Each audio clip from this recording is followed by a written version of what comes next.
Hey, getting back into the the stream. Just rechecking all this stuff. Okay.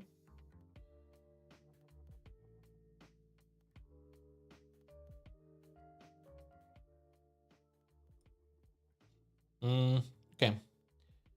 Let's do our usual. I'll be finishing up a Chippy's gaming video and also watching next one. It's short, so Pet. Not everybody is super keen about the fact that it chops down trees. Hey, it does this very slowly, and we haven't seen an actual spoiler for this, but they did say we'd also be getting an Axorang, which is a boomerang that also cuts down trees. I think that's going to be kind of fun. Now, as far as the release window goes, we have no idea when 1.4.5 will be launching. I imagine probably in the first half of the year, but we do know that they are attempting to release it on all platforms simultaneously like they did with 1.4.5. So whether you play on PC, Xbox, PlayStation, mobile, or Switch, you should hopefully have the update the same day as everyone else. Now, following this, I want to talk about crossplay because I feel quite a few of you missed my video when they shared some big news about this a couple of months ago. Every time we get a spoiler that looks like crossplay, so many of you reach out and ask why I didn't acknowledge it, and that's because we learned back in October that Terraria crossplay is in active development, although I don't know if it'll be 2024.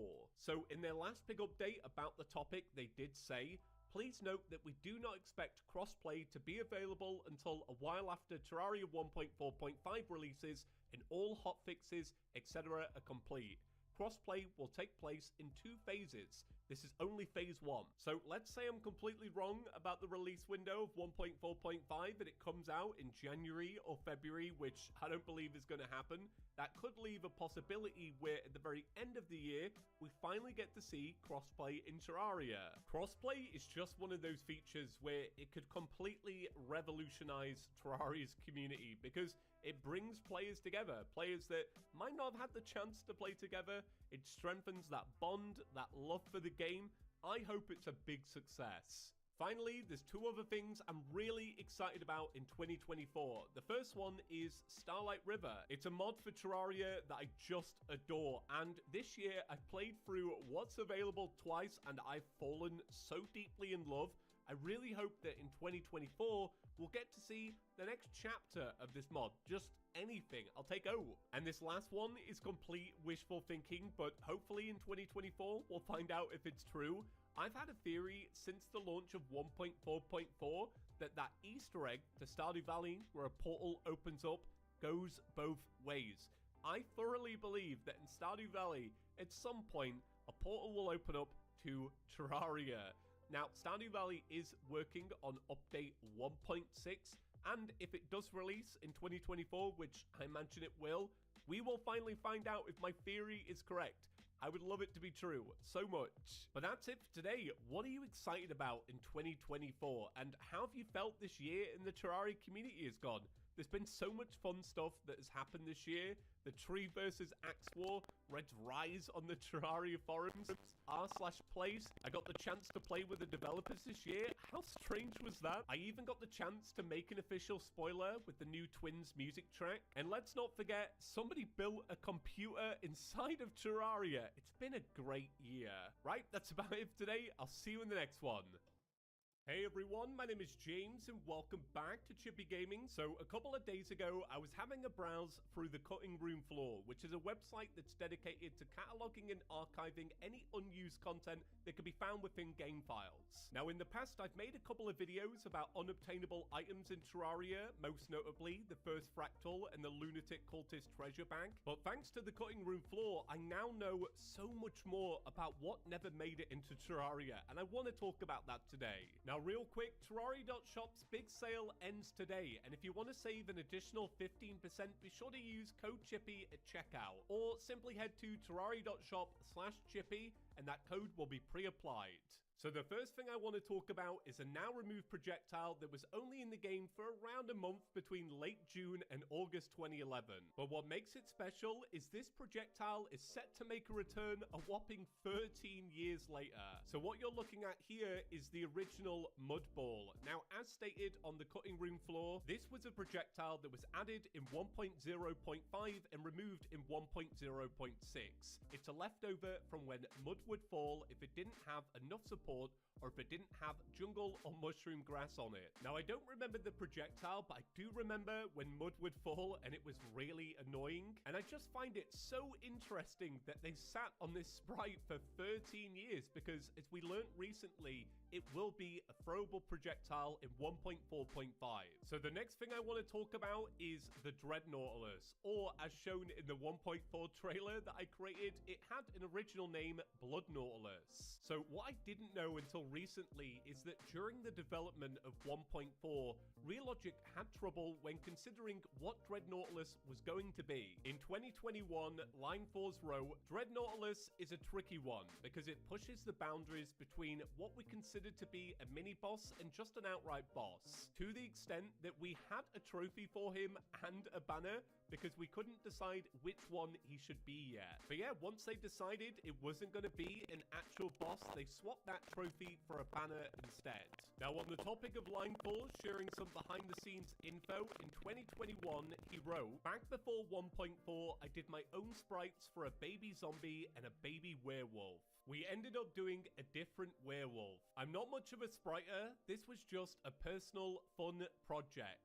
This baby zombie pet is adorable, and I really like that it's suspended in the air by a balloon. But moving on to the baby werewolf, he did write, this guy's walk animation is pretty bad, I would have needed to touch it up, but I am proud of his flying animation. Now, I love Line 4's design, and I wonder if the artist that sprited the actual baby werewolf pet did as well, because in their version, it's also flying in a similar way. Now, aside from the now removed zombie pet which appeared in the Expositions of Terraria, we never got a baby zombie pet, but one day I hope we do because I love this design and I think it's adorable. So moving on, the game files, there's actually 6 unachievable achievements. Now, all of these will work in some sort of way, but one really stands out. First off, you have behind the map, playing the same courses, magician without spells, Agent Jones Slaughter, defeating 9 judgment, the sales of thundering skies,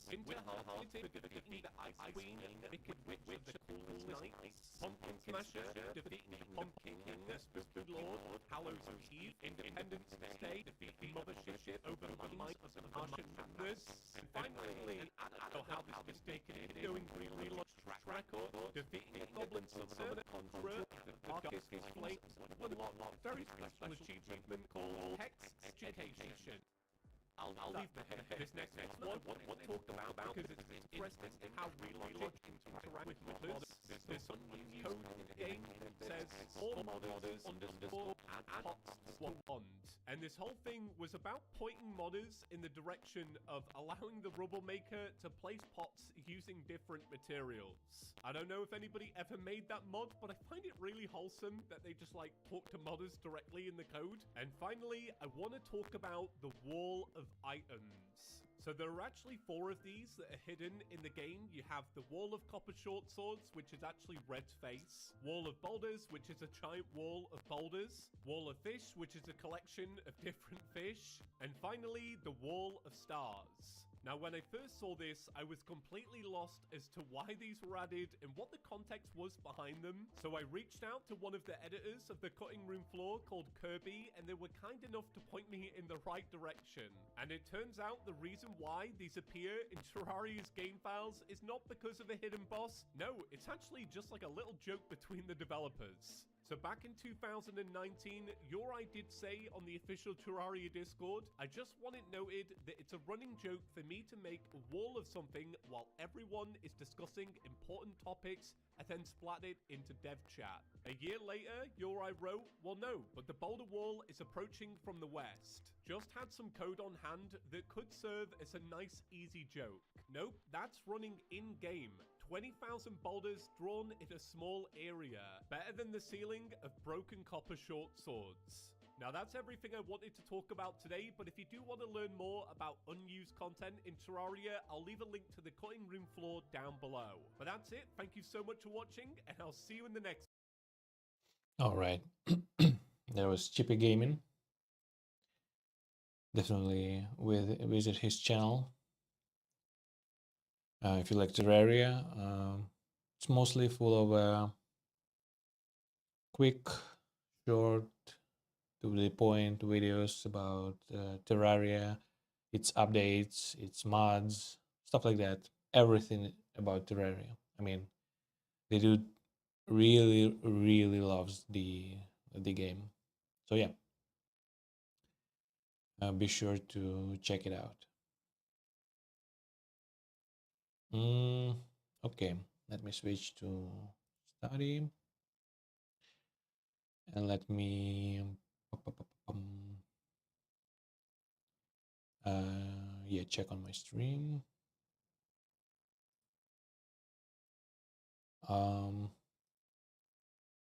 Seems to be working fine. Okay. I'm also, well, not watching, but kind of watching, even during streams, Pirate Software on, well, his stream. So yeah, calms me down.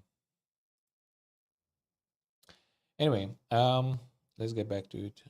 So some changes. So as I've said before, I'll be, wait, give me a second.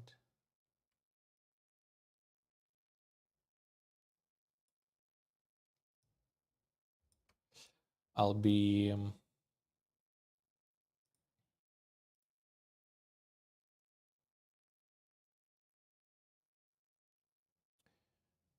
doing the writing, I guess typing it out.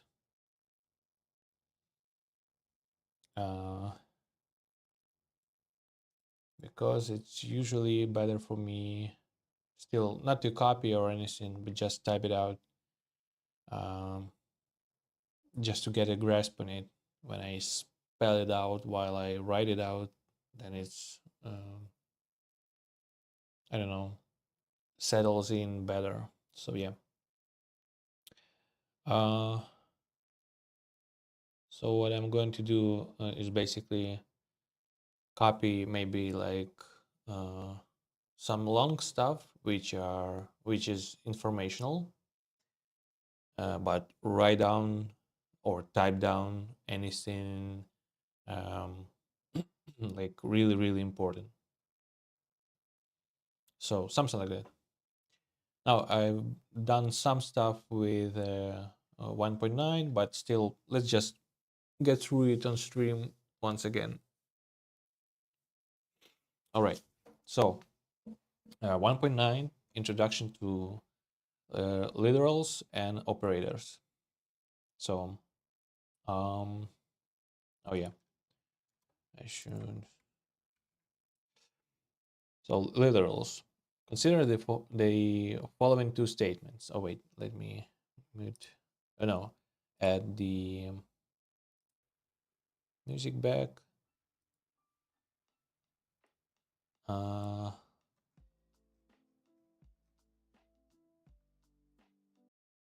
this Darkwood stuff.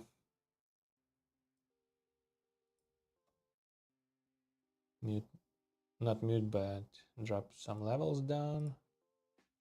Also for me, so it won't be too much distracting. Something like that. Okay. And also let me check, just to test it out, all the audio on stream.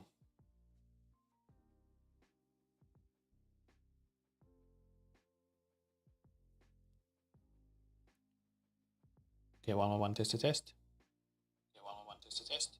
Oh yeah.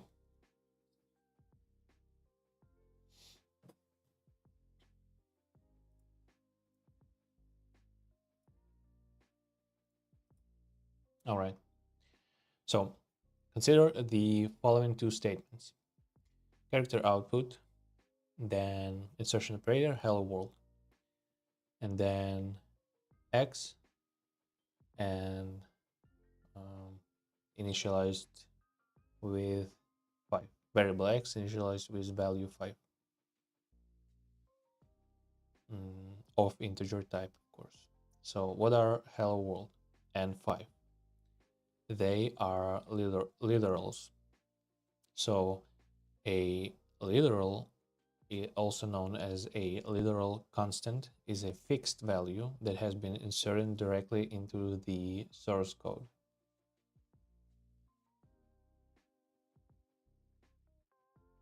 Is a fixed value that has been inserted directly into the source code. Fixed value. So hello world or 5 would be fixed value. Okay. Literals are variables, both have a value and a type. Unlike a variable whose value can be set and changed through initialization and assignment respectively, the value of a literal is fixed. So 5 is always 5.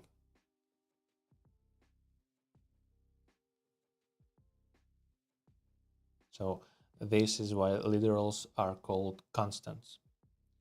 To further highlight the difference between literals and variables, let's examine this short program.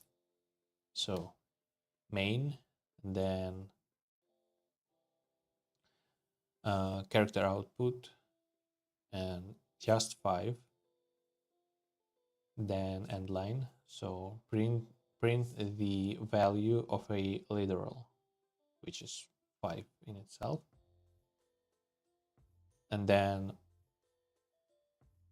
variable x of integer type initialized with value of 5, and then character output, and then insertion operator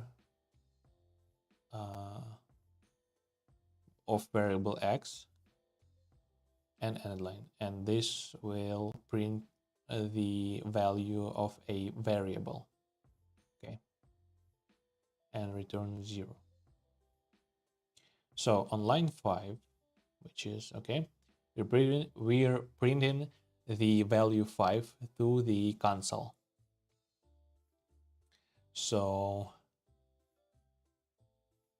yeah, when the compiler compiles this, it will generate code that causes character output to print the value 5. The value 5 is compiled into the executable and can be used directly. Okay.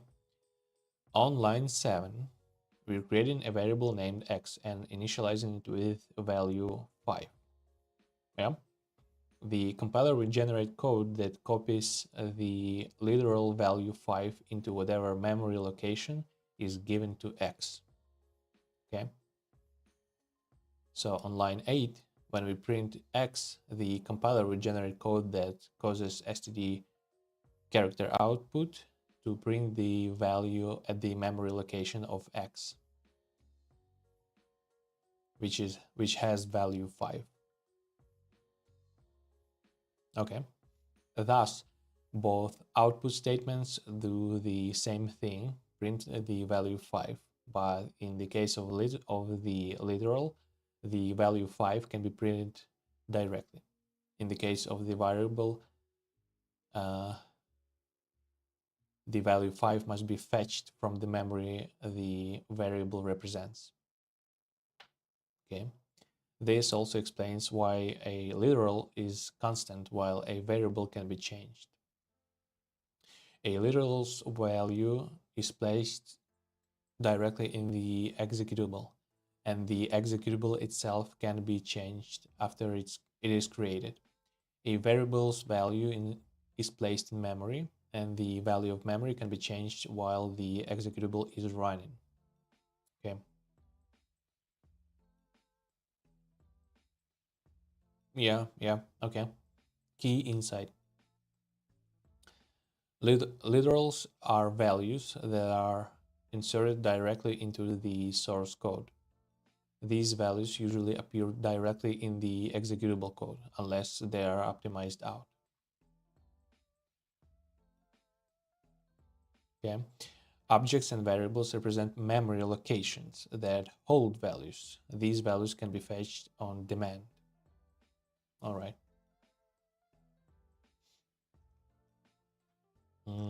Next would be operators.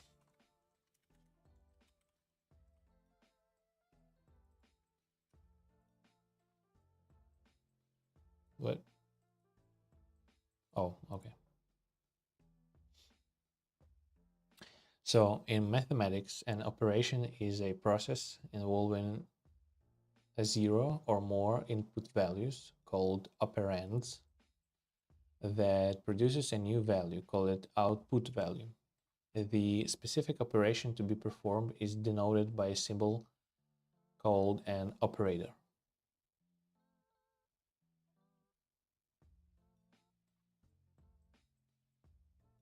Now Pirate Software just reached level 50 again in Hype Train.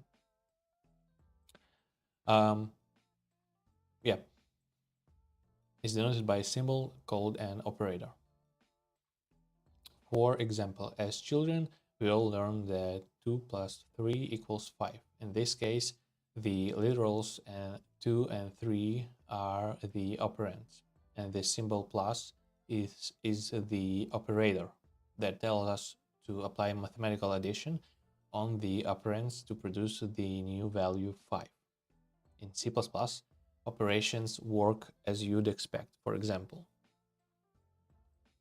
IOStream, main, and character output 1, and then that will be an operand. Then plus would be operator, and 2 would be an operand, and end line and return 0. In this program, the literals 1 and 2 are operands to the plus operator, which produces the output value 3. This output value is then printed to the console. In C++, the output value of an operation is often called a return value.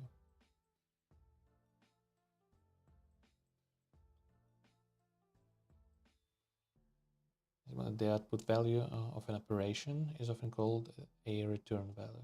So yeah, okay. You are likely already quite familiar with standard arithmetic operators from common usage in mathematics, including addition, plus, subtraction, minus, multiplication, well, and division. Yeah. In C++, assignment, which is only one equals, is an operator as well, as are insertion, extraction, and equality, double equals. While most operators have symbols for names, plus or double equals, there are also a number of operators that are keywords, like new, delete, and throw. Okay. So others note. For reasons that will become clear when we discuss operators in more detail, for operators that are symbols, it is common to append the operator symbol to the word operator. Okay, for example, the plus operator would be written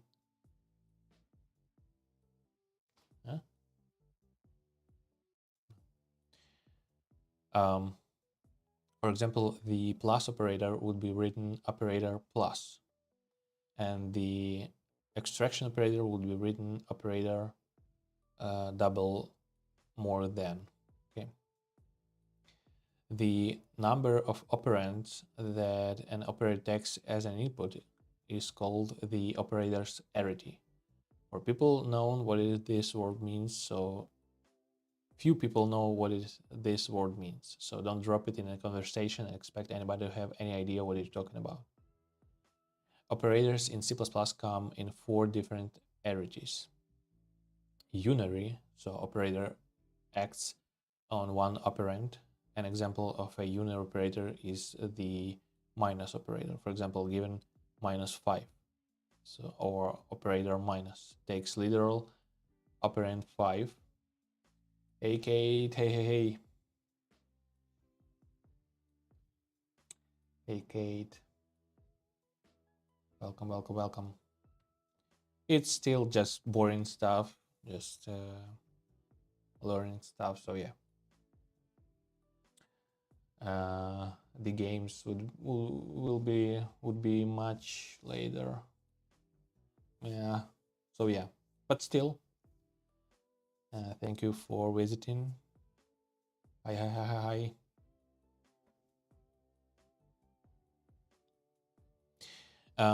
Takes literal operand 5 and flips its sign to produce a new output value -5. Okay. Oh, so unary just okay, I got it. Okay.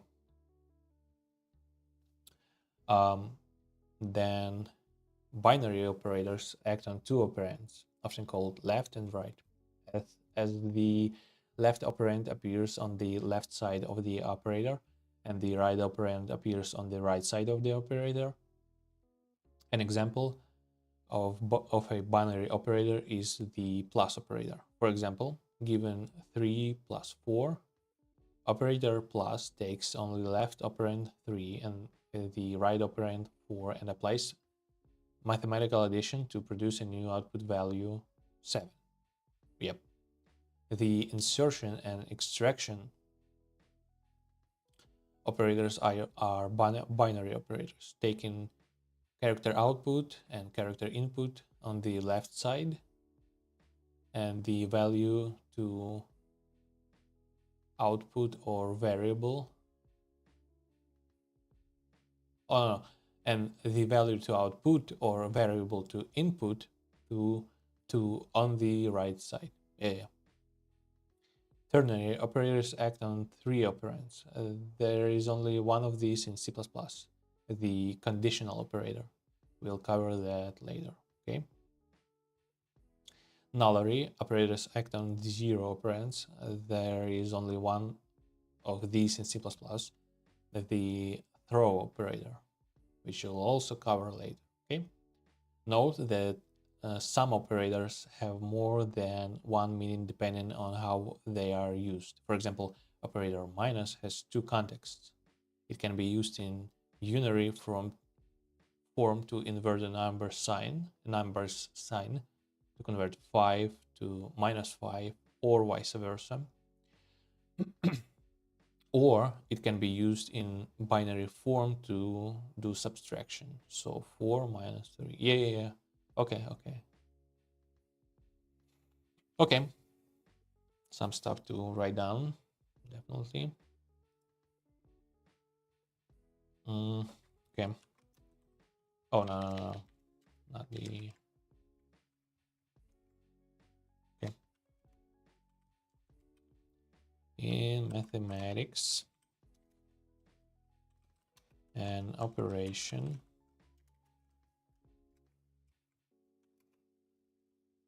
is a process. Wait, why does it keeps...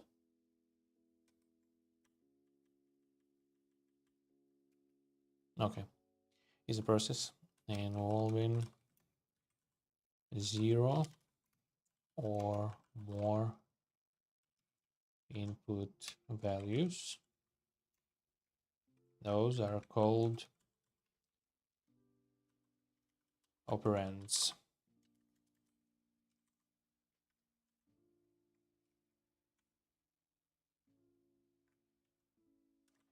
That produces a new value called an output value. Control I would be, yep.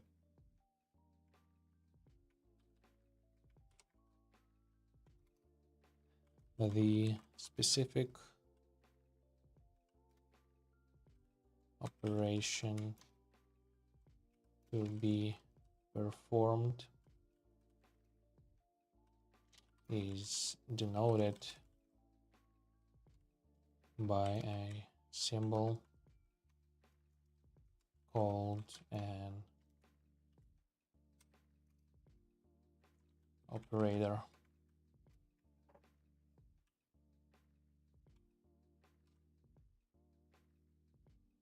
Okay.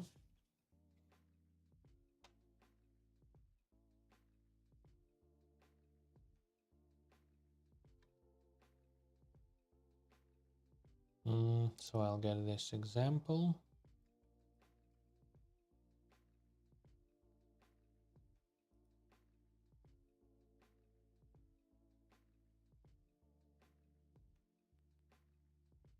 Okay, I'll write this down. Oh, in this program, the literals 1 and 2 are operands to the plus.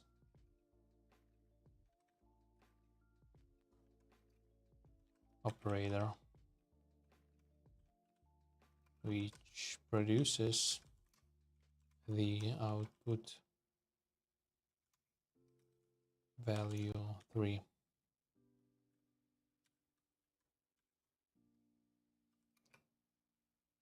And then this output value is then printed to the console, and in C++, the output value of an operation is often called a return value.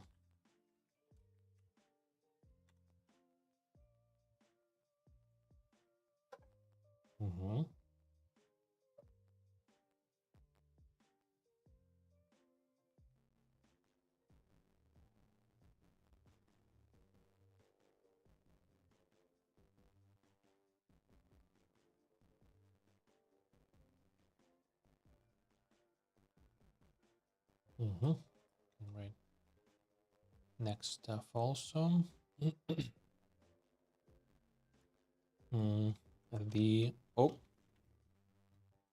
The number of operands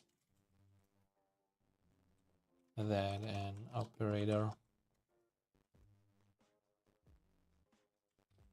takes as input is called the operator's arity.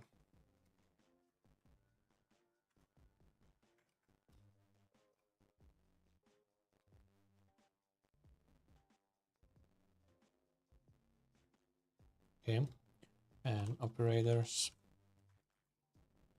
in C++ come in 4 different arities. Yeah?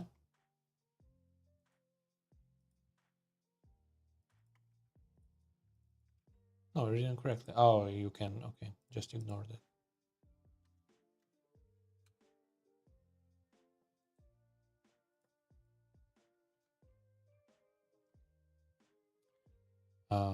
Those are unary. No.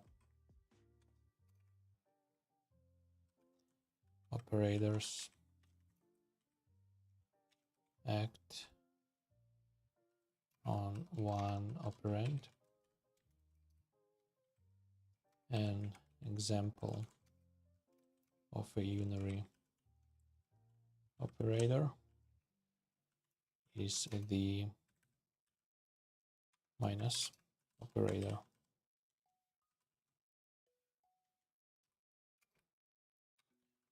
For example,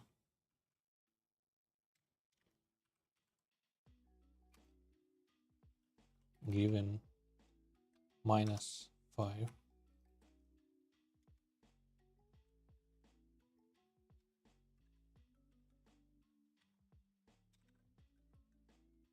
operator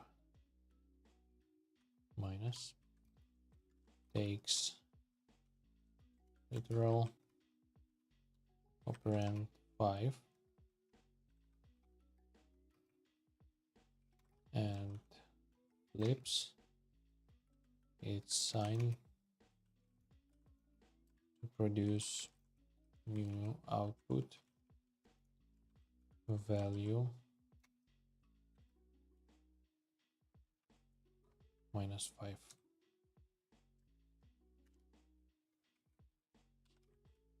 Binary. Binary operators act on two operands,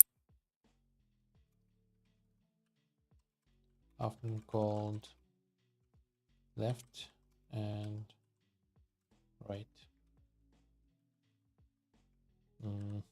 So like this and like this.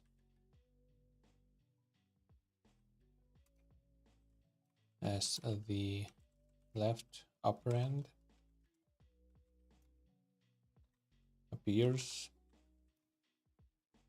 on the left side of the operator, and the right operand appears on the right side of the operator. So yeah, let's write it down. Although this would be just an example, so we just can paste it here. Then ternary.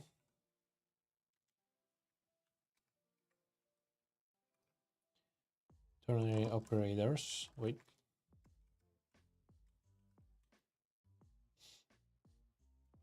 act on 3 operands. There is only one of these in C++.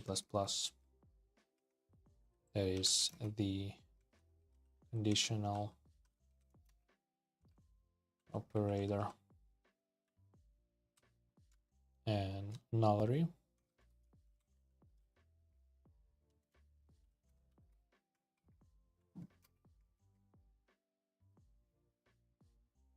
And nullary operators act, oh wait,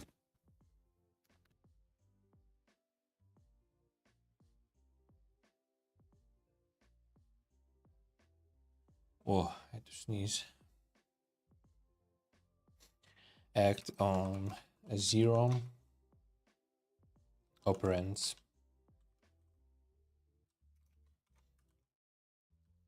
There is also only one of these in C++. That's it. That is a the throw operator.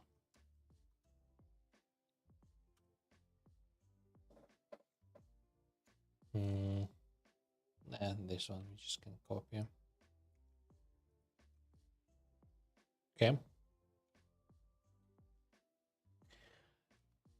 Next,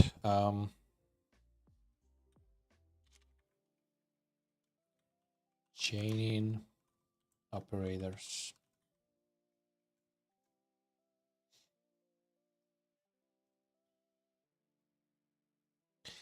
Operators can be chained together, such as that the output of one operator can be used as the input for another operator. For example, given the following: 2 multiplied by 3 plus 4. The multiplication operator goes first and converts left operand 2 and right operand 3 into return value 6, which becomes the left operand for the plus operator. Okay. Next, the plus operation executes and converts left operand 6 and the right operand 4 into new value 10. We'll talk more about the order in which operands execute when we do deep dive into the topic of operators. For now, it's enough to know that the arithmetic operators execute in the same order as they do in standard mathematics. So parentheses first, then exponents, then multiplication and division, then addition and subtraction. Okay. This ordering is sometimes abbreviated as PEMDAS, or expanded to the mnemonic "Please excuse my dear Aunt Sally." Okay. In some countries, PEMDAS is taught as PEMDAS, BADMAS, BODMAS, or BIDMAS or BIDMAS, something like that instead. Okay. We can just copy this.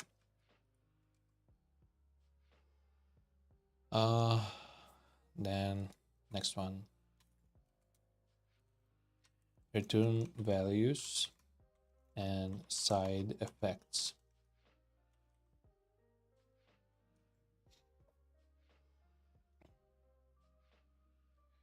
So most operators in C++ just use their operands to calculate a return value. For example, -5 produces return value -5, and 2 plus 3 produces a return value 5. There are a few operators that do not produce return values, such as delete and throw. Do not produce return values, such as delete and throw. We'll cover what these do later. Some operators have additional behaviors. An operator or function that has some observable effect beyond producing a return value is said to have a side effect. So an operator or function that has some observable effect beyond producing a return value is said to have a side effect.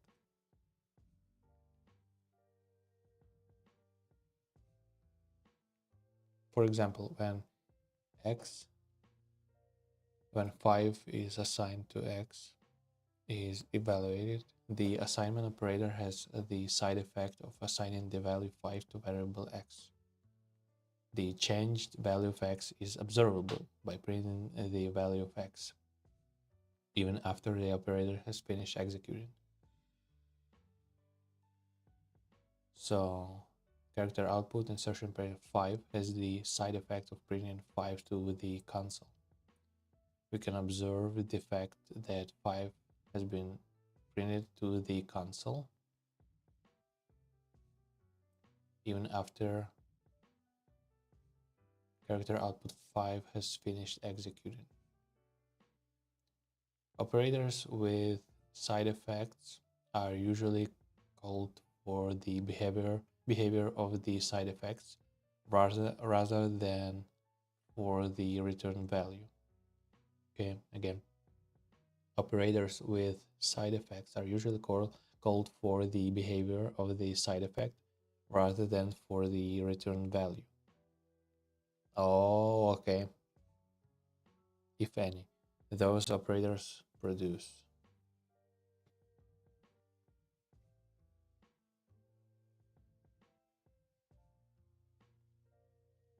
Okay. Nomenclature. In common language, the term side effect is typically used to mean a secondary or negative effect of some other thing, such as taking a medicine. For example, a common side effect of oral antibiotics is diarrhea. Okay. As such, we often think of side effects as things we want to avoid. In C++, the term side effects has a different meaning. Beneficial side effects are the primary reason we use certain operators, such as the assignment operator. Okay.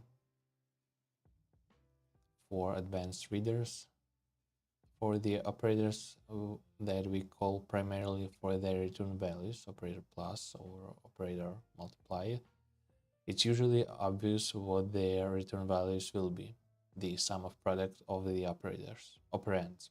For the operators, we call primarily for their side effects. So operator, assignment operator, and insertion operator. It's not always obvious what return values they produce, if any. For example, what return value would you expect X assignment 5 to have? Guess 5. Both assignment operator and insertion operator, when used to output values to the console, return their left operand. Thus, X 5 assigned to X returns X.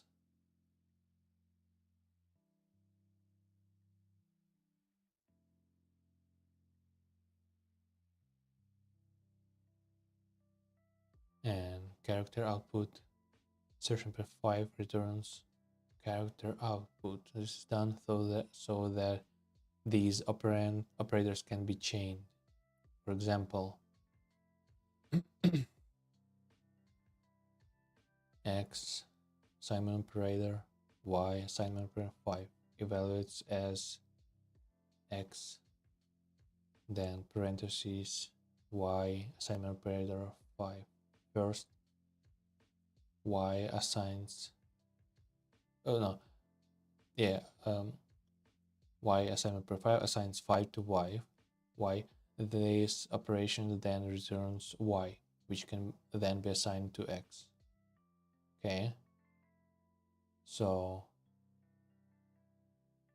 character output hello world evaluates as hello,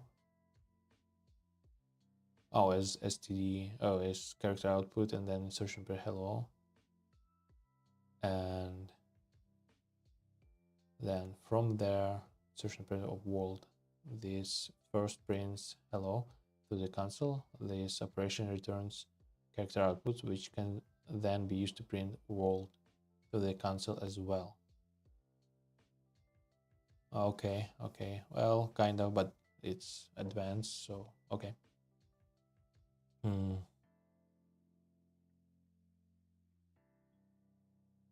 I can copy this.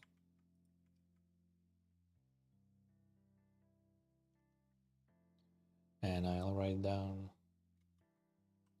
some operators have additional behaviors. An operator or function that has some observable effect beyond producing a return value is said to have a side effect. So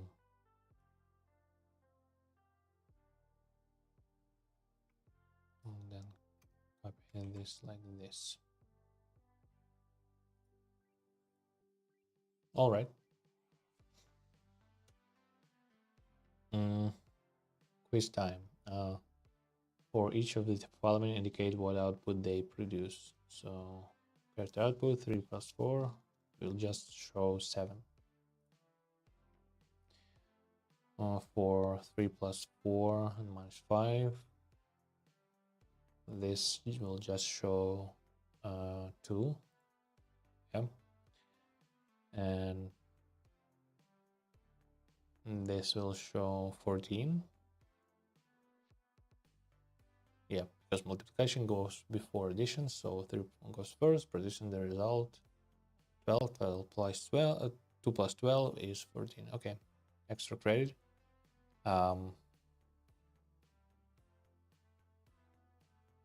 Integer x and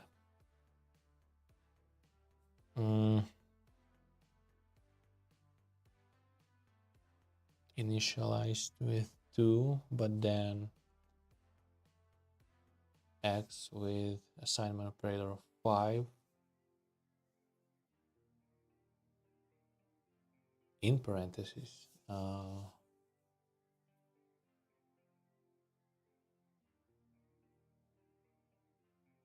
I think it will show just 5. 5, yeah. Assigns the value of 5 to x and then returns x.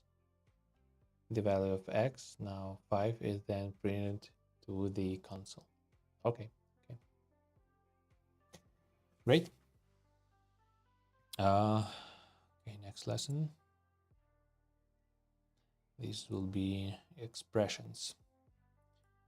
Let me get a new page, and I think I take a break. I need definitely to drink. I'm parched. Maybe a bathroom break. So this one might be a bit longer than usual. I also need, I don't know, throw in some snacks.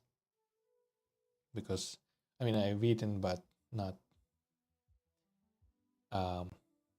let's just say, definitely not properly, so yeah.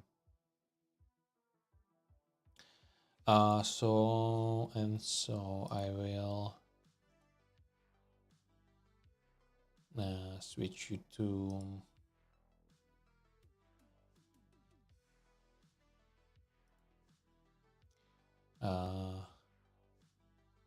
Mr. Daily to keep you company while I'm gone. I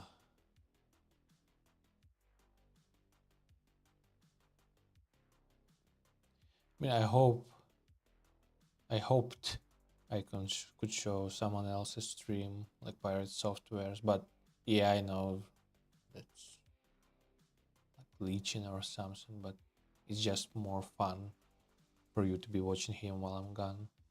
But Mr. Daily is fine too. Okay, let me switch you to YouTube. Let me mute the music. Hello everyone, video. this is your daily dose of internet. This And person was mute born myself, with a and condition I'll called see you in a coloboma. few. Someone with this condition can normally see just fine, but might have difficulty driving at night.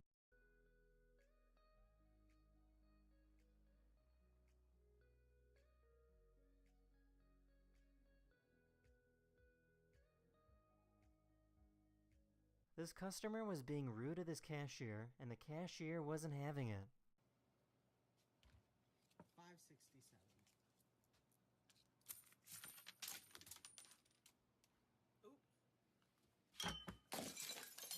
These people were filming a car commercial when they accidentally crashed their cars.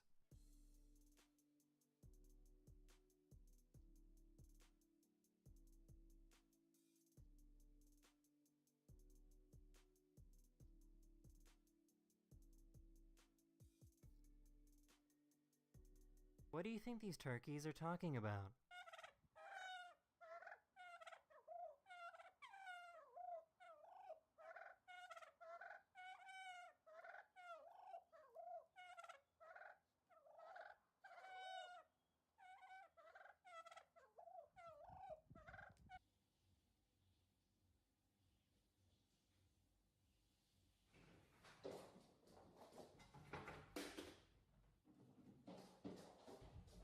What you're looking at right now is water freezing, melting, and boiling at the same time. This is called triple point, and every known element can go through the same process.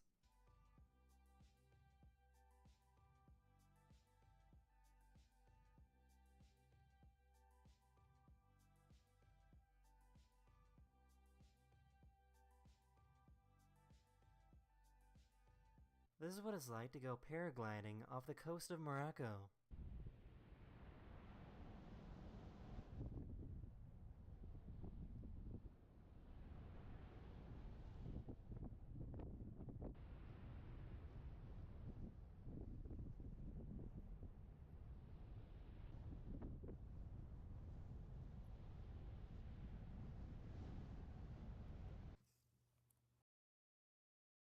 Hello everyone, this is your Daily Dose of Internet.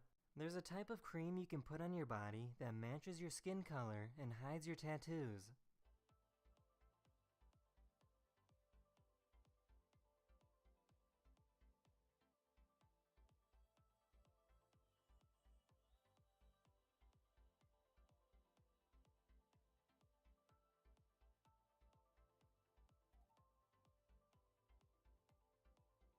Here's a cat that always looks confused.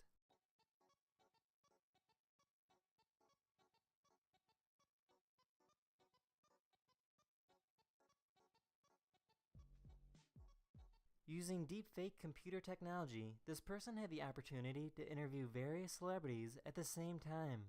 To the beat of my own drum, I do what I want. I'm a producer these days, I do my own stunts, I do everything. Do you produce all the impossibles? All the impossibles, Yes, every yes, single one until. That's impossible. Seriously, think about it. Do the math. Love for Well, Seinfeld. ultimately it's a show, but there's nothing. It's about nothing. But even nothing is something. Well, You're a Head and Shoulders commercial gone wrong, okay?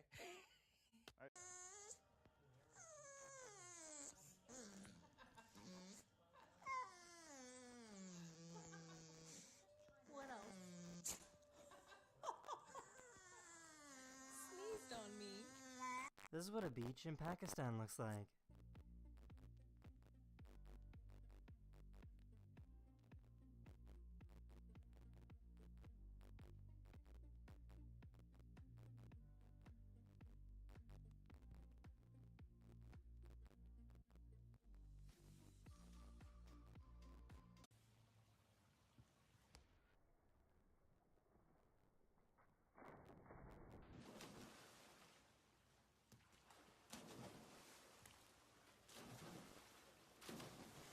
The Andromeda Galaxy is on course to crash directly into the Milky Way galaxy.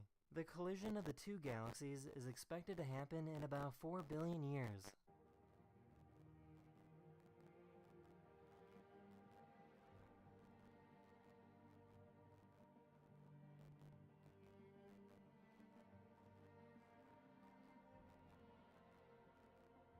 This person was caught stealing blankets from his moving truck. No, I got it. Can I have it back now?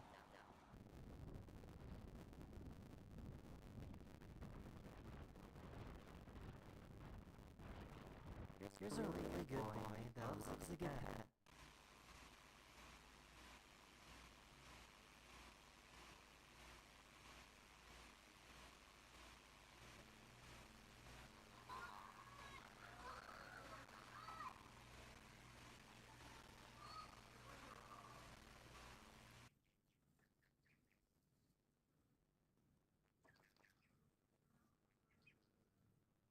That's in this video. Really hope you enjoyed. I'll see you guys again very soon.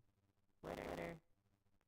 Hello everyone, this is your Daily Dose of Internet. This company created a type of material that can bend light to make the object behind it disappear.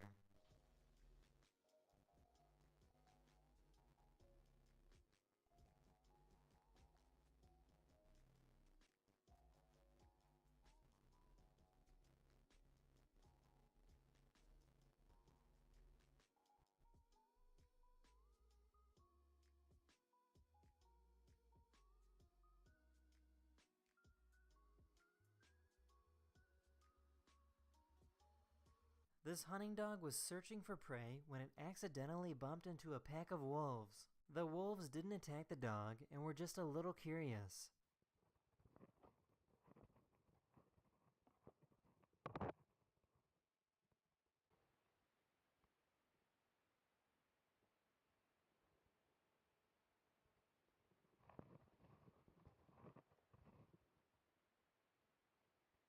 Here's a turtle with a really long neck.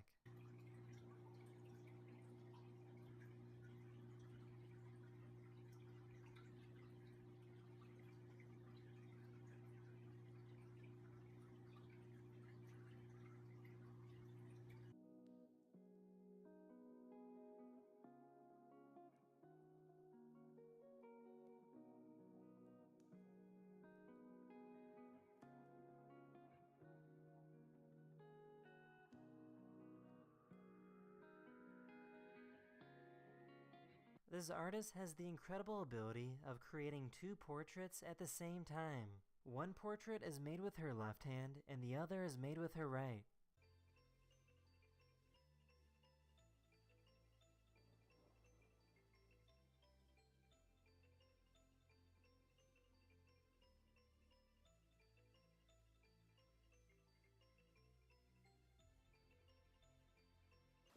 Oh, Starsky. You are sick.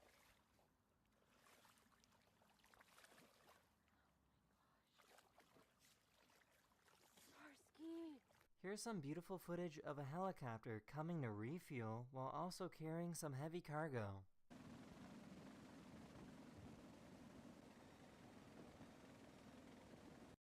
Hello everyone, this is your Daily Dose of Internet. These people attached a camera to a weather balloon to see what a solar eclipse would look like from space.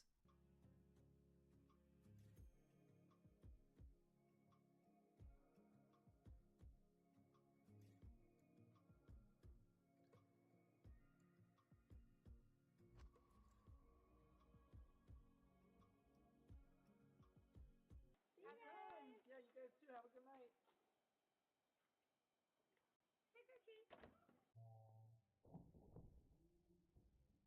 You can make yourself a homemade battery for your phone by using salt water, zinc, and copper.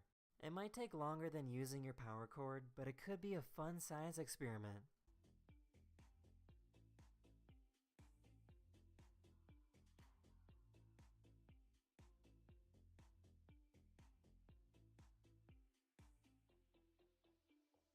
This cat found itself the perfect mattress.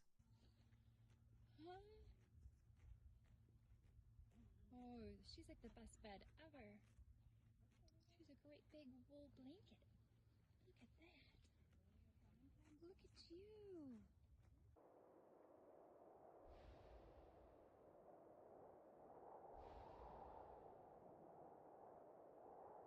A wildlife photographer found hundreds of hippos all hanging out in one place.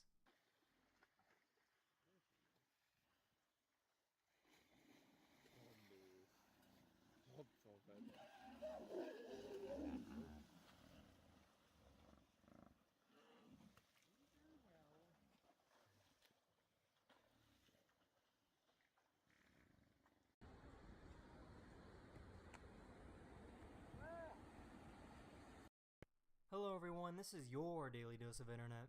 A doctor wanted to demonstrate his surgical precision by sewing a piece of fabric onto the membrane of an egg.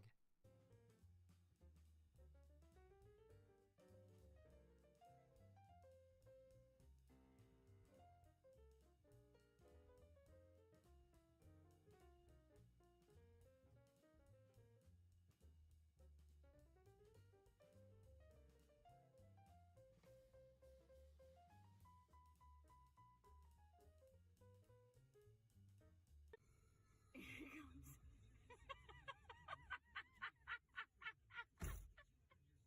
Where'd he go? Did you get it?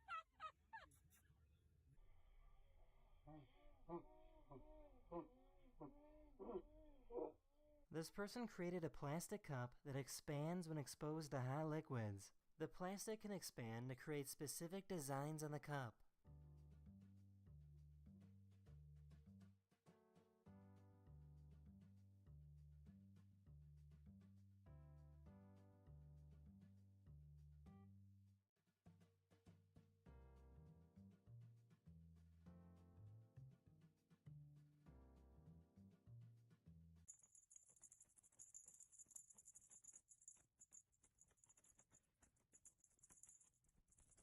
This pet snake likes to bury its face into the fluff of its favorite blanket.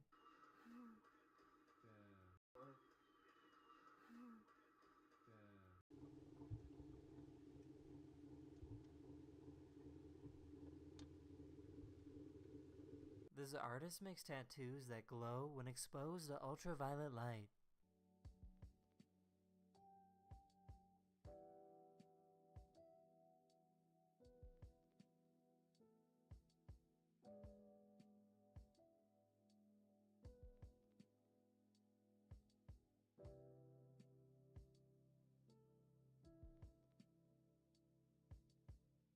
Here's a beautiful shot showing what it's like to walk through the mountains of Norway.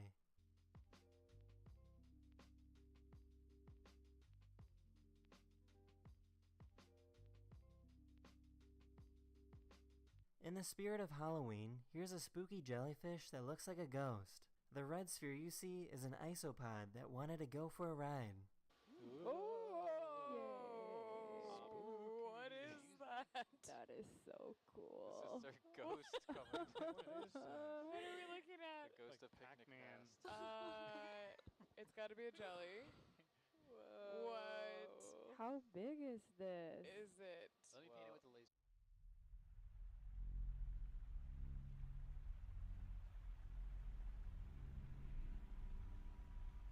This is what happens when you give ferrets a whole bunch of toy balls to play with.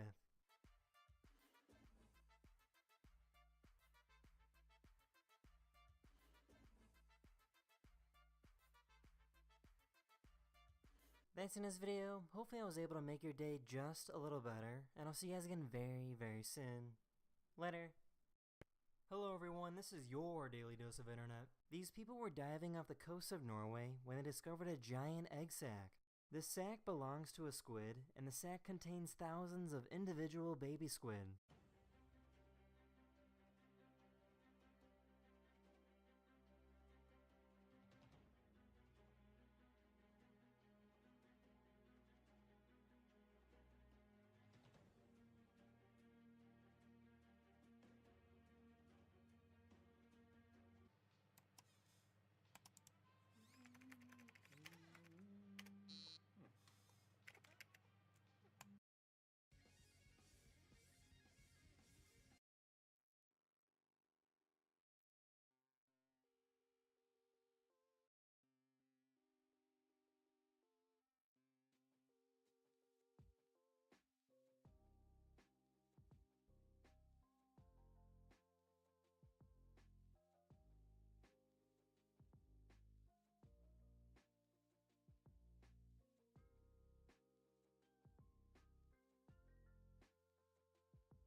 All right, I'm back. Get some quick food, and let's get back to it.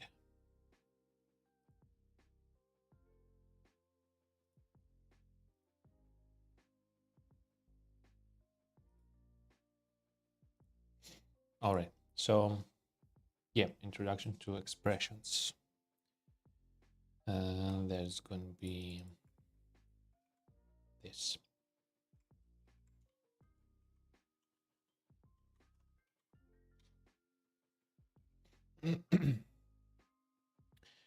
So consider the following series of statements.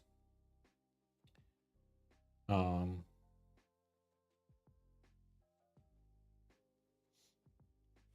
is a function that returns the value 5. Okay.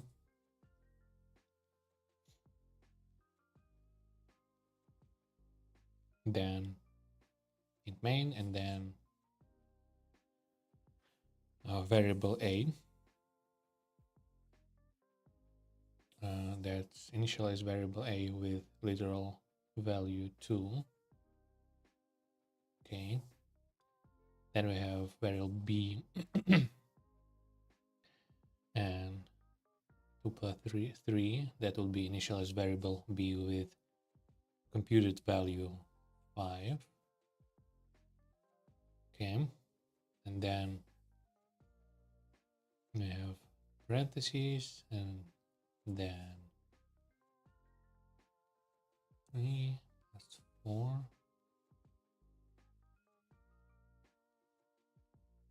Okay, that will be initialized variable c with computed value 10. Then d but in curly braces there is b, so that would be initialized variable d with variable value 5. Okay, so it can use the previously initialized variable or value of that variable. Okay, and then E initialized with function 5. So this would be initialized variable E with function, which is return value 5.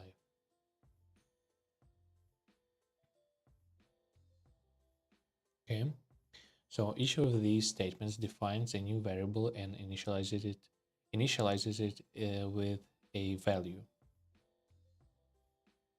Note that the initializer shown above make use of a variety of different constructs: literals, variables, operators, and function calls. Somehow C++ is converting all of these different things into a single value that can then be used as the initialization value for the variable. So what do all of these have in common? They make use of an expression. An expression is a combination of literals, variables, operators, and function calls that calculates a single value. The process of executing an expression is called evaluation. Okay, and the single value produced is called the result of the expression. Okay. Related content: while most expressions are used to calculate a value, expression can also identify an object, which can be evaluated to get the value held by the object, or a function, which can be called to get the value returned by the function. Okay, for now we'll assume all expressions calculate values. Okay.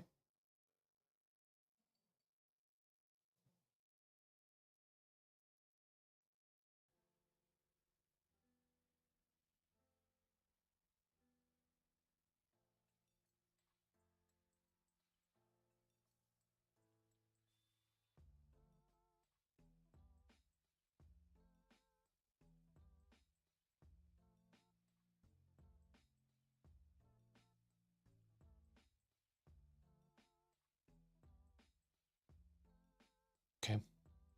Next. When an expression is evaluated, each of the terms inside the expression are evaluated until a single value remains. Okay, again, when an expression is evaluated, each of the terms inside the expression are evaluated until a single value remains. Here are some examples, different kinds of expressions with comments indicating how they evaluate. Okay. So 2 would be 2 is a literal that evaluates to value 2. Okay. Hello world is a literal that evaluates to text hello world. Okay. Just x. X is a variable that evaluates to the value of x. Okay. 2 plus 3 operator plus uses operands 2 and 3 to evaluate to value 5. Okay. And then 5 evaluates to the return value of function 5.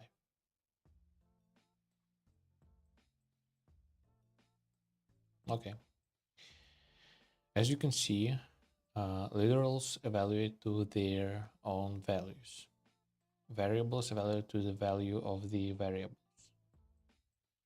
Operators such as operator plus use their operands to evaluate to some other value. We haven't covered function calls yet, but in the context of an expression, function calls evaluate to whatever value the function returns. Expressions involving operators with side effects are a little more tricky. So x with assignment of 5x. Assignment 5 has side effect of assigning 5 to x and evaluates to x. Then x assignment 2 plus 3 has side effect of assigning 5 to x and just evaluates to x. And character output x has side effect printing value of x to console evaluates to character output. Okay.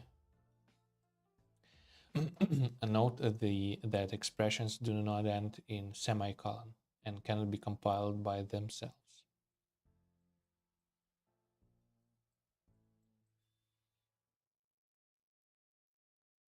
Yeah, that's right.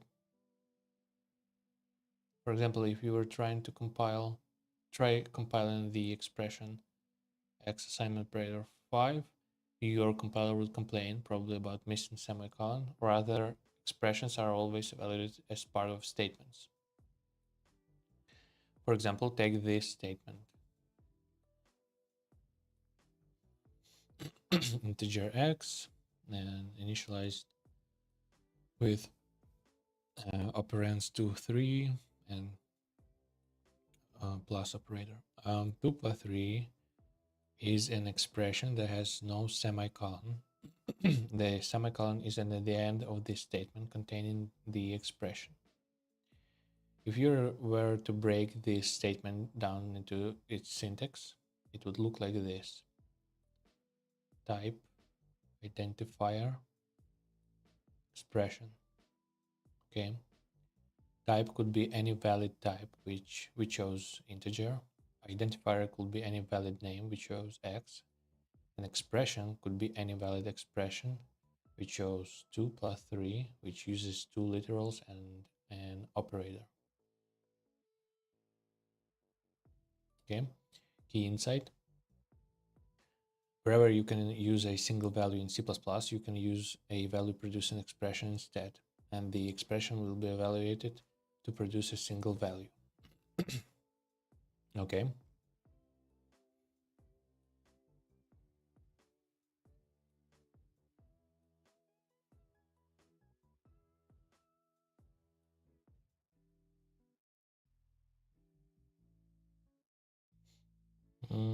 We can copy this.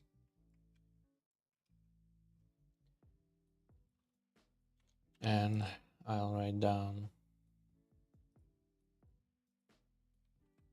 an expression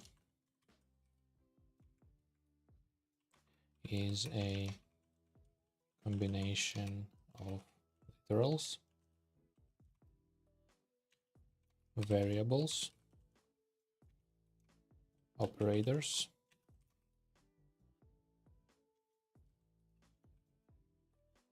and function calls that calculates a single value. The process of executing an expression is called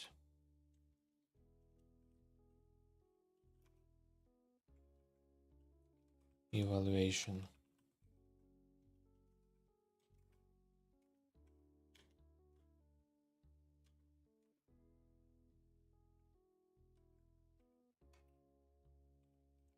And the single value produced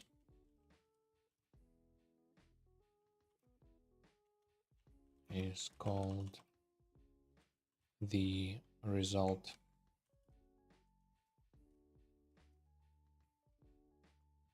Of the expression.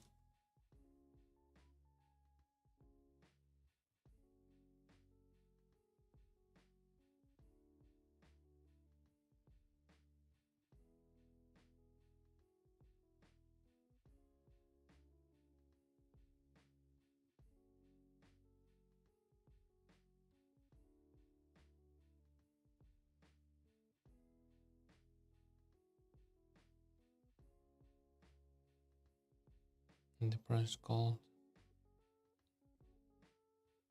executing expression. It's called evaluation.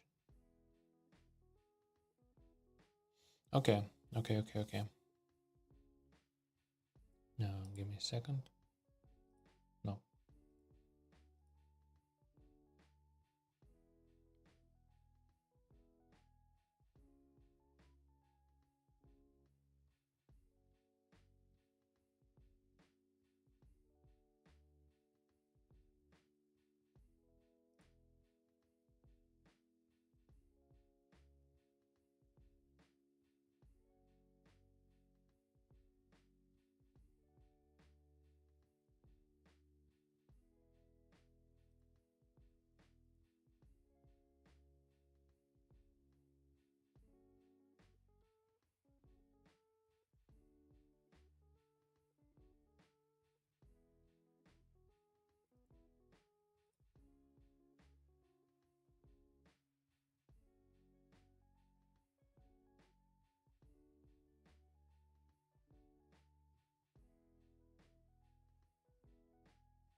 Okay, next.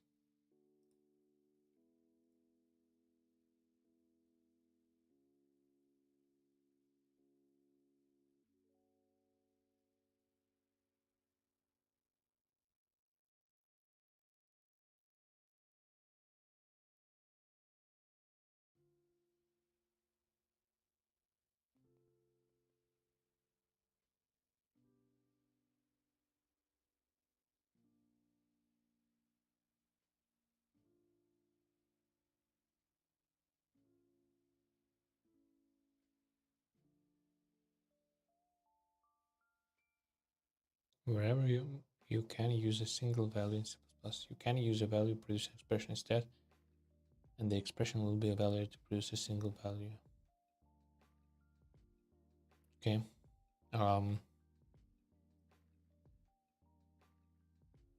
Should do something like this.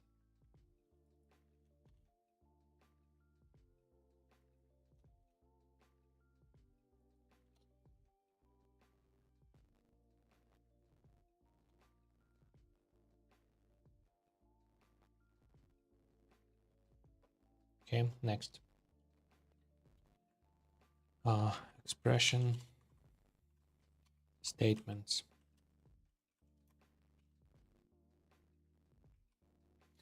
Certain expressions like x assignment operator 5 are useful for their side effects. In this case, to assign the value 5 to the variable x. However, we mentioned above that expressions cannot be executed by themselves. They must exist as part of a statement. So how can we use such expressions? Unfortunately, it's easier to convert any expression into an equivalent statement. An expression statement is a statement that consists of an expression followed by a semicolon. When the expression statement is executed, the expression will be evaluated. Thus, we can take any expression such as x assignment operator 5 and turn it into an expression statement that will compile. When an expression is used in an expression statement, any return value generated by the expression is discarded because it is not used.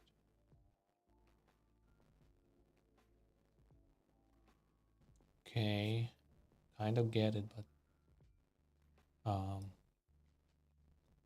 let's do it up to here. And then an expression statement is a statement that consists of an expression followed by a semicolon. When the expression statement is executed.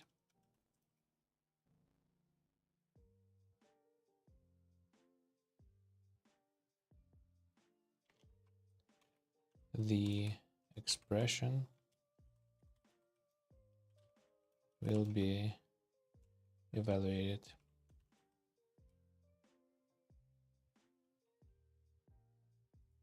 Okay.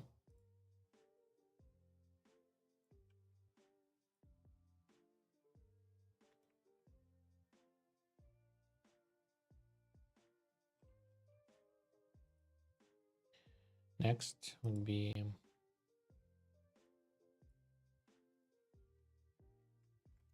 useless expression statements. We can also make expression statements that compile but have no effect. For example, the expression statement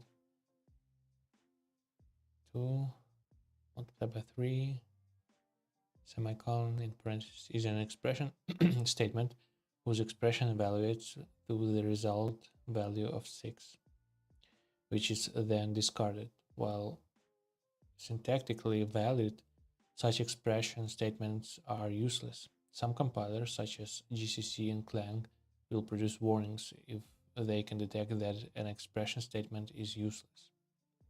Okay. I mean, yeah.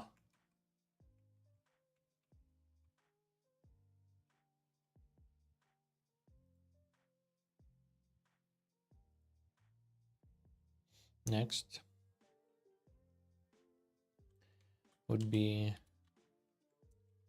sub expressions.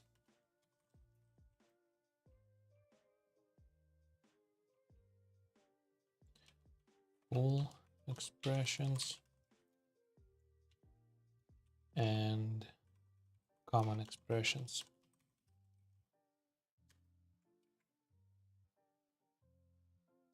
We occasionally need to talk about specific kind of expressions. For this purpose, we will define some related terms.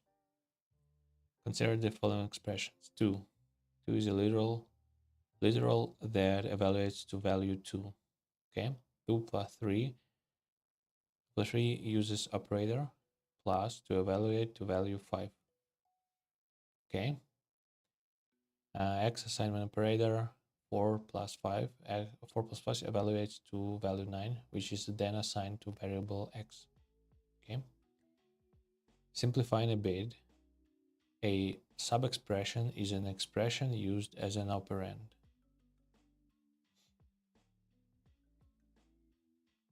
So, for example, the sub-expressions of x assignment operator 4 plus 5 are x and 4 plus 5. The sub-expressions of 4 plus 5 are 4 and 5.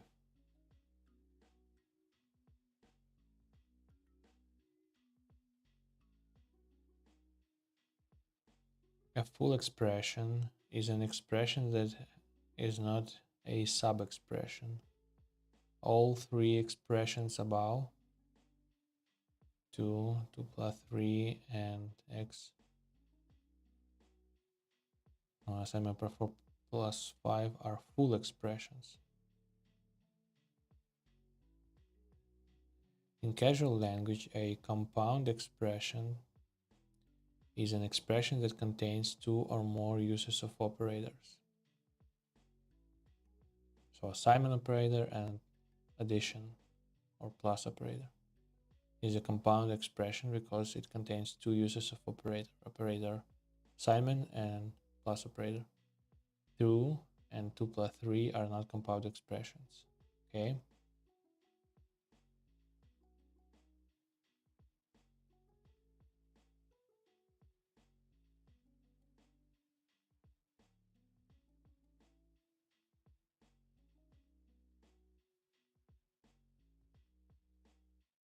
I'm still a bit shady, not shady, but wobbly, yeah, on sub-expressions. Okay. Let's try it like this. And I'll write down simplifying a bit, a sub-expression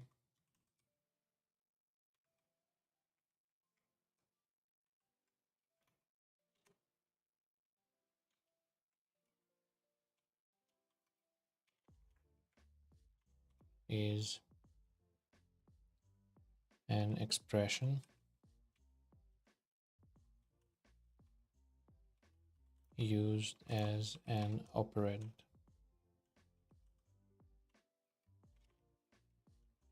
For example, the sub-expressions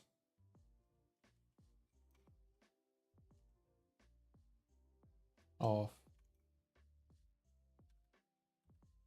x 4 plus 5 are x and 4 plus 5.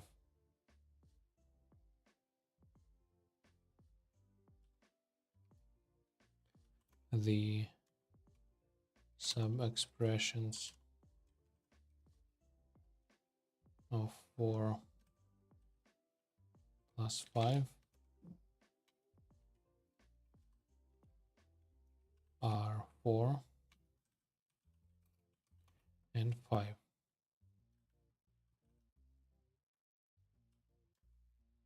Okay, a full expression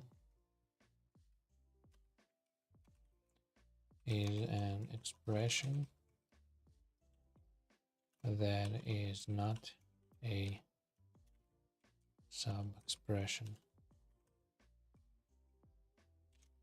So all three expressions above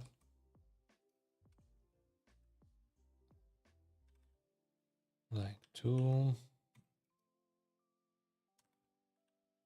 plus 3 and x equals 4 plus 5 are full expressions. Now in casual language,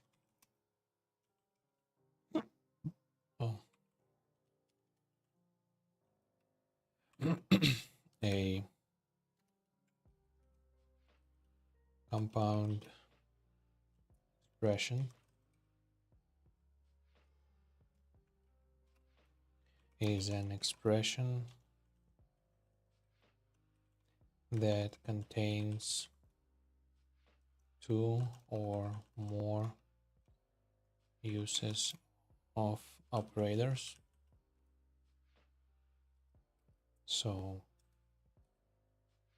x equals 4 plus 5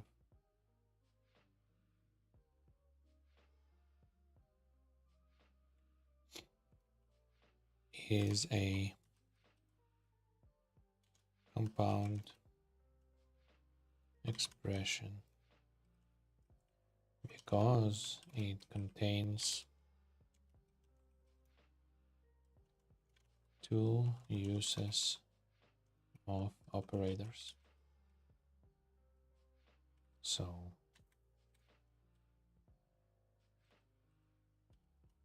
operator, Simon operator and addition operator.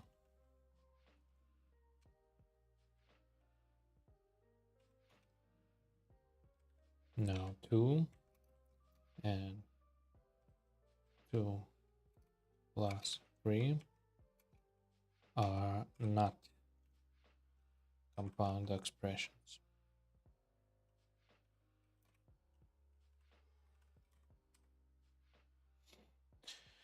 Okay, sorta, yeah.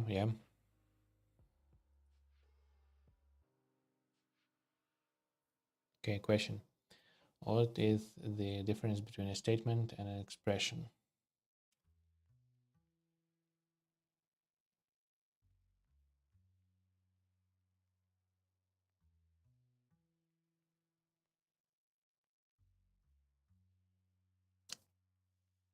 Don't know. Statements are used when we want the program to perform an action. Yeah. Expressions are used when we want the program to calculate a value. Oh. Okay. I thought... Okay, never mind. Okay. Indicate whether each of the following lines are statements that do not contain expressions, statements that contain expressions, or are expression statements. Okay. This one does not. Statement does not contain expression. This is just a variable definition. With assignment operator.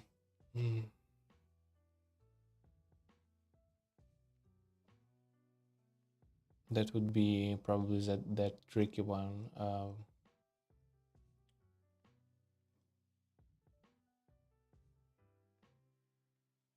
With the side effect. Yeah. So it is. Statement contains an expression. Is a variable definition. The assignment operator is part of the syntax for copy initialization. The initializer to the right of the equal sign is an expression. Okay. Now, just that would be a statement expression statement. Yeah. Is a call to operator assignment operator with two operands, x and 5. The semicolon makes it an expression statement. Okay. Extra credit. Who is a function.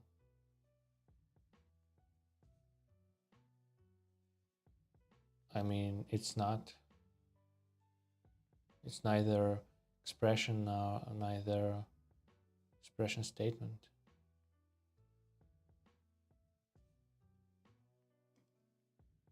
So yeah, function calls are part of an expression. So this is an expression statement. Okay, extra credit.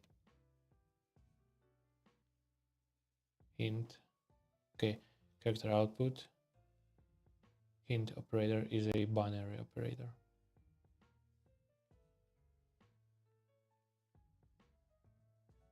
That would be an expression statement.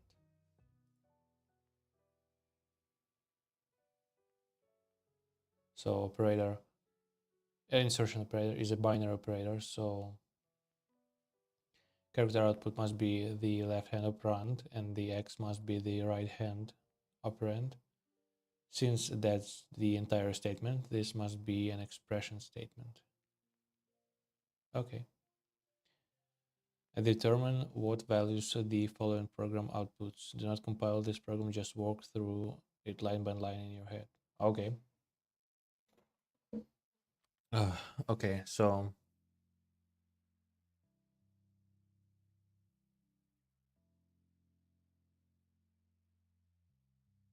character output on line 5 would produce 5.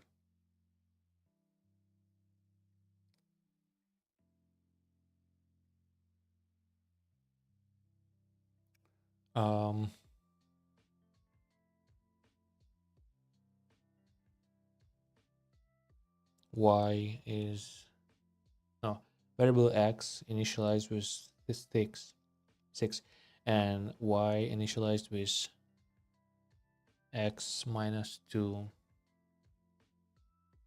Oh, okay. So that would be 4. So y is 4. Then character output of y, so it will show 4. Then we have value initialization of z, and z is x.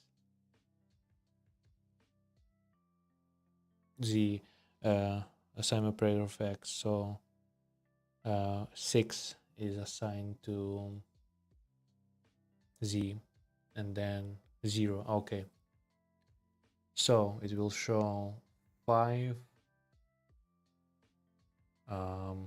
4, and either 0 or nothing. 5, 4, 0. Okay. Okay.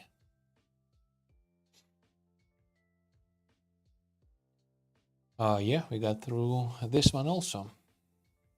A bit.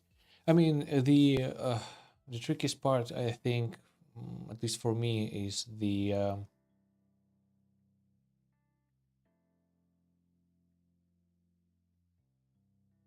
not even logic behind terminology, but just the logical bridges between different terminology. Something like that.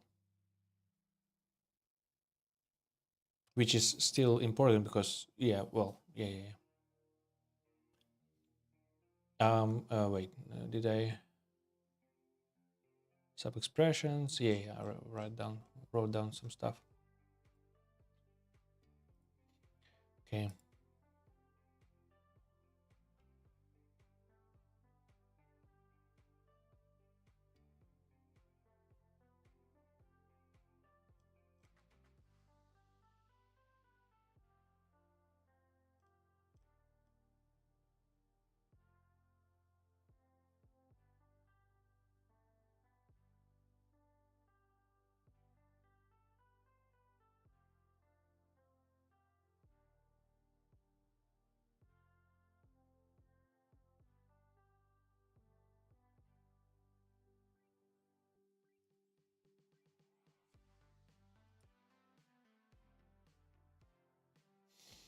I'm just resting my voice a bit.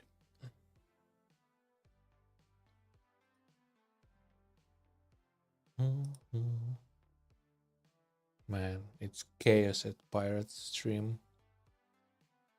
They actually broke another record in this month.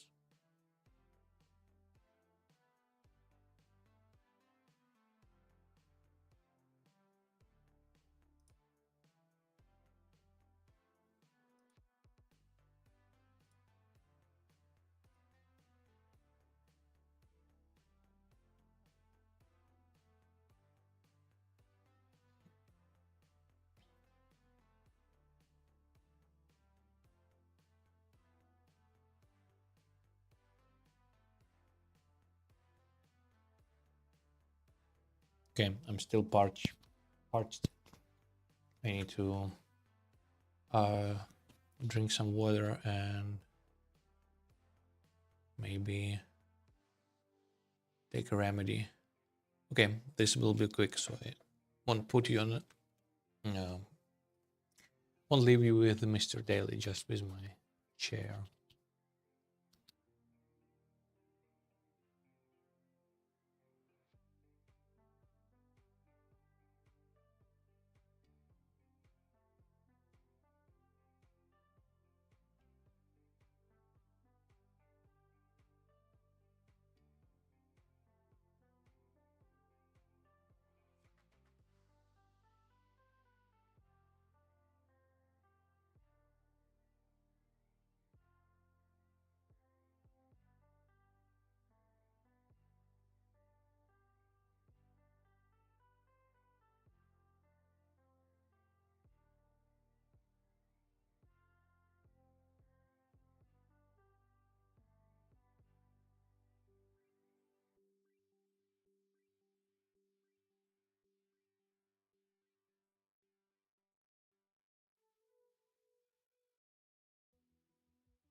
Okay, I'm back.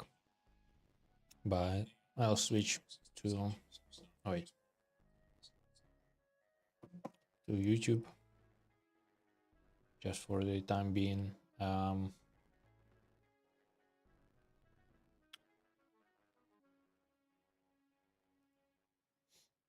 While I'm dissolving that throat medicine.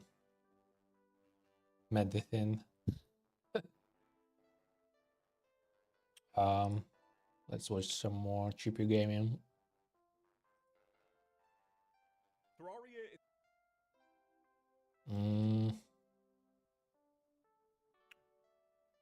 Yeah, let's do this one. So today, for the very first time, I'm checking out the Stars Above mod. Now this mod has a lot. It's got over 1,000 lines of dialogue, 24 passive abilities, 80 plus weapons, 7 unique bosses, and like a whole galaxy. So today, I'm just going to be giving my first impressions of the mod as somebody who's never seen anything about it. So we spawn with the Spatial Disc. In your palm sits a very mysterious disc, myriad reflections glittering across its starry surface. It seems to be petitioning your aid. Gaze deeper. Let's go. I will continue, because otherwise the video just ends, right? Well, this is very flashy. Look at this. It's not even Terraria anymore. Choose a Starfarer to aid you on your journey. So there's Eridani, the Umbral Starfarer, a reserve tactician. She flourishes through deep complexity. And there is Asphodine, the Astral Starfarer. I'm going to butcher this. Bold and energetic, she focuses on flashy, powerful attacks. I'm going with that. I like flashy. Well, this is very, very fancy. You feel astral energy coursing through you. Your maximum mana has been increased by 20. Okay, greetings. I am Asphodine, a Starfarer, and in turn, that makes you my Star Bearer. I will lend you my strength so that we may defeat the threats to this world together. And if things go well, to solve the bigger problems beyond. There's more in it for you though. If you'd like, I can give you the description of what I can help you with. I recommend it. Yeah, go on then. I'll take the full explanation. Okay, where to start? The spatial disc you use to form the contract can be used to access the Stellar Array, which provides abilities after defeating bosses. Nice, right? So we get an ability every time we defeat a boss, or maybe some bosses. The spatial disc can do a lot of other things, but for now, the Stellar Array is the most important. Remember to check it often. One last thing, I can turn energy from other worlds into direct power in the form of essences. Combining these with other powerful materials should be enough to create powerful, aspected weapons. My power is yours. Let's show this world what we can do. Okay, so once you've made it through the intro, you do hold on to this disc. Now, if you left click, it pulls up a little bit of dialogue with your Starfarer. Sorry, there's not much on my mind as of late. That's all right, me too. And then if you right click, you get access to this menu here. Now, the Stellar Array is, I think, the main selling point of the mod. So if you have a little look at this, you have all of these, I think they're achievements or like special abilities, but you don't unlock them until you start taking down the bosses of Terraria.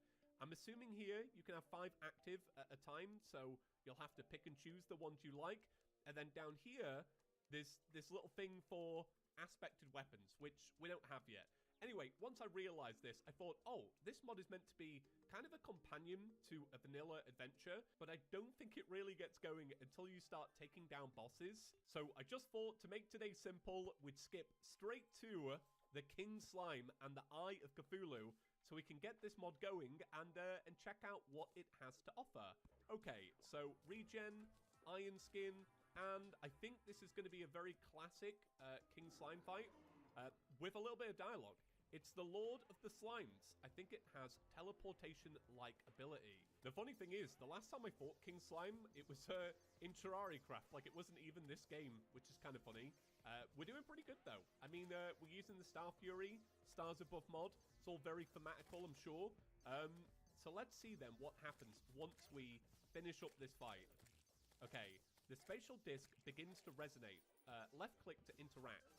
The stellar array has gained a new ability. Ah, okay, so they are abilities.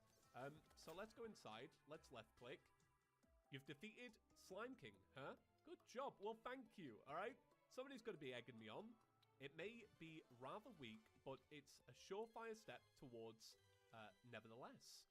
Did anyone else see that ninja thing? Was it just me? Somehow, it was strong enough to unlock a part of the stellar array. Check it out later, okay? All right, no, we're doing it now. Let's see then. After defeating an enemy, gain 10% increased damage for half a second. Additionally, gain mana based on 5% of the foe's max HP plus 12. 2-second cooldown. Okay, so let's do the Eye of Cthulhu. The eyeball approaches. Watch yourself. It's a big one. It gets stronger when it's on its last legs, I think. Okay, right. Well, let's blitz through this then, and we'll see what other abilities we're going to unlock. Okay, we're getting close to the end then. Let's see. The spatial disc begins to resonate. You've gained a new ability, and then it also once again says that it's resonating. All right, let's see what she has to say. Feels like you're ready for the next step of your journey yet. All right. Well, either way, I'm going to give you this, the Astrolabe. If you check the Stellar Nova menu, you'll see a new option has opened up. I'll be brief, but the Astrolabe will allow you to explore the galaxy with a few extra steps. If you're interested, use the Astrolabe to visit the Observatory Hyperborea. So right-clicking then, all right. This is where you'll access Celestial Cartography, a magical map of the immediate galaxy with the help of the Astrolabe. Keep in mind, you'll need the stellar glyph nearby to go anywhere except the observatory. What is this? Damn. Why does this look There's so some mod. good? So here's us, the home world, and then here is the observatory. Let's go. What is this? Oh, this is so cool. You actually... You made it to the I thought observatory. it would So, be what do some you think? Well, I think it's really cool. implied I think it's places. very neat. What is on here, though, other than beautiful, beautiful buildings? Gosh, when did Terrarians get so good at building? I look like such a pleb with my wooden houses. This is very embarrassing. You finally made it. This is the Observatory Hyperborea, the home of the Starfarers. Not all of them, mind you, but Eri and I. Right, actually, the observatories weren't intended for us at all, but we're kind of keeping the place clean. The original inhabitants are long gone anyways. We might not look it, but we aren't native to this galaxy, but came after, well, it's hard to explain straight out. Let's pretend the universe is a lake, right? Now imagine someone started pouring oil into the lake, not something you could miss. Hopefully that explains what's going on here. We ended up discovering this galaxy, the Moray galaxy, which I'm butchering, is freezing over. It's not happening all at once, but the farther away from the center you go, things get worse. The only reason why I met you is because this planet is uniquely habitable, even this far away from the galaxy's center. You can thank your sun for that. The observatory has defined this disaster as the Ardor, so we'll be referring to it as such. Yeah, don't worry, I'll forget. How are we going to solve this? Aren't there other people solving this problem? Well, I haven't noticed anything out. Well, to be fair, that's me, right? Of course you didn't. Didn't I just say your sun is warming the planet up? Jesus! Anyway, with the Astrolabe, you'll be able to explore the cosmos with a working stellar glyph once you make one. Within the observatory is the Celestiad root. In the interest of keeping this brief, you can use it like a crafting table. It's on the plinth surrounding the stone pillars. Simply combine one of each type of gemstone to create the stellar glyph. That's pretty much the hardest part taken care of. Now, placing the stellar glyph in your home will open up the gateway you can use with the Celestial Cartography menu to explore the galaxy in what we call a cosmic voyage. Wow, so I really underestimated this mod. Yeah. I kind of like, I went through the intro and I was like, oh, it's a companion thing. It's a vanilla plus experience. This seems like so much more. wow. I'm actually really excited. I mean, I was enjoying it before because it was kind of vanilla Terraria, but this just seems like a giant adventure map with modded elements. Oh yeah, so our second ability is Star Shield. When struck, gain 10% of your max HP as defense for 2 seconds. Additionally, gain 20 mana upon activation and 20% damage increase for the duration of the shield. Okay, stars above Chippy, I have an essence for you.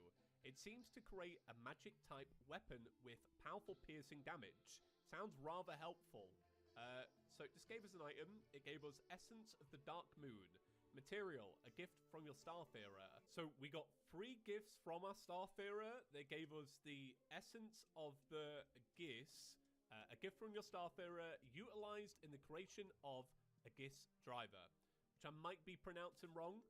Probably, right? That's me in a nutshell. Listen, this is made from 6 rubies, an enchanted boomerang, and this essence. And it makes the, it's like a mage sword. What was the other one? So this is the Essence of the Dark Moon. This makes the Carrion Dark Moon. It's another mage weapon. 7 gold bars, a sapphire, and this, which we can actually craft. I'm very happy to say. Okay, so here it is. 19 magic damage, 16% critical strike chance. Attacks with this weapon will sweep in a wide arc. Critical strikes will inflict frostburn for 3 seconds. Right-click to consume 100 mana, gaining the buff Moonlit Greatblade for 18 seconds after a short delay. Whoa! Oh, it's massive. Oh, it's just giant. What? I would expect it to be big. Right, so if you... What's it? If you right-click... Is that right? Right-click to consume 100 mana.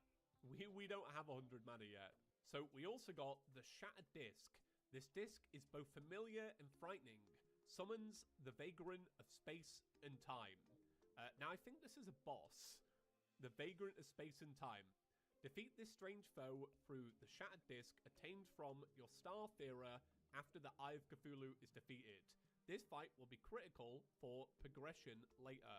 Alright, so I have all of the gems other than a diamond, but according to Recipe Browser, I don't know, they don't care about diamonds. A mystical dais formed by the Celestriad root allows for traversal of the cosmos through the use of celestial cartography in the Starfarer menu. Let's place it... Let's just place it here. Yeah, that's perfect. No, right, okay. We'll place it somewhere where it's actually going to look good. Here. Sickness Asteroid Field. A collection of marble asteroids notable for their strange foreign ruins. Possibly a clue to their original inhabitants. Yet this passage of time has rendered archaeology impossible. So we can actually travel to this one because we have a tier 1 stellar glyph. So I'm going to click it and we're going to see what happens. Looks like you've arrived. These are asteroids of interest. Let's do some exploring. There is a chest. There's a little star cell. Should we kill the star cell? Yeah, go on then. All right. Prismatic core. Material. We'll have a read of this in a minute. I'll go through and, you know, try and find as many as possible. So in this chest, we got some more prismatic cores as well. And I also noticed, because I tried to... Wait, who's that? What is that? How did I miss this person? Yeah. Oh, no, they're gone. Well, thank you very much. Appreciate it. So apparently, if you fall off, you die. Which is quite funny, right? I think I've explored all of this so far. I might be wrong, but I think I have. The only problem is the NPC... Okay, I'm a bit better.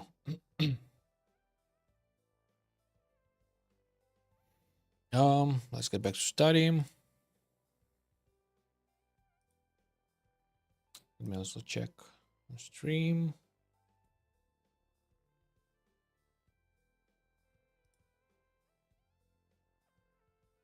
Okay, everything's working.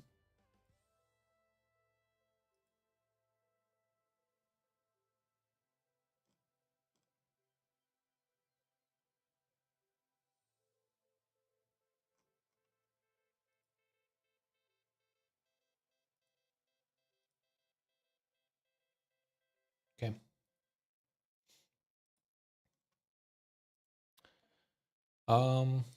Wait.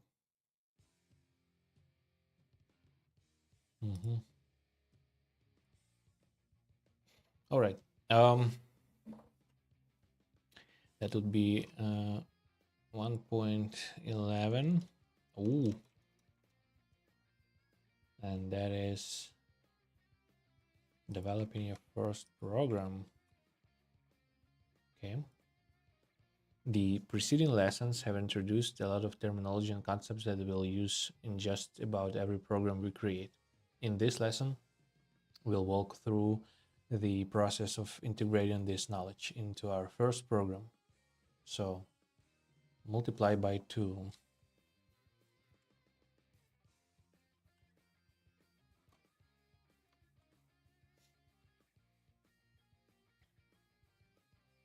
First, let's create a program that asks the user to enter an integer, waits for them to input an integer, then tells them what 2 times that number is.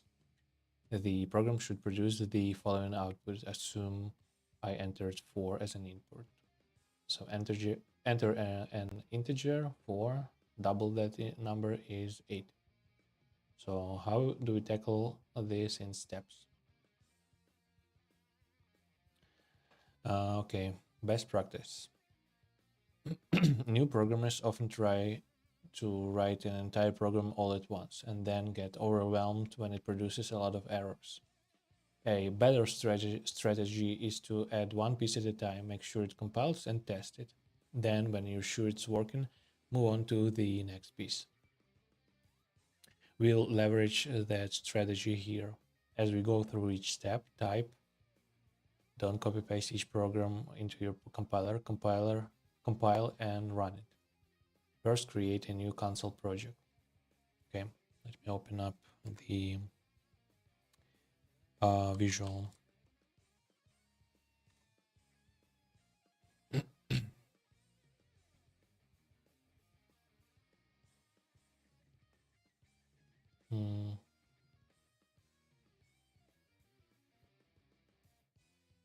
Create a new project.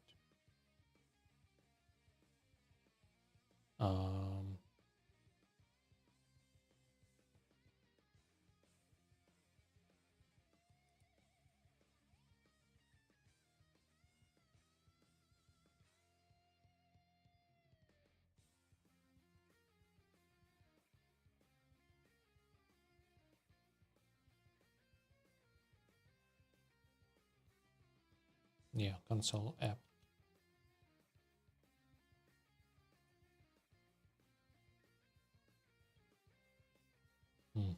Create.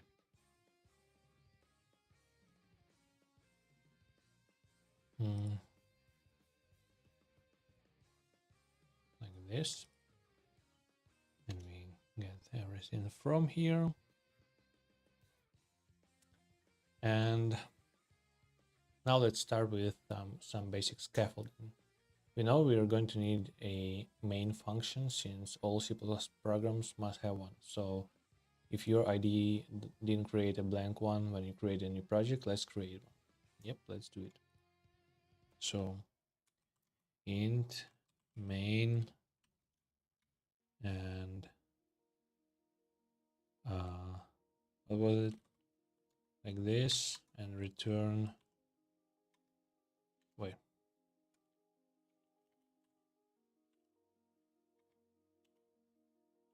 Huh?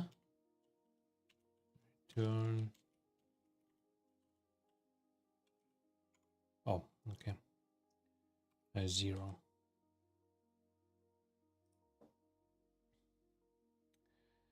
We know we're going to need to output text to the console and get text from the user's keyboard. So we need to include IOStream, so input output stream library for access to character output and character input. So of course the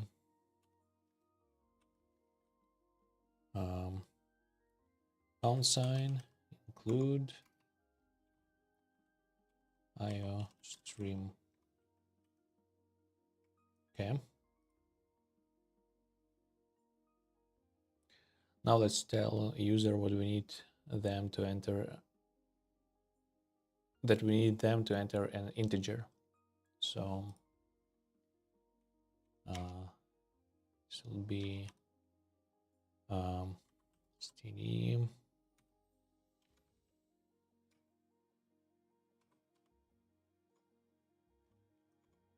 character output insertion operator. What should it tell? Enter an integer and semicolon. No, column. Okay.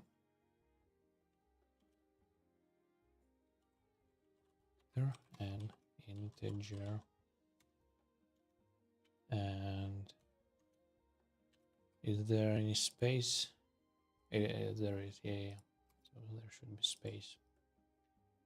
And okay. At this point, your program should produce this result and then terminate. Okay. How about I try to compile this?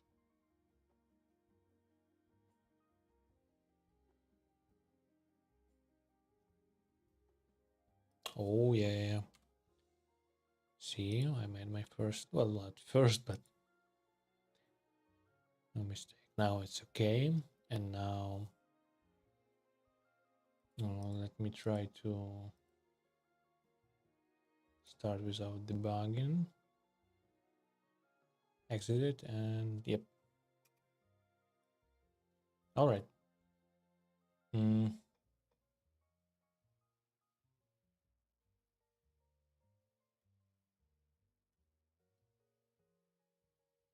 Okay. Then now we're going to get the user's input. We'll use character input and operator extraction operator to get the user's input, but we also need to define a variable to store that input for use later. Okay, so note that this program has an error somewhere.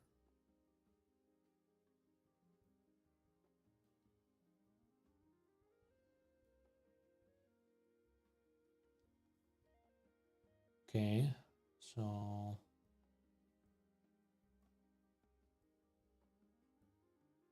character output looks okay, semicolon,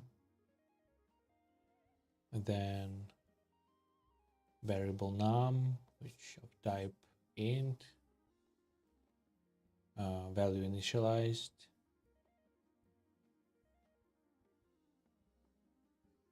define variable num as an integer variable. Okay.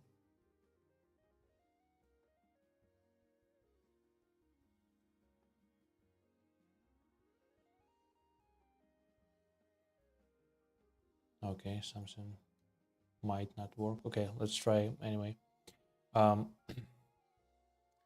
what do I need to do? I need to make a value initialized variable with integer type.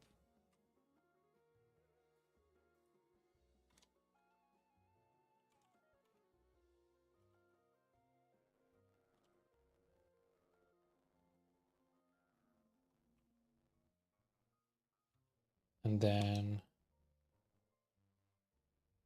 I think character input,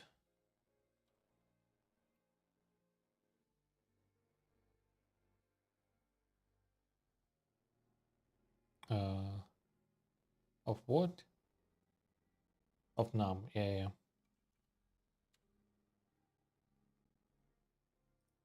And that's it. Okay, so let's try to compile it.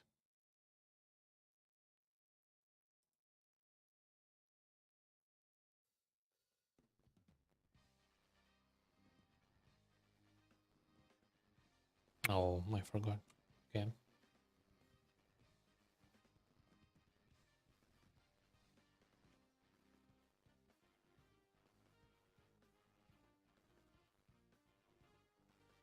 Okay, at least it compiled it, and now let's try to start it.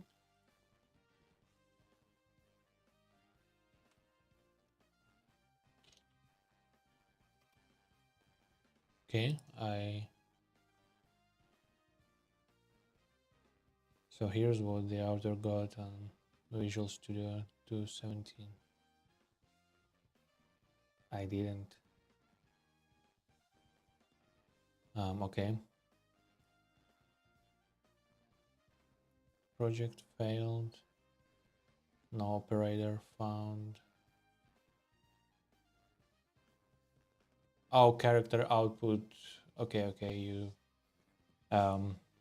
yeah. The wrong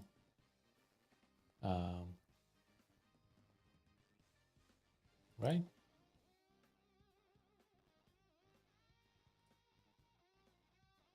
First, since the program compiled before we made the latest update and doesn't compile now, the error must be in the code we just added lines 7 and 8. That significantly reduces the amount of code we have to scan to find the error. Line 7 is pretty straightforward, just variable definition, so the error probably isn't there. That leaves line 8 as the likely culprit. Second, this error message isn't very easy to read, but let's pick apart some key elements. The compiler is telling us it ran into the error on line 8. That means the actual error is probably on line 8. Or possibly the preceding line, which reinforces our previous assessment.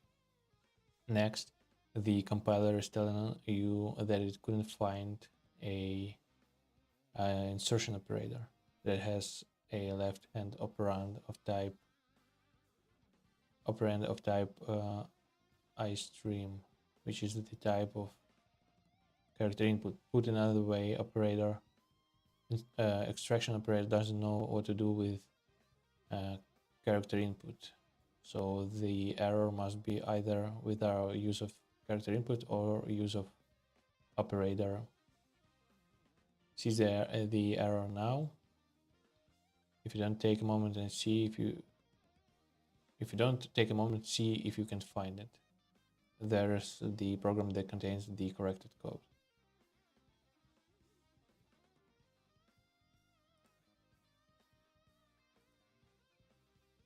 Okay. Now the program will compile and we can test it. The program will wait for you to enter a number. So let's enter 4. The output should look like this. Enter an integer 4. Almost there. Last step is to double the number.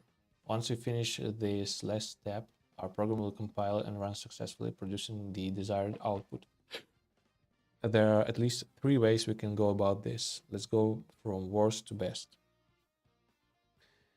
The not good solution. This would be character output, and then value initialize variable num, and then character input from num to num and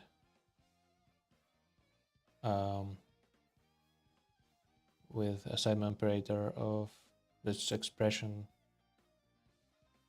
statement. And then so we'll do like variable num with assignment operator of num multiplied by 2, double num's value, then assign that value back to num, and then we have character output of double that number is value of num print out on screen end line. In this solution, we use an expression to multiply num by 2 and then assign that value back to num. From that point forward, num will contain our doubled number. Why is this a bad solution? Before the assignment statement, num contains the user's input.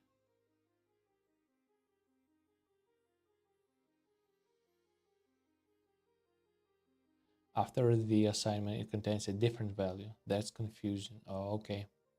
We overrode the user's input by assigning a new value to the input variable. So if we wanted to extend the program to do something else with that input value later, triple the user's input. It's already been lost. Oh, okay. Got it. the mostly good solution, less bad version. Okay, so main and then character output, show me enter an integer. Yep. Then value initialized variable num, character input into num. Okay, then we make another variable double num, which would be any num after character input multiplied by 2, define a new variable and initialize it with num multiplied by 2, and then character output would be double that number is, and just output the double num value, then print the value of that variable here. Yep. This solution is pretty straightforward to read and understand, and resolves both of the problems encountered in the worst solution. The primary downside here is that we're defining a new variable, which adds complexity. To store a value we only use once. We can do better. Okay, the primary downside here is that we're defining a new variable, yeah, which adds complexity, I guess. To store a value we only use once, just to show it. Okay, we can do better. Okay, and preferred solution would be character output, enter an integer, variable num, value initialized. Character input goes into num. I'm just readjusting myself. Then do this character output, double that number is, then insertion operator, and just show me the num multiplied by 2. Use an expression to multiply num by 2 at the point where we are going to print it. Okay, this is preferred solution of the bunch. When character output executes, the expression num multiplied by 2 will get evaluated, and the result will be double num's value. That value will get printed. The value in num itself will not be altered. Yeah. So we can use it again later if we wish. This version is our reference solution.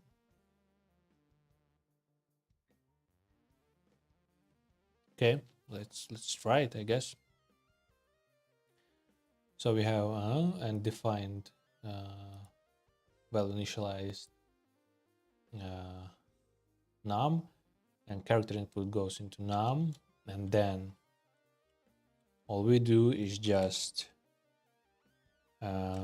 make character output and insertion operator of what was the text again? Double that number is. Double that number is, and insertion operator, and just variable num multiplied by 2, and then just end line. No, if it's by itself, like this, right? Yeah. Oh no, the backward slash C, already making the mentioned mistake, and of course close in the semicolon to close the statement. Okay, let's do compile first. Looks fine, and then let's start it. Enter an integer. Okay, so how about 8? No, how about 9? Okay, enter. Double that number is 18. Nice. Okay. Oh wait, I should have added the that would be console, I guess. Yeah. Let's try it.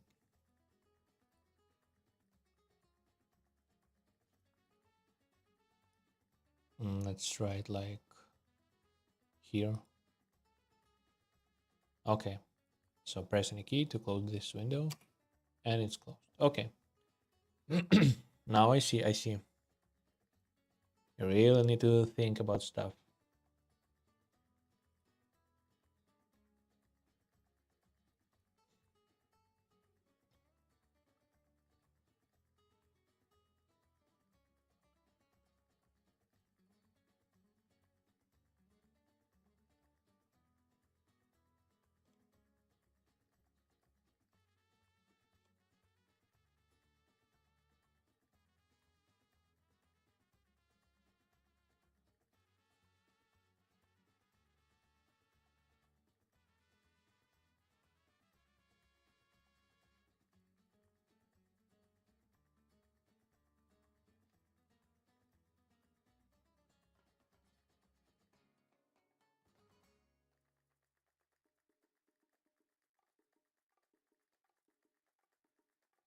Okay.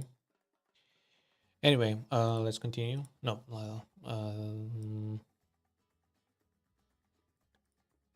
yep.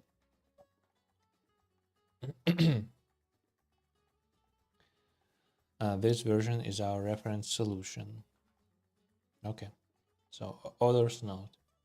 The first and primary goal of program is to make your program work.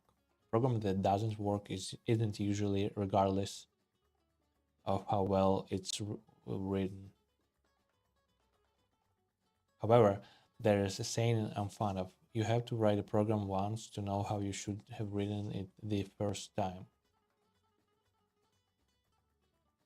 Okay. This speaks to the fact that the best solution often isn't obvious, and that our first solutions to problems are usually not as good as they could be. And when we're focused on figuring out how to make our programs work, it doesn't make a lot of sense to invest a lot of time into code we don't even know if we'll keep. So we take shortcuts. We skip things like error handling and comments. We sprinkle debugging code throughout our solution to help us diagnose issues and find errors. We learn as we go. Things we thought might work don't work after all, and we have to backtrack and try another approach. The end result is that our initial solutions often aren't well structured, robust, error-proof, readable, or concise. So once your program is working, your job really isn't done unless the program is one-off throwaway. The next step is to clean up your code. That involves things like removing or commenting out temporary debugging code, adding comments, handling error cases, formatting your code, and ensuring best practices are followed. And even then, your program may not be as simple as it could be. Perhaps there is a redundant logic that can be consolidated, or multiple statements that can be combined, or variables that aren't needed, or 1,000 other little things that could be simplified. Too often, new programmers focus on optimizing for performance when they should be optimized for maintainability. Okay. Maintainability. Maintainability. Okay. Very few of the solutions presented in these tutorials came out great the first time. Rather, they're the result of continual refinement until nothing else could be found to improve. And in many cases, readers still find plenty of other things to suggest as improvements. All of this is really to say, don't be frustrated if when your solutions don't come out wonderfully optimized right out of your brain. That's normal. Perfection programming isn't iterative process, one requiring repeated passes. Others note. One more thing. You may be thinking, C++ has so many rules and concepts, how do you remember all of this stuff? Short answer, you don't. C++ is one of the part using what you know and two parts looking up how to do the rest. As you read through this site for the first time, focus less on memorizing specifics and more on understanding what's possible. Then when you have a need to implement something in a program you're writing, you can come back here or to a reference site and refresh yourself on how to do so. Okay, so question 1 and the only one. Modify the solution to the best solution program above so that it outputs like this, assuming user input is 4. So enter an integer 4, double 4 is 8, triple 4 is 12.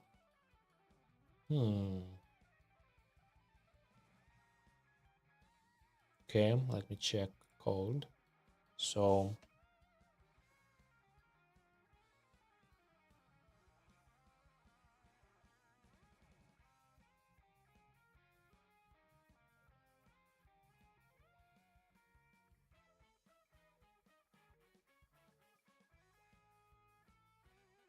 well, I mean, either I'm doing 2 character outputs or I can just continue the same one after the basically the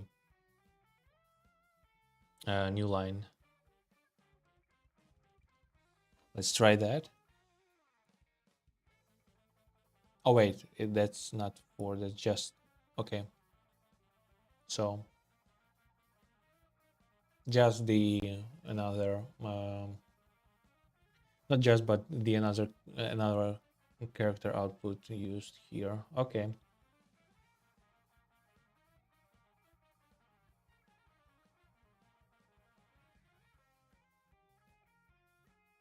Oh, triple.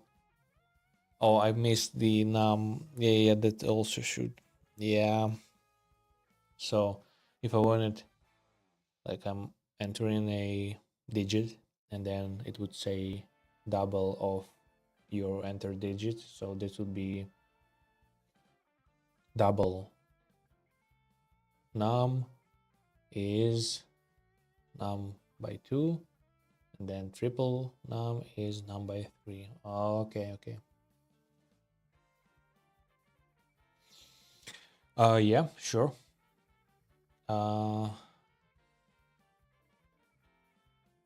I can basically take everything from here.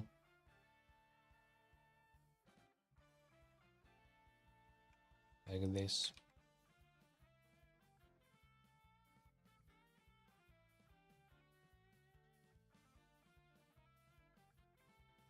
Okay.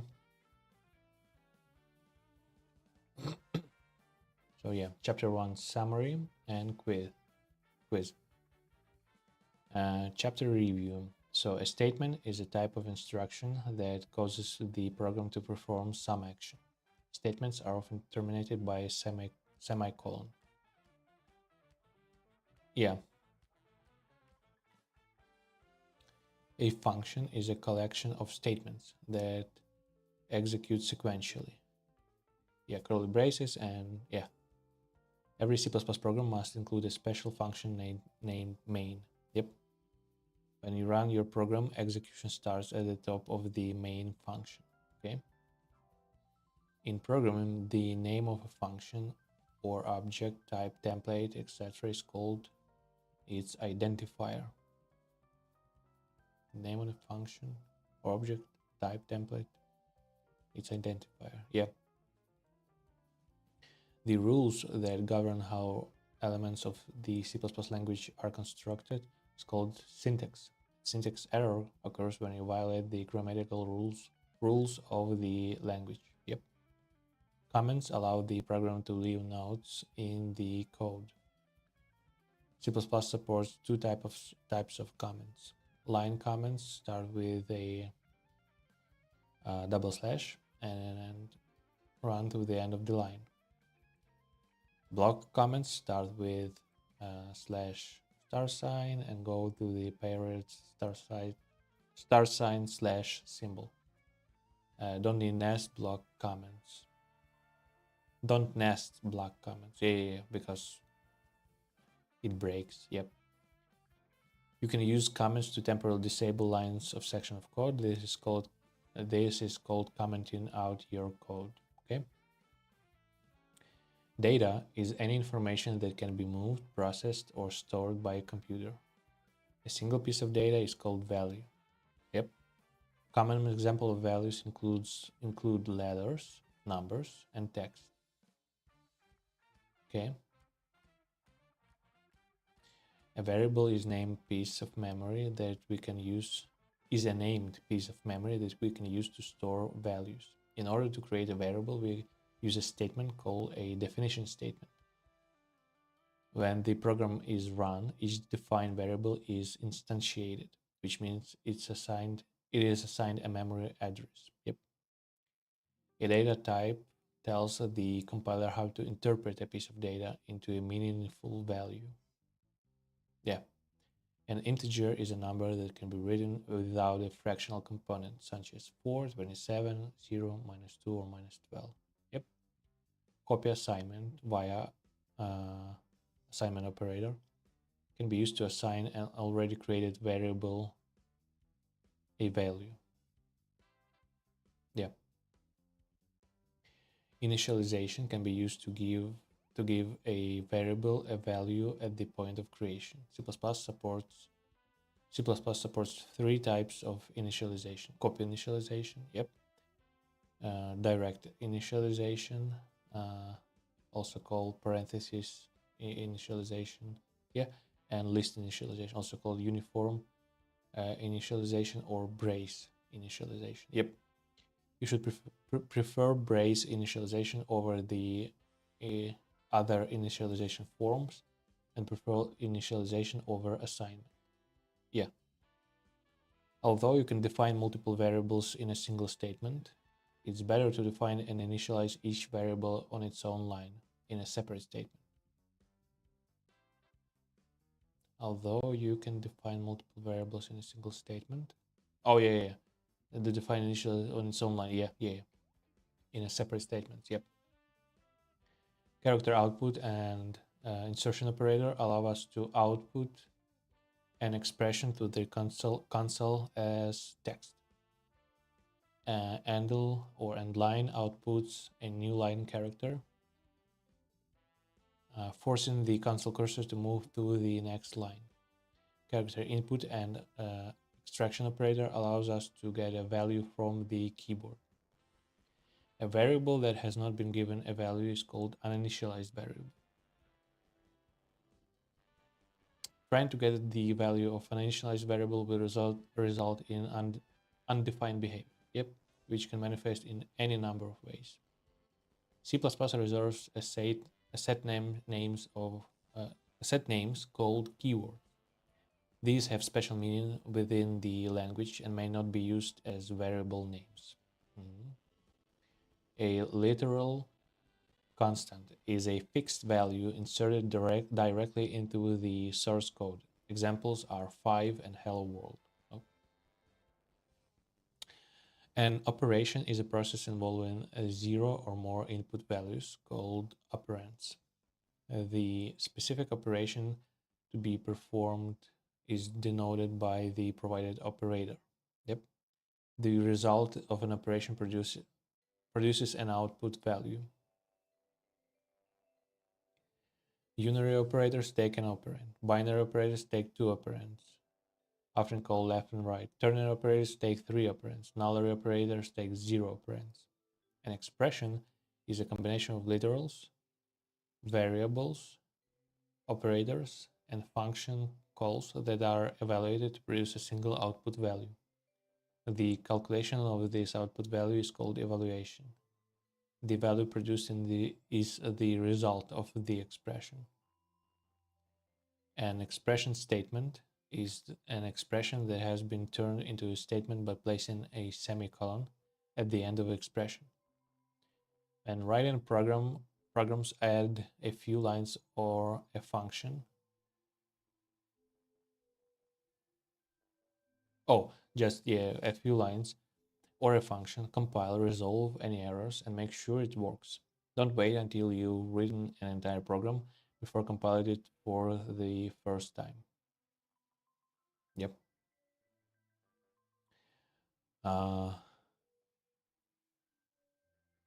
Focus on getting your code working. Once you're sure you are going to keep some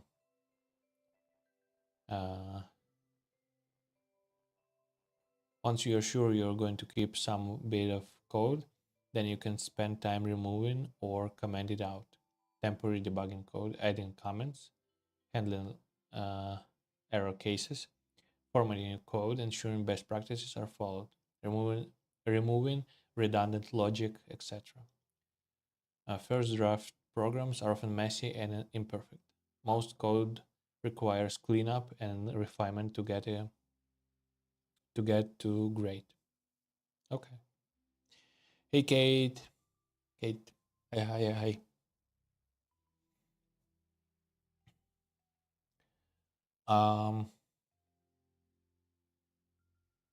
Yeah, we're still a bit early for games, so just a bit.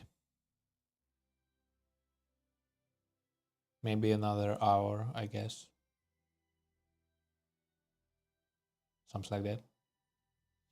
But still, hi. Anyway, what is the difference between initialization and assignment?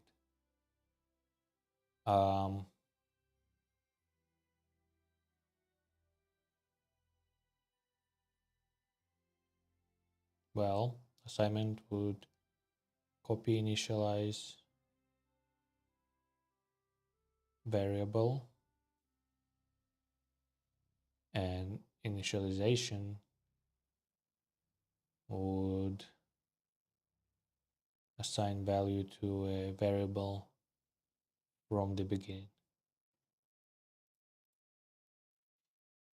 Initialization provides a variable with an initial value at the point of creation. Assignment gives a variable a new value after the variable has already been defined. Yep. When does undefined behavior occur? What are the consequences of undefined behavior?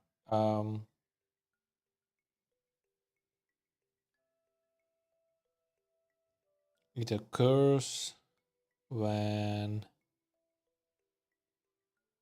we address variable uninitialized, trying to pull out value from an initialized variable.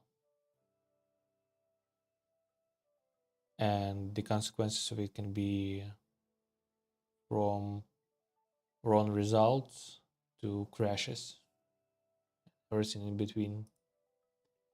Undefined behaviors occurs when the program does something that is ill-specified by the C++ language. The consequences could be almost anything from crashing to producing the wrong answer to working correctly anyway, or that, yeah.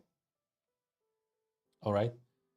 Write a program that asks the user to enter a number and then enter a second number. The program should tell the user what the result of adding and subtracting the two numbers is.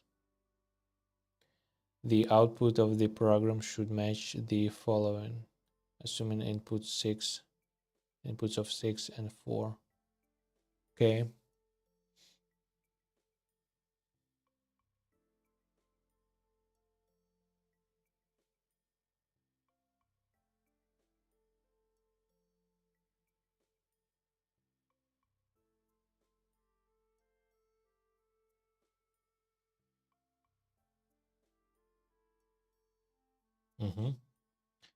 Okay, so that would be was the text enter an integer. That would be just character output. Okay. and then enter another integer. So for example, let's make it int num1,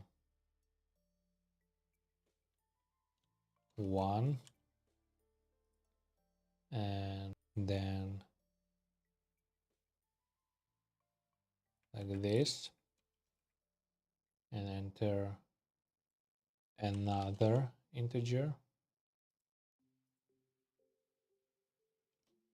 and then int num2,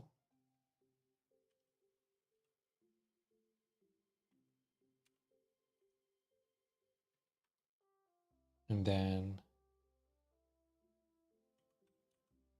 we'll do character input to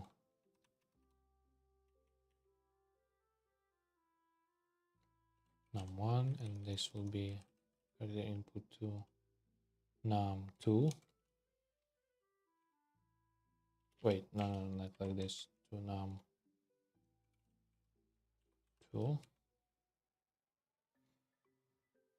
And then what does it one separate lines? Okay, so then it will say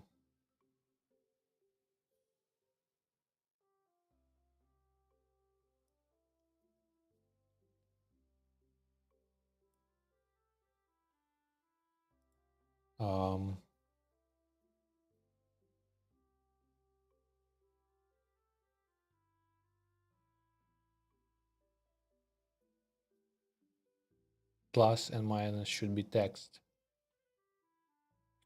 I think. So what about num1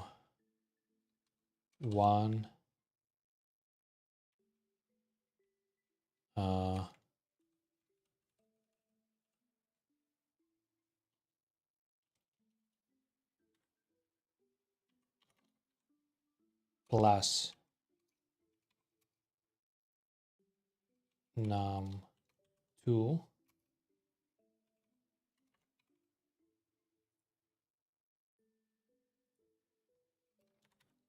is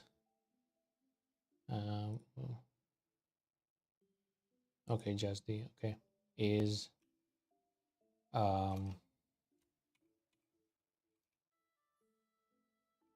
num1 addition operator num2 and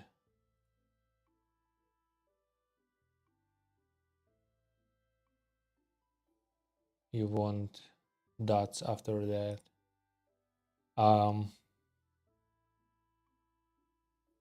Should we do dots separately like this? Okay, and then new line.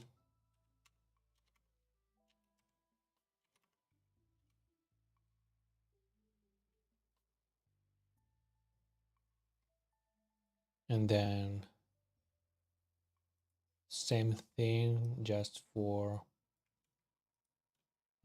subtraction.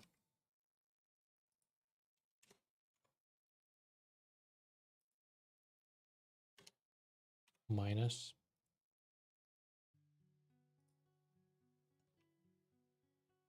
And then minus. Oh yeah, and cloth, all of this stuff. I think, let's try it.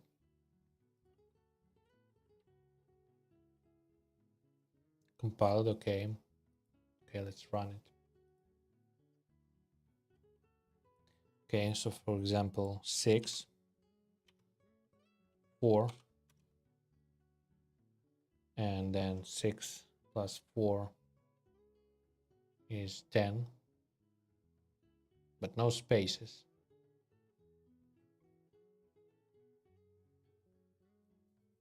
Okay, let's check the solution.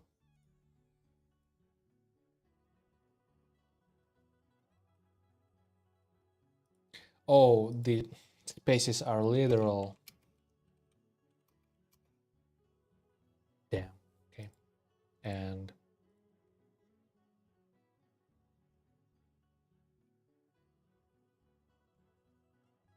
oh, we could have. Yeah, because you can use the end line within the code. Okay. So like this. And then it doesn't need the its own quotation.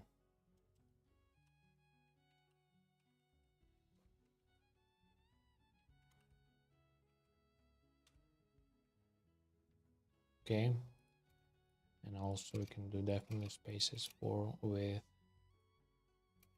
Yep, let's run it again.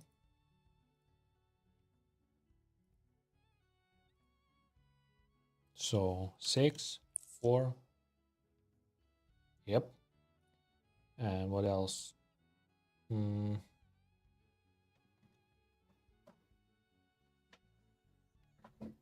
Oh, it should have been already.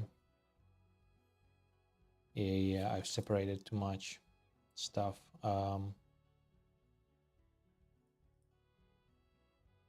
So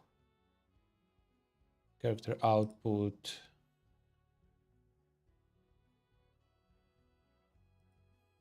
And then int.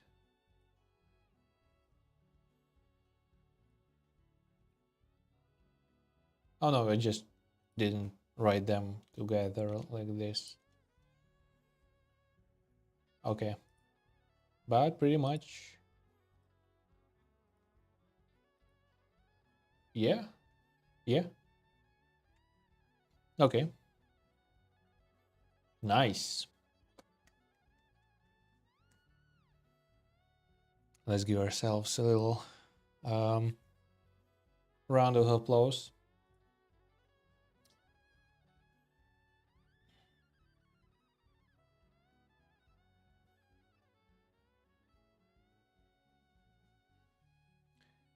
Pirate software just ended.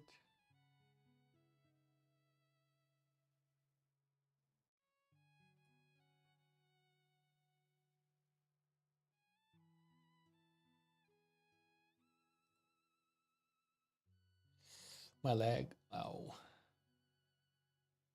Fell asleep. All right. This will be it for that chapter. And I think we'll start this one today. Maybe even more, I don't know. But I'm still getting a little bit of hit on my throat.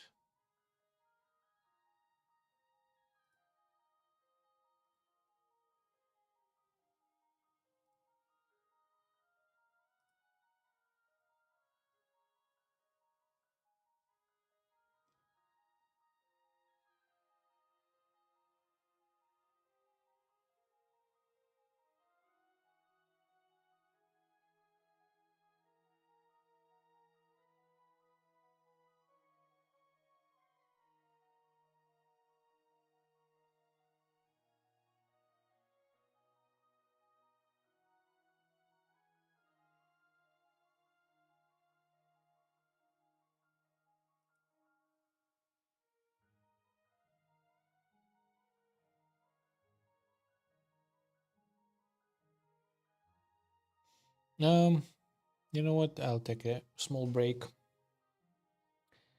and get some water, maybe spray something down this throat, and while you will watch a bit of Daily Dose.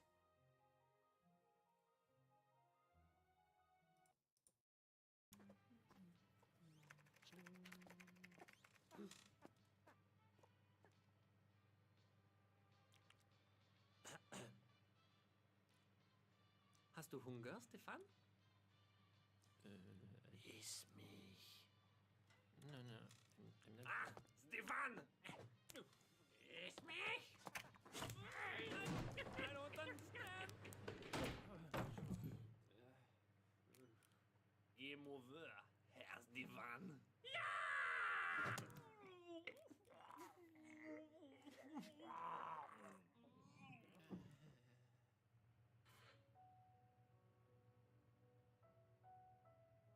Have you ever had a day where you just feel like this?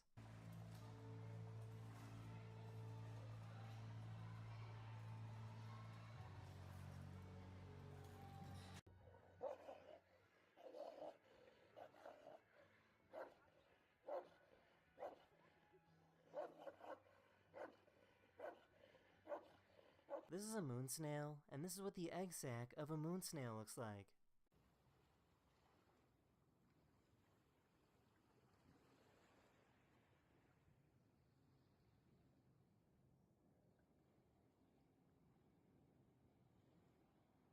This little kitten hurt its leg and needed to be wrapped up.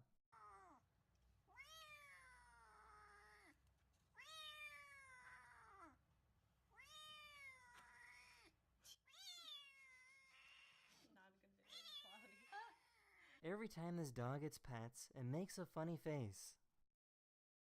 That's in this video. Hopefully I was able to make your day just a little tiny bit better, and I'll see you guys again very, very soon. Later. Hello everyone, this is your Daily Dose of Internet. These sharks can only see blue and green light, so scientists recorded these sharks using a filter and discovered something incredible. The sharks absorb blue light from the sun and then send out green light from their skin. These sharks communicate with other sharks by flashing this green light from their bodies.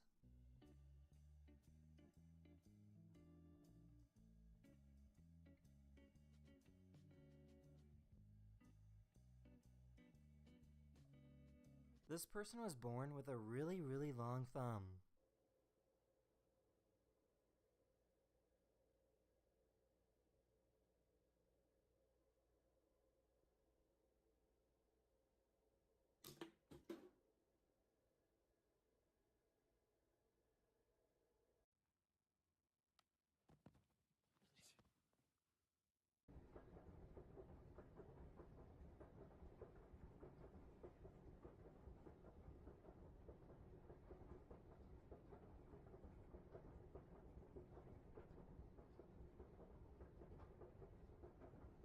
This person put down tinfoil to prevent their cat from jumping up on the counter.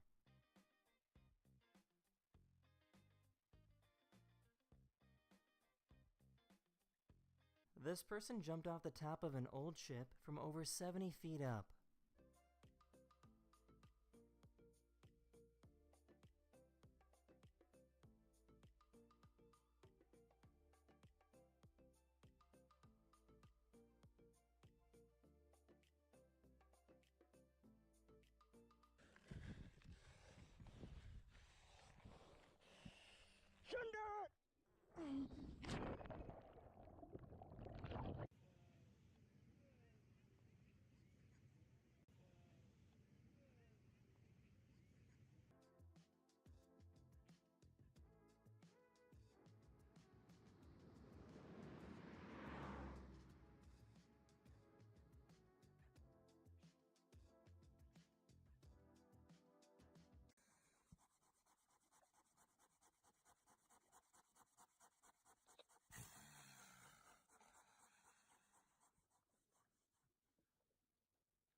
Hello everyone, this is your Daily Dose of Internet.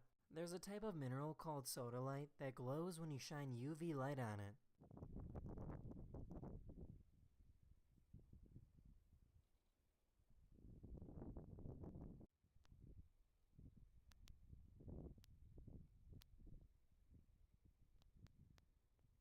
The air vent in this person's car jumps to hyperspeed at the lightest touch.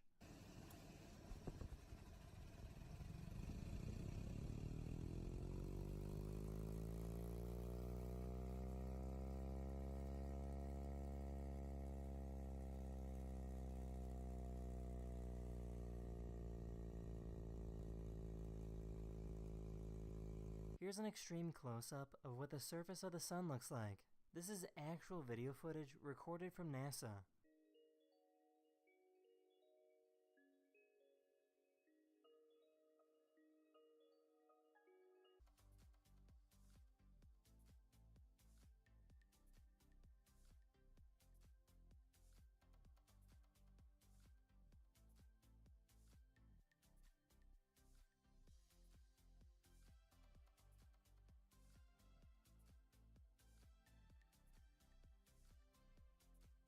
This dog finally had enough of getting bothered by this kitten.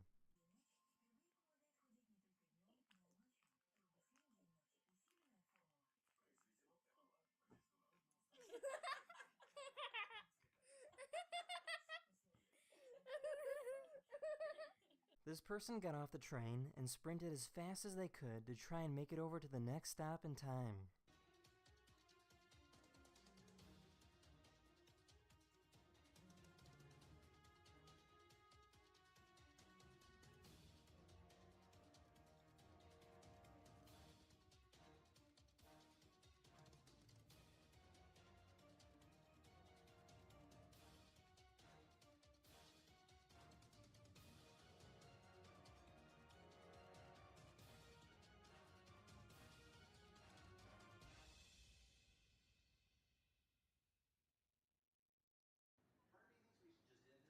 Alright, I'm back. We'll watch some more YouTube while I'm taking another piece of medicine. Hasn't popped back up again. Now, here's the thing. I think I've maybe come to this a little bit early, because the enemies are really tough. So far, the writing, this flashy weapon that I found, the abilities, the space travel, all of it seems really cool. Like, I'm glad I checked this out. Now let's see, can the mod handle a good boss fight? So, I don't know how we spawn this in. This might be the wrong time and location, but let's give it a go. Something about this foe seems familiar. Look out for his sword. Seems it can take different forms. Okay? One thing I will say is it's a little distracting, the Starfarer. They definitely go on a bit in times of like, oh, you probably shouldn't. Okay, so let's see if I can actually hack this. It did, whoa, it did say it would be, you know, important to progression later on. Oh my gosh. Oh, we got smashed. They said this was meant to be before the Brain of Cthulhu. What? So we are going to do that again, but I thought since we did get this mage sword from the Starfarer, we could probably do with some mage armor. So I'm going to go grab some jungle armor, and then we'll be able to see its true potential, because it has that secondary ability, but I can't even see it yet because I don't have enough mana. Alright, so let's make some jungle armor then, and then I need to dive back into the caves again because I don't have enough rubies for the weapon I want. So moving this all over then, we have max mana as well. Let's see what the special ability does. So this is the left click, which is kind of slow, and then this is the right click.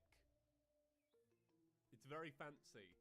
And then that gives us the buff. Man, I want to Moonlit Great play Blade. Terraria properly. Lunar energy grants you strength, but prevents mana regen. Okay, so your sword becomes this. But I have no one to play with. Quite cool. And I really do like the Starfarer. We'll always point out if you kill a random critter. So the Aegis Driver. With 40 mana available, this weapon will throw with special effects, consuming 40 mana in the process. The blade will ignite, dealing increased damage, and will burn foes. Burning foes will take bonus damage when they are reignited. No mana is available, the weapon will be empowered to deal hard damage. Cool, so let's give this a go. This weapon here, although very flashy, is very slow. Wow. That is really sick. So that's just really Alright, so I think we're ready to give the boss a go and see how we get on. I've got buffs and I'm ready. So let's see what this is. I will say already, this one is so much better than the one that we were previously using. That one that we were previously using really was getting quite slow. So it was really, you know, doing anything. It should explode now. So it's excited. Yeah, this is way better. I'm so glad I made this. Because there was not like a good idea of what the weapons could be like. Only because it was, like I say, very slow. Right, so let's go in. Pretty cool fight. Definitely got a lot of attacks. Okay, so it seems like looking inside the box.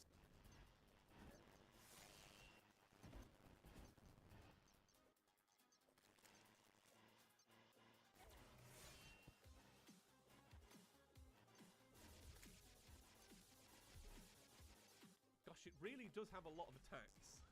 I do quite like that aspect. And I do think with this armor and this weapon, it feels a lot more, you know, in line with what it's meant to be.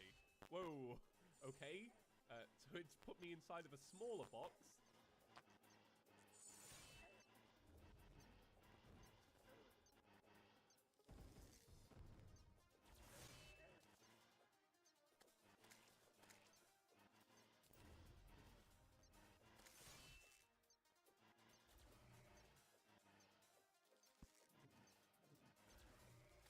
So it is getting quite low. Let's see. Are we going to be able to finish this up? Hopefully so. Okay, we're down to the last 200. So let's see. Oh, it's defeated. But there's another health bar, so I'm a little concerned. Oh, well, there we go. The Vagrant of Space and Time has been defeated. The spatial disc begins to resonate. All right. And we also get a new ability for that, I think. I see. Please excuse my test. I know it was crude, but it's the only way I know how to judge someone. In reality, I should have known. My sisters would never choose unwisely. Huh? Sister? No way. I apologize, Asphodine. This should help. Ring any bells? So recapping that, because it was a lot of reading. Essentially, that person here was telling us about a star bearer that was, you know, just evil, right? Hope that summed it up. I know he's a loner, but I wish we could have spoken more. Stay safe, Perseus. I can't help feel he's hiding something from me, though.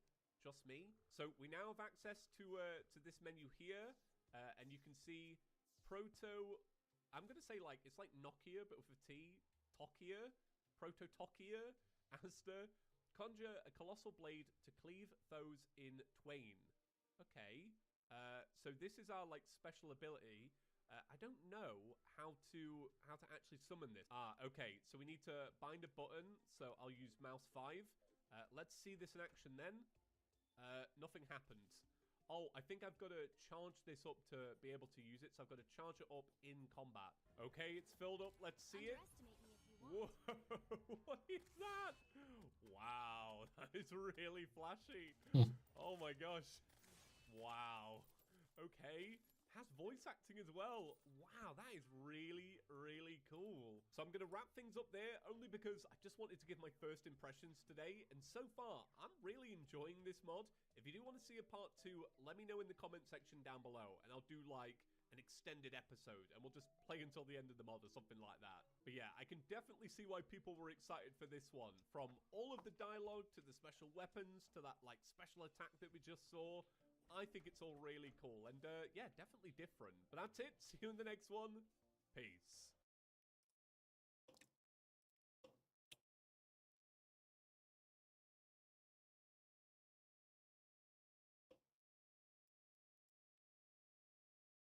Like the electric bolts are just, they're not Terraria-like, but they're just cool. 20 summon damage, 40 critical strike chance, summons the Pale Knight. Oh, look at that. It's a little Hollow Knight. Oh, that's quite cool. Look at his little, like, sword swish. I haven't played a lot of Hollow Knight. I'm just going to be honest with you, fake fan, all right? But I like the design. That's cool. I love how it bounces on their head. Oh, that's actually golden. And do you know what? Combined with this whip, it's a good little starter set. You know, if we were playing just vanilla Terraria, we'd have to walk across the world and get a Finch staff, or we'd have to die a bunch of times and get like an Abigail flower. No, right? We're getting started with this. The Snowball is definitely one of my favorite enemies that they've added. I just think it's really neat. Also, I could see a little twinkle down here, so I'm going to check what that is. If I remember right, this might be the thing that like leads you to the boss or something like that. No, it is not. It is something else. What is that? Please, you can go into my inventory if you'd like. Oh, there we go. Aquamarine Pendant, plus 15 barrier. Losing all of your barrier releases ice shards.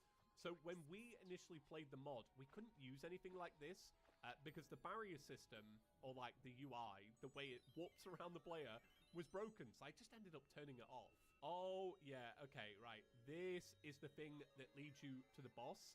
You're meant to like interact with it, and then I think you mine down and follow it. Something like that. Meadhorn. Equipable. Potions last 50% longer. Wow, that is actually quite cool. Oh, okay, all right. Flurry boots, and you can pick 2 of these. That's quite cool. I don't think there was chests here last time we played, so I will take healing potions and a diamond. Why not? That's so cool. So it's like you don't even have to really go hunting for accessories. You know, this mod's just like got the hook up. Suspicious looking offering. Drop in prismatic waters to summon the one the Squidities worship. That's cool as well. I don't remember getting one of these. I think I crafted it last time I played. That's what I remember at least, all right? That's my narrative. Gosh, it's so cool. I don't know when they made these changes, but it's so streamlined. Like, I don't remember the mining buff, and I don't remember the chests, and I feel like it just, I don't know, it guides the player a lot quicker to where you want them to be. Whoa, what is this? Soul nibblers. What? What are they? Oh, they're horrible. Horrible soul nibblers. What a name. So I'm just working on some houses, and I've also done a little bit of reading. Now, it turns out there is actually a summoner set in Starlight River that we can get. You get it from the King Slime. So my plan is we're going to go underground. I'm going to get some gems. I'm going to make sure that we have a hook so that we can do the fight. I'll probably go back to the ice biome, get a Flinx coat so that we have a little bit of summoning armor, and then we'll put Hollow Knight and our whip to the test, and we'll get that armor. Wow, take a little look at this. Look how cool this is. What even is it? It's like a little hot springs. It's a little sauna. You know, if I take a dip in that water, I come out rejuvenated, refreshed, I'll be very pleased. Am I rejuvenated? Is my health going? Oh, I actually am. Refreshing dip. The hot springs restores your body and mind. The way the background music just disappears as well, and it's just the sound of water. Why did they make this? Why is this like weirdly wholesome? I'm hoping that we'll just kind of wing this, and then we'll get a free set of armor. It's very optimistic, right? This is expert mode King Slime at the end of the day, but we are using modded items. What I do like is this gives us a real chance now to see just how powerful the Pale Nail really is. And it seems like, to be completely honest, it's kind of holding its own. So what I'm going to do is I'm just going to keep working my way to the right, hoping the enemies on the left despawn, and maybe, if I am lucky, we will make it through to the very end. Okay, here we go. All right, okay, cool. So I wonder if it's just it's in the treasure bag then. I kind of thought it'd just drop on the floor. All right, so let's see. We got some gelatin. That is for cooking. Let's open it up then. Bam. What do we get? I got nothing. Ah, okay, right. So it's just rare, right? Okay, that's Okay. I'm done. There's my medicine.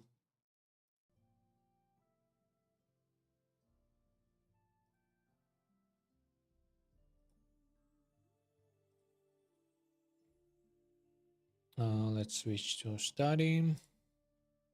There we go. Oh, well, I'll make everything quieter for me. Okay. So, in the last chapter, we defined a function as a collection of statements that execute sequentially. While that is certainly true, that definition doesn't provide much insight into why functions are useful. Let's update our definition. A function is a reusable sequence of statements designed to do a particular job. You already know that every executable program must have a function named main, which is where the program starts execution when it is run. However, as programs start to get longer and longer, putting all the code inside the main function becomes increasingly hard to manage. Functions provide a way for us to split our programs into small modular chunks that are easier to organize, test, and use. Most programs use many functions. The C++ standard library comes with plenty of already written functions for you to use. However, it's just as common to write your own. Functions that you write yourself are called user-defined functions. Consider a case that might occur in real life. You're reading a book when you remember you need to make a phone call. You put a bookmark in your book, make the phone call, and when you are done with the phone call, you return to the place you bookmarked. And you continue your book precisely where you left off. Okay? C++ programs can work the same way. A program will be executing a statement sequentially inside one function when it encounters a function call. A function call is an expression that tells the CPU to interrupt the current function and execute another function. The CPU puts a bookmark at the current point of execution and then executes the function named in the function call. When the called function ends, the CPU returns back to the point it bookmarked and resumes execution. The function initiating the function call is the caller, and the function being called is the callee or called function. Okay, let me read through this.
Okay, an example of user-defined function.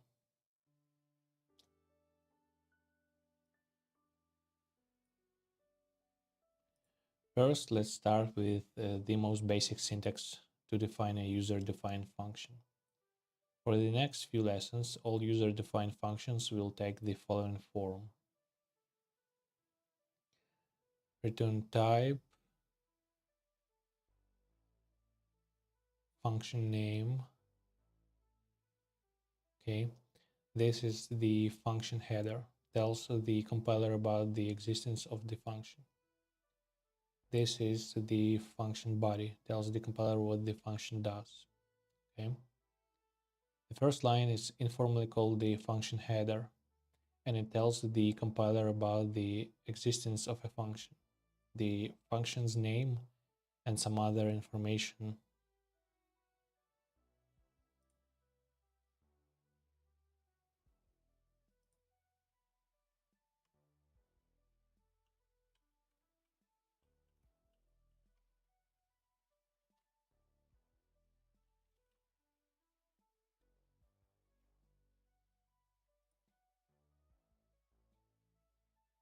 Yeah, so function's name and some other information that we'll cover in future lessons, like the return type and parameter types.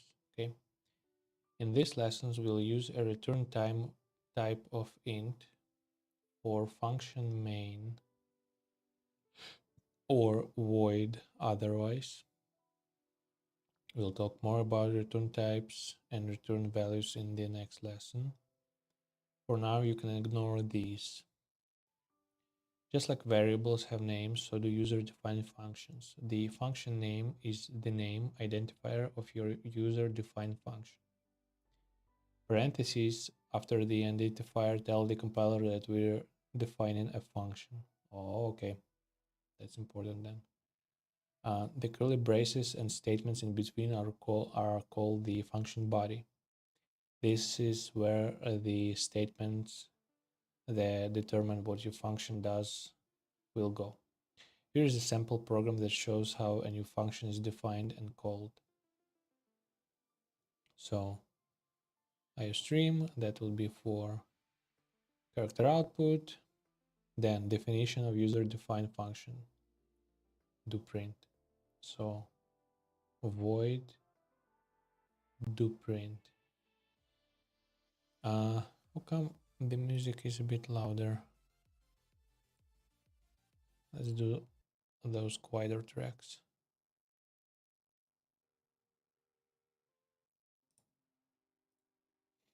Okay. So then void doPrint. doPrint parentheses is the called function in this example.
Okay.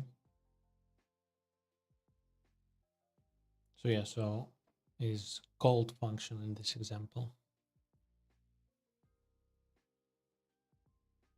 Then definition function main.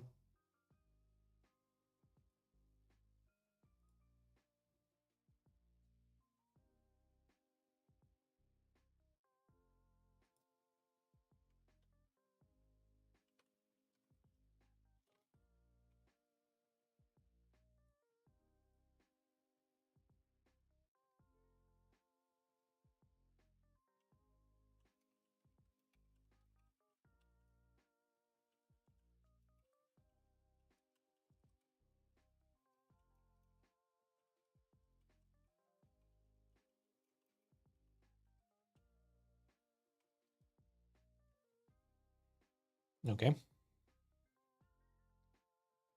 So yeah, definition function main. Character output starting main and line. That's just a text that won't do anything. Then doPrint interrupt main by making a function called doPrint. Main is the caller.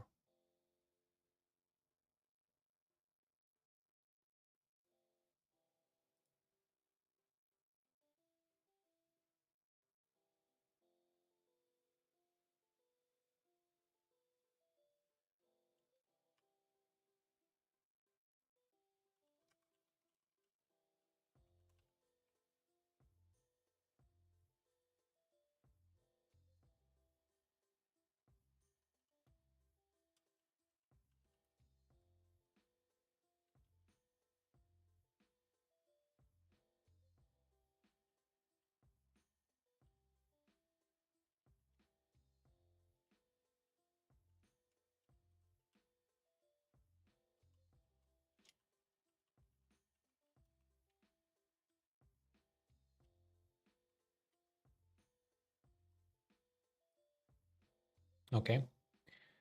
So interrupt main by making a function call to doPrint.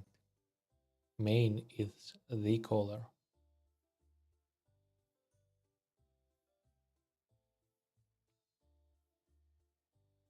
And doPrint is the called function. Okay. I think I understand. And then character output, this statement is executed after doPrint ends because yeah. Okay. So this program produces the following output. Start in main.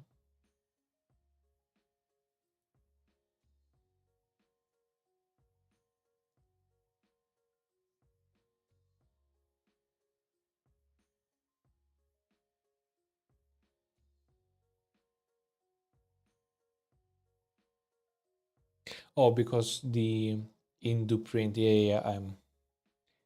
yeah, so that will call that function, which has statement in do print, and then character output and in main. Okay, okay. So the program begins execution at the top of function main, and the first line to be executed prints starting main. Yep. The second line in main is a function called to the function do print. We call function do print by appending a pair of parentheses to the function name, such like do print parentheses. Note that if you forget the parentheses, your program may not compile, and if it does, the function will not be called. Yep, boring.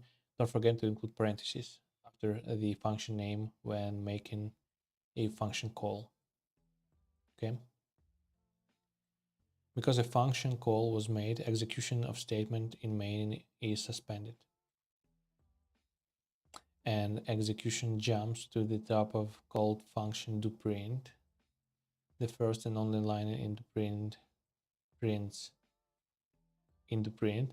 When do print terminates, execution returns back to the caller function main and resumes from the point where it left off. Consequently, the next statement executed in main prints ending main. Okay.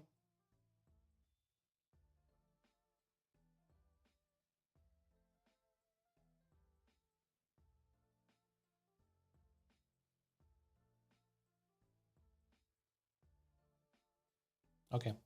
Then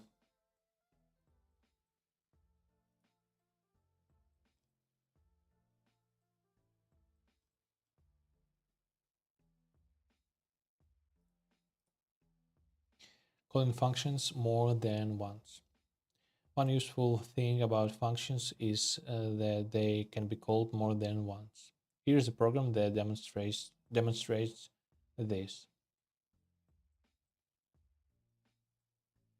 So do print, void do print, character output, yep, and then definition function main, yep, and then character output starting main to print call for the first time and then for the second time and program produce the following output starting main, yep, and then in do print and in main, yep. Since do print gets called twice by main, do print executes twice and in do print gets printed twice, once for each call. Yep.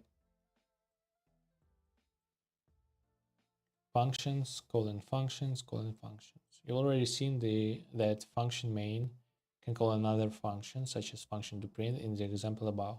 Any function can call any other function. In the following program, function main calls function do A, which calls function do B. Okay. So I stream and then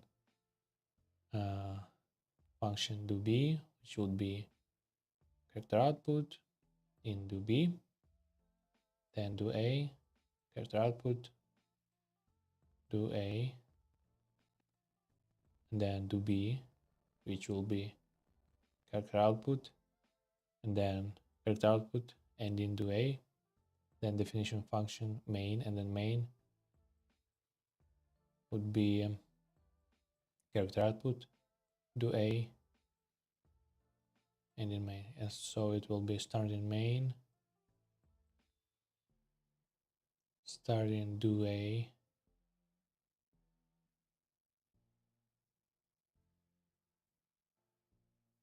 and yeah, and do B, start in do B, and end in do A, and end in main. Yeah, okay. Okay. Now, nested functions are not supported. Unlike some other programming languages, in C++ functions cannot be defined inside other functions. The following program is not legal. So, main, and within that would be full illegal. This function is nested inside function main. Oh, okay. Okay. foo function call to foo. The proper way to write the above program is separately function foo and then foo call to that function. As an aside, foo is a meaningless word that is often used as a placeholder name for a function or variable when the name is unimportant to the demonstration of some concept. Such words are called metasynthetic variables, though in common languages they are often called placeholder names. Since nobody can remember the term metasynthetic variable, other common metasynthetic variables in C++ includes bar, buzz, and three other words that end in oo, such as goo, moo, and boo. Okay. For those interested in etymology, how words evolve is an interesting read. Okay. Quiz. Question 1. In a function definition, what are the curly braces and statements in between called?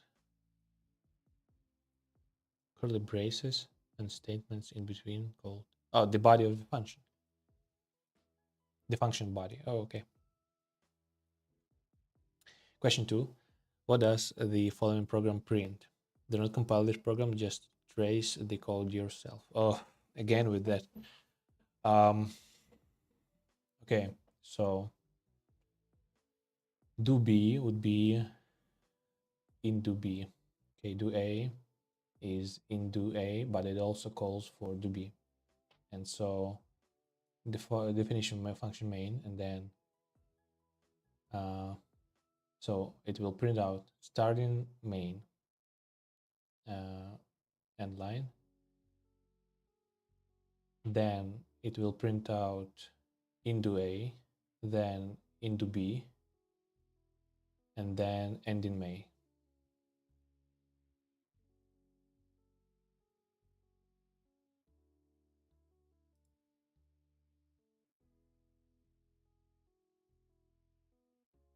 Oh, I forgot twice the yeah, because that calls the into B, and then again just by itself. Yeah. Okay, and end in May.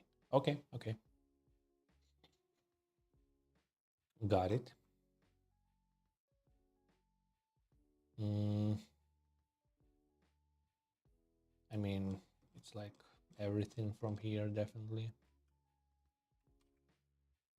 I should do just some trimming later.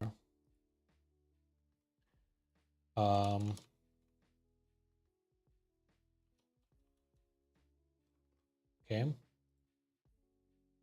What next one?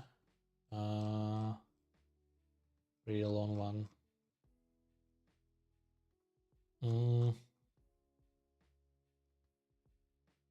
But I think we'll do it. Okay.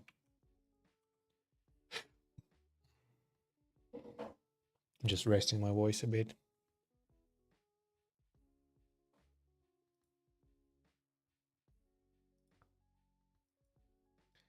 Pirate software has finished. The stream, but all of my favorites are now streaming. I mean, not all of them, but yeah. Recently subscribed to Jack Morrison from Megan and Jack. If you watch their, I don't know, YouTube, I guess Instagram and TikTok and all that stuff.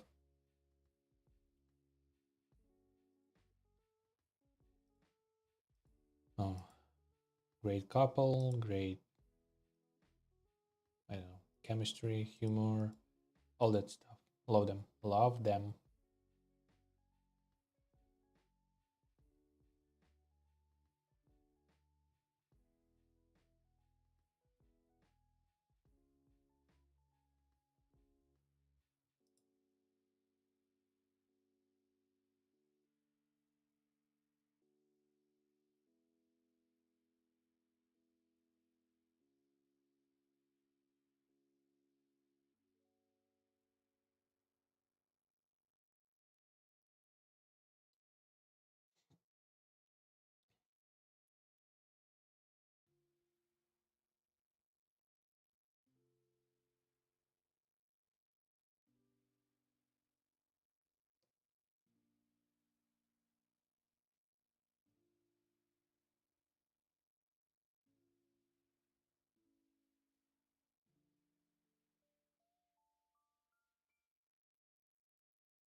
still some throat stuff.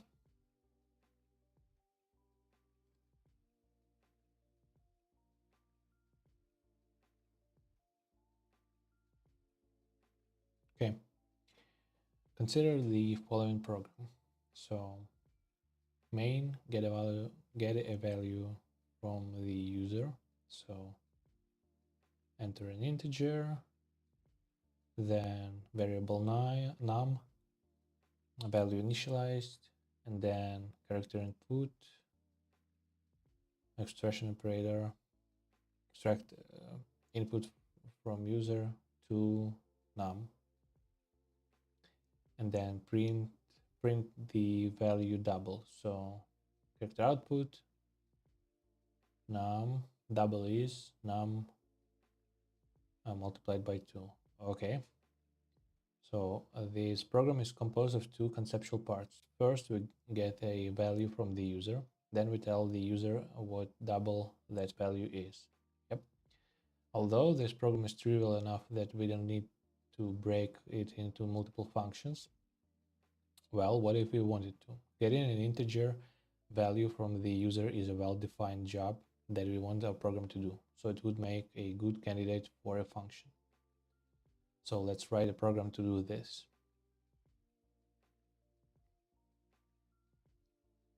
Void get value from user. That would be a function, and that function is character output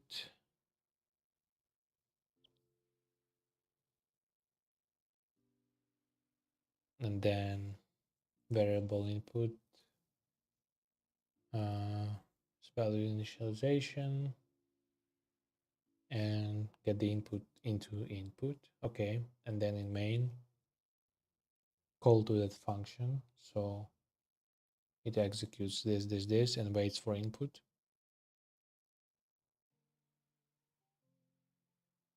Which would be integer, so only a number and without fractional component, and we then define variable value initialized. How do we get the value from get value from user and use it to initialize this variable?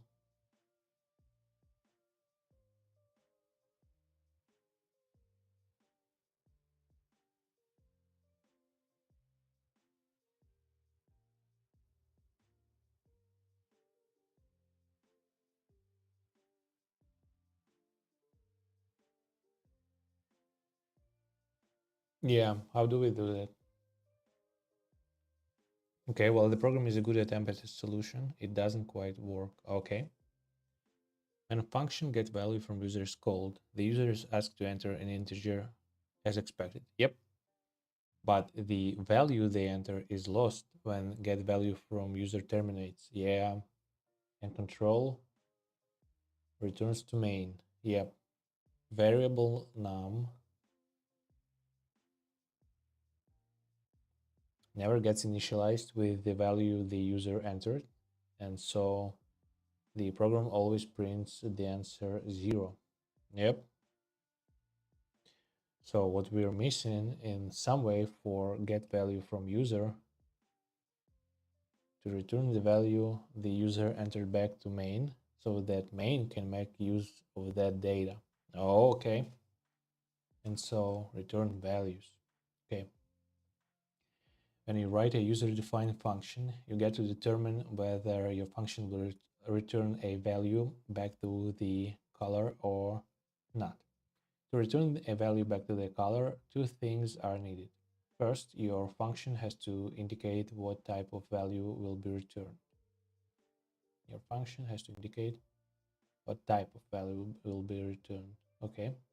This is done by setting the function's return type, which is the type that it is defined before the function's name.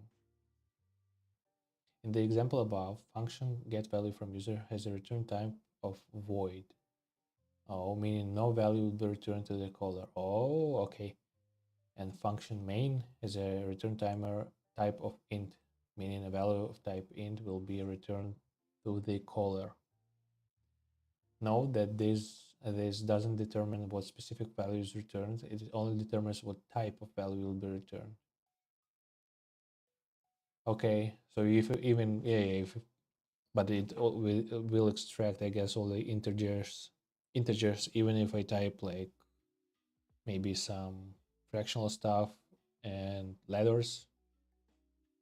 I guess that's what it means. Okay. We explore functions that return void further in next lesson. Second, inside the function that will return a value, we use a return statement.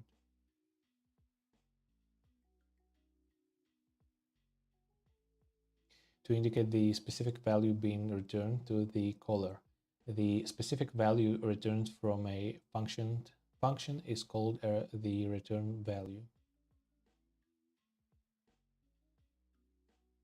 When the return statement is executed, the function exits immediately, and the return value is copied from the function back to the caller. This process is called return by value. When the return statement is executed.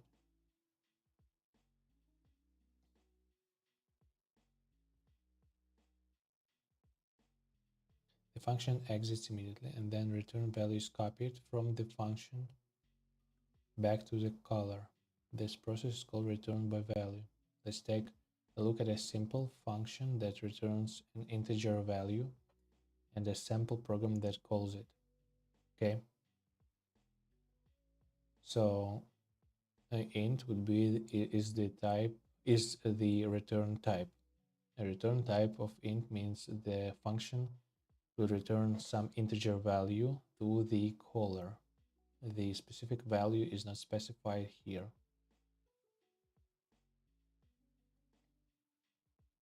Okay, so int return 5.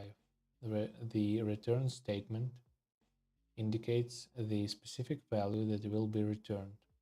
Return 5 returns the specific value 5 back to the caller. So if character output call upon return 5 new line, that will print out 5.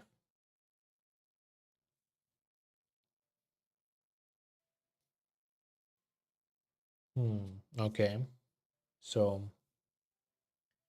return 5 plus 2 print 7. Return 5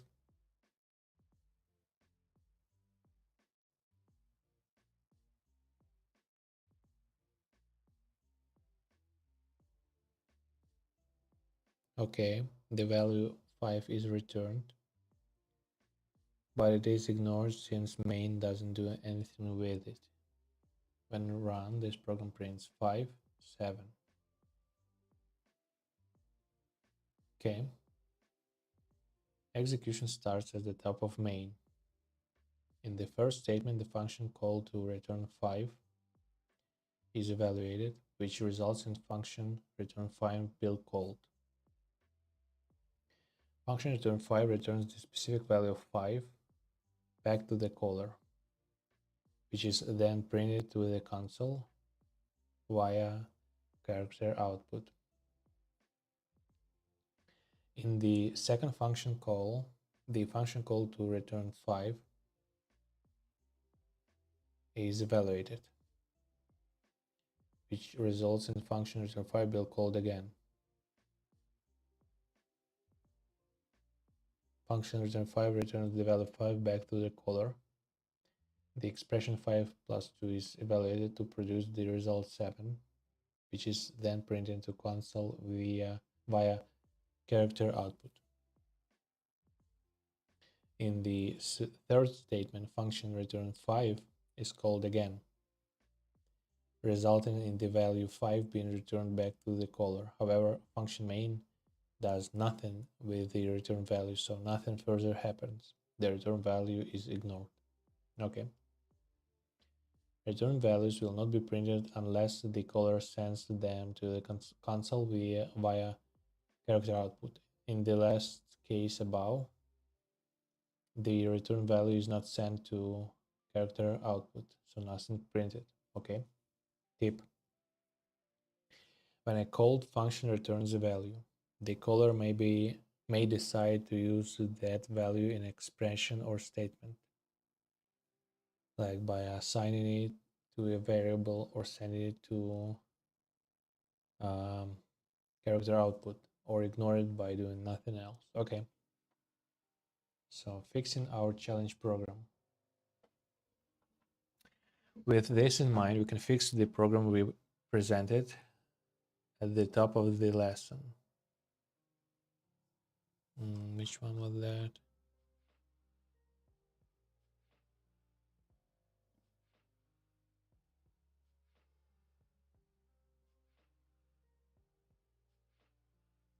Oh, yeah, I think this one.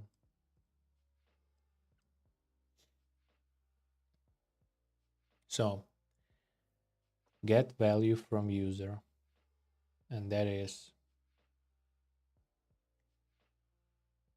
character output, enter an integer. Yep.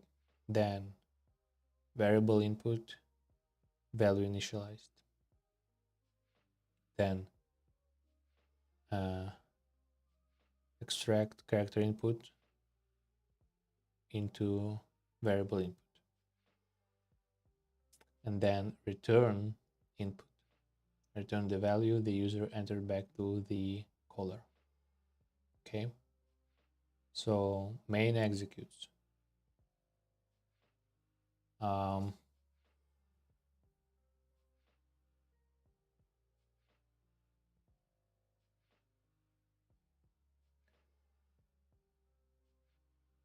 So it's initializing variable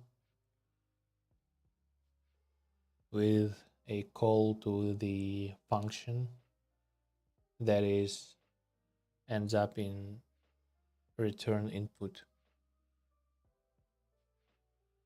So initialize num with the return value of get value from user.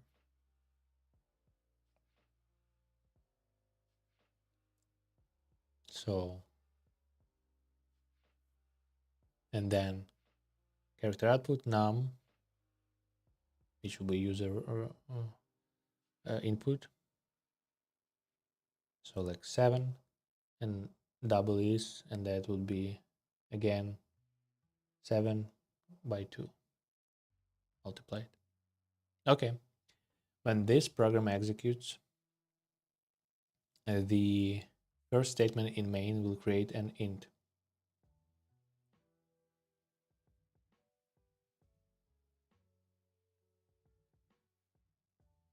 An integer variable named num. Yeah. When the program goes to initialize num, it will see that there is a function called to get value from user. So it will go execute that function. Function get value from user asks the user to enter value, and then it returns the value back to the caller main. This return value is used as the initialization value for variable num. Compile this program yourself and write it a few times to prove it to yourself that it works. I mean, I believe you. But okay.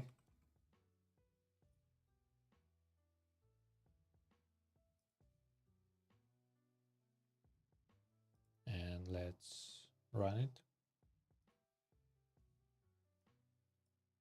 So 5 doubled is 10. Nice.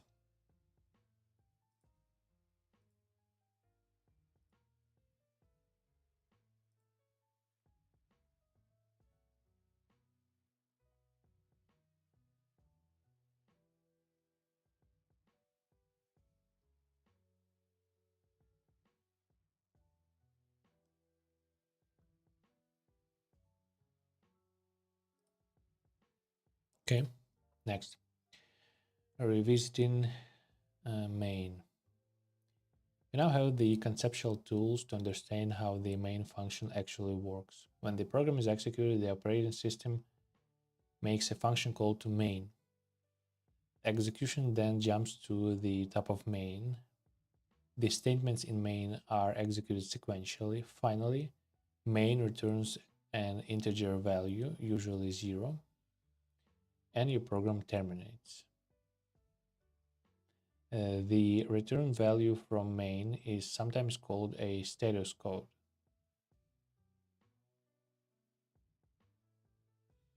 Also sometimes called an exit code, or rarely a return code, as it is used to indicate whether the program ran successfully or not. By definition, a status code of 0 means the program executed successfully. Best practice: your main function should return the value 0 if the program ran normally. Okay. A non-zero status code is often used to indicate failure, and while this works fine on most operating systems, strictly speaking, it's not guaranteed to be portable. Okay.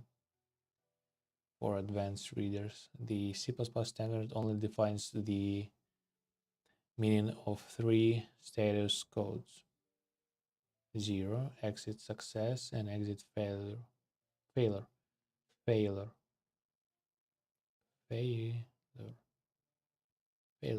Yeah. 0 and exit success both mean the program executed successfully. Exit failure means the program did not execute successfully. Exit success and exit failure are preprocessor macros defined in the cstdlib header for exit success and exit failure. Okay.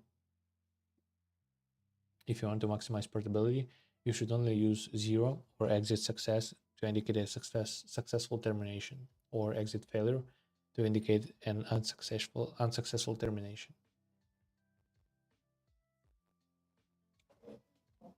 Okay. C++ disallows calling the main function explicitly. No. As an aside, C does allow main to be called explicitly, so some C++ compilers will allow this for compatibility reasons. For now, you should also define your main function at the bottom of your code file, below other functions, and avoid calling it explicitly. A value returning function that does not return value will produce undefined behavior. A function that returns a value is called value returning function. A function is value returning if the return type is anything other than void. A value returning function must return a value of that type using a return statement. Otherwise, undefined behavior will result. Here is an example of a function that produces undefined behavior. Okay, so character output. Yeah, function returns an integer value. Input, no return statement. Okay. And then main tries to call value from user ub, initialize num with a return value of get value from user ub. And yeah, another compiler should generate a warning because get value from user ub is defined as returning an int, but no return statement is provided. Running such a program would produce undefined behavior because get value from user ub is a value returning function that does not return a value. In most cases, compilers will detect if you've forgotten to return a value. However, in some complicated cases, the compiler may not be able to properly determine whether your function returns a value or not in all cases, so you should not rely on this. Best practice: make sure your functions with non-void return types return a value in all cases. Failure to return a value from a value returning function will cause undefined behavior. Function main will implicitly return 0 if no return statement is provided. The only exception to the rule that a value returning function must return a value via a return statement is for function main. The function main will implicitly return the value 0 if no return statement is provided. That said, it is best practice to explicitly return a value from main, both to show your intent and for consistency with other functions, which will exhibit an undefined behavior if a return value is not specified. Okay. Functions can only return a single value. A value returning function can only return a single value back to the caller each time it is called. Note that the value provided in a return statement doesn't need to be literal. It can be the result of any valid expression, including a variable or even a call to another function that returns a value. In the get value from user example above, we return the value a variable input, which held the number the user input. There are various ways to work around the limitation of functions only being able to return a single value, which we'll cover in future lessons. Okay.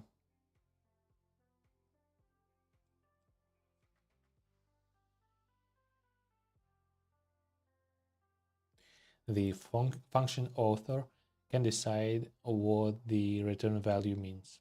The meaning of the value returned by a function is determined by the function's author. Some functions use return values as status codes to indicate whether they succeeded or failed. Other functions return a calculated or selected value. Other functions return nothing. We'll see examples of this in the next lessons. Because of the wide variety of possibilities here, it's a good idea to document your function with a comment indicating what the return values mean. For example, function asks user to enter a value. Return value is the integer entered by the user from the keyboard.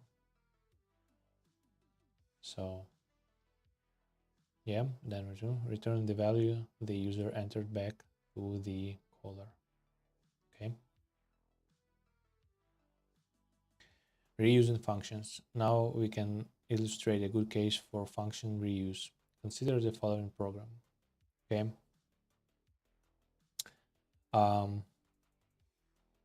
Variable x, character output, enter an integer, input to x. Okay, then the same for y. Yeah, and then character output,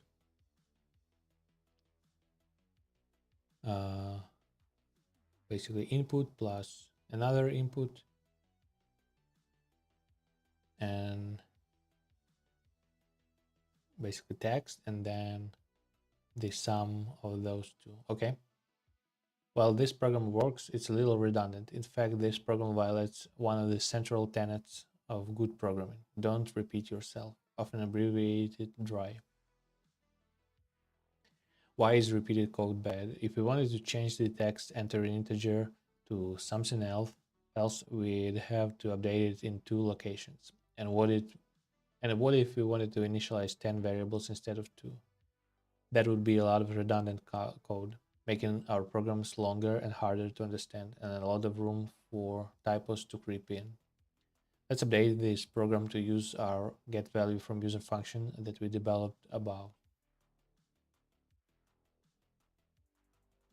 So, getValue from user, function of integer type, and character output to output the enter an integer, and then variable input. I'll get the character input into input and return input, and then main, and here's what we're doing. So x initialized with input from get value from user. Then and we call it again, and again we're getting the enter an integer, get value from user again, different value for y, and then we express it as, not express, but write it down as character output x plus that would be text y, and then just summarize those two basically functions. Yeah, okay.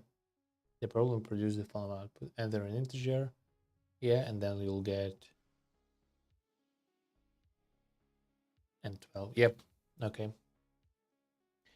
In this program we call get value from user twice, once to initialize variable x and once to initialize variable y. That saves us from duplicating the code to get a user input and reduces the odds of making a mistake.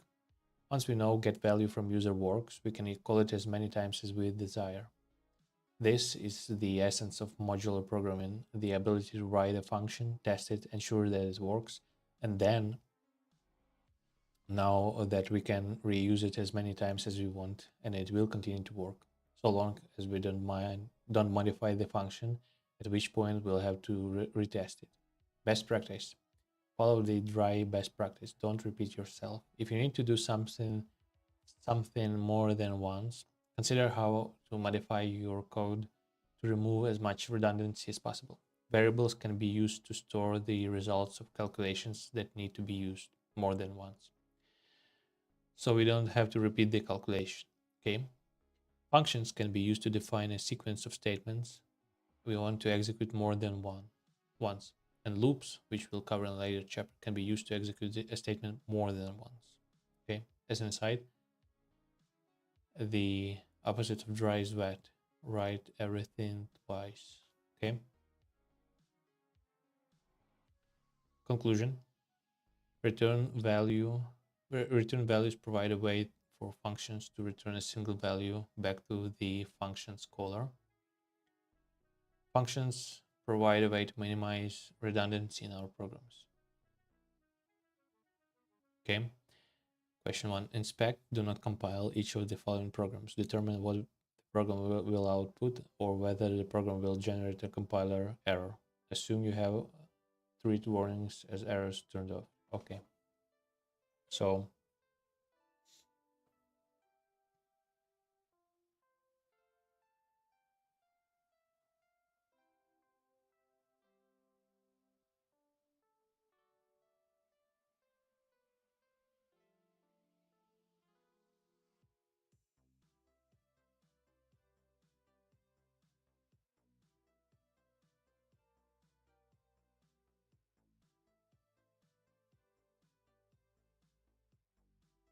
I think this will just output 16. Yep. Okay, next.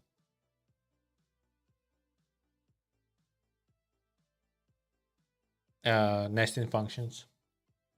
That would be an error.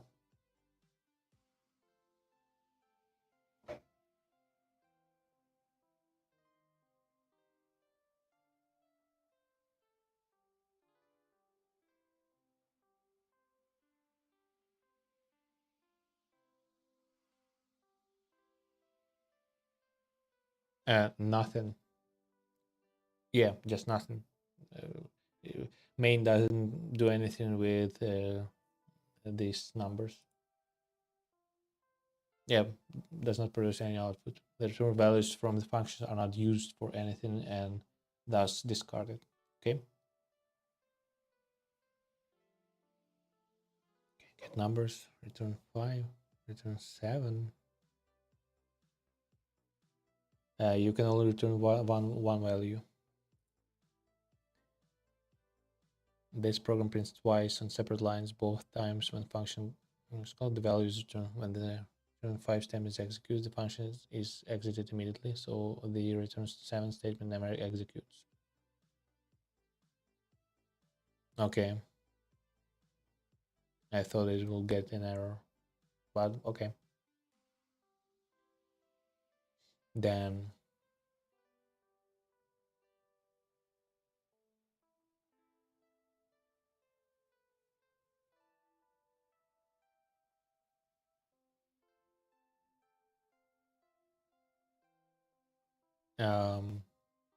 this is nothing.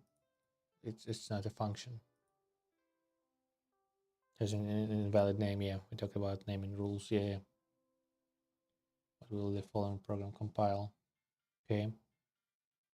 Return 5.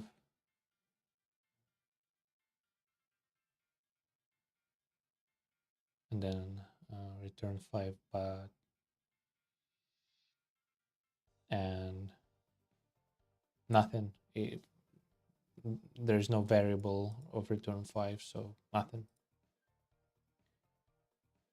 And the program will compile, but the function will not be called because the function call is missing parentheses. Function call. Yeah, that's right.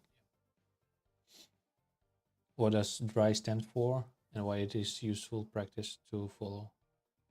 Don't repeat yourself twice. No, just don't repeat yourself. Yeah. And it's useful practice to follow. Okay.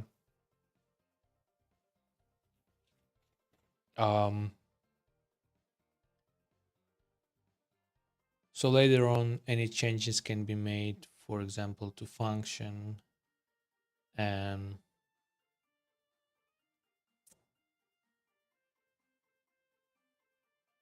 or if we need to use like enter this number or something like that twice, and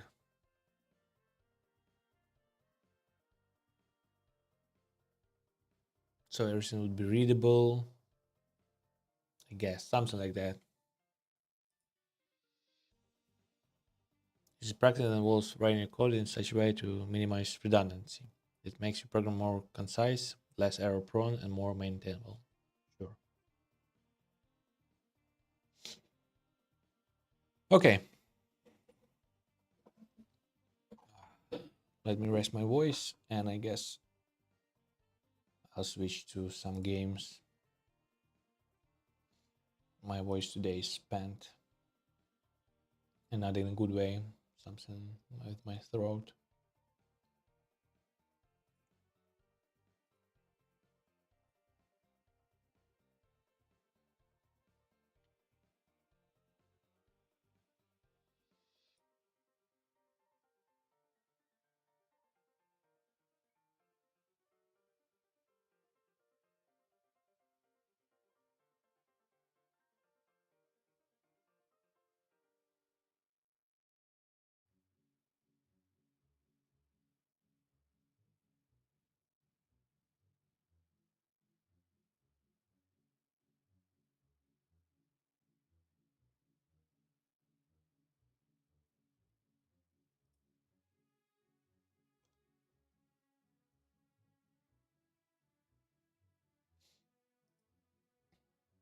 Yeah, no. I'll be quick. I just need to take a sip of water at least or something. And after the stream, I think I'll drink some tea and something else. I don't know. Okay, I'll be back.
I'm back.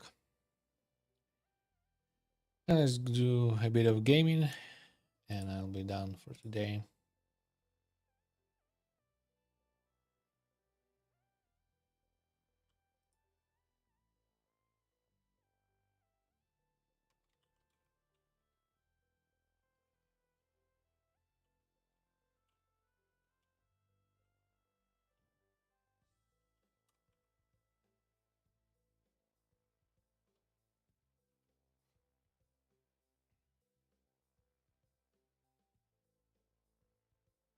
Okay, let's switch to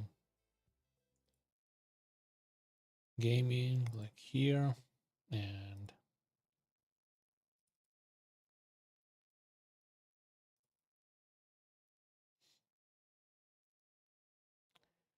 last time I did it like this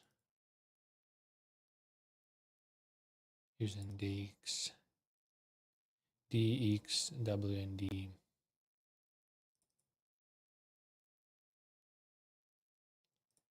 Let me mute that music. Let me run the game.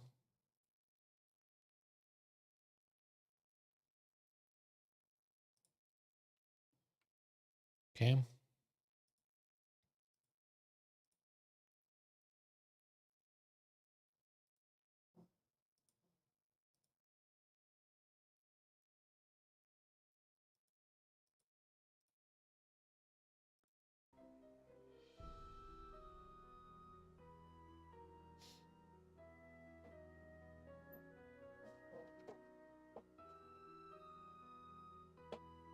Okay.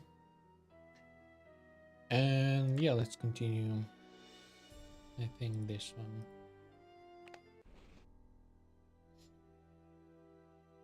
Okay.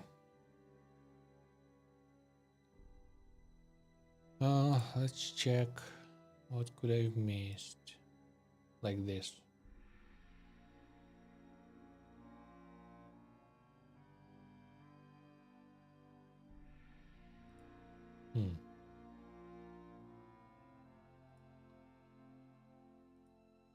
It's stuck. Oh, okay. Let's say key for Thompson. But for what?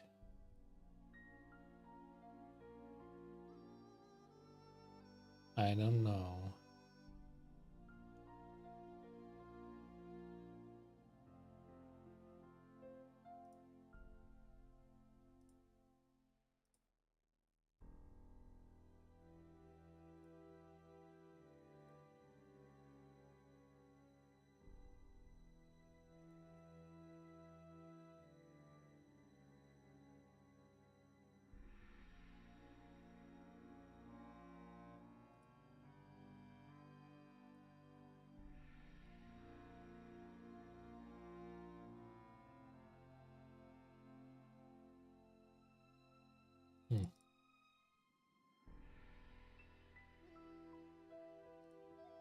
It's locked. Oh yeah.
It's stuck. Oh, I have screwdriver.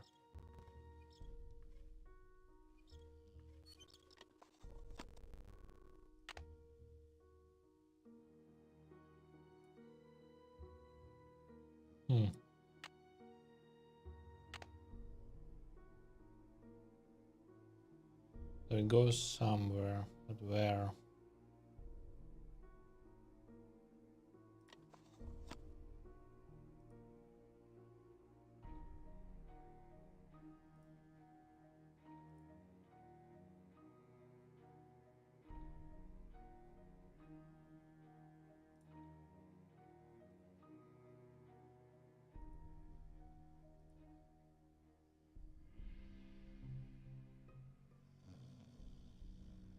I don't want to disturb her. Okay.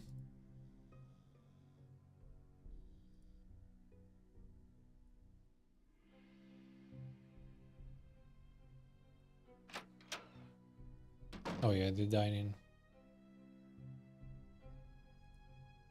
Oh, this tiles. These tiles. Okay, okay. So what should I do? Just match them or something? Okay, these are set.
This one should fit.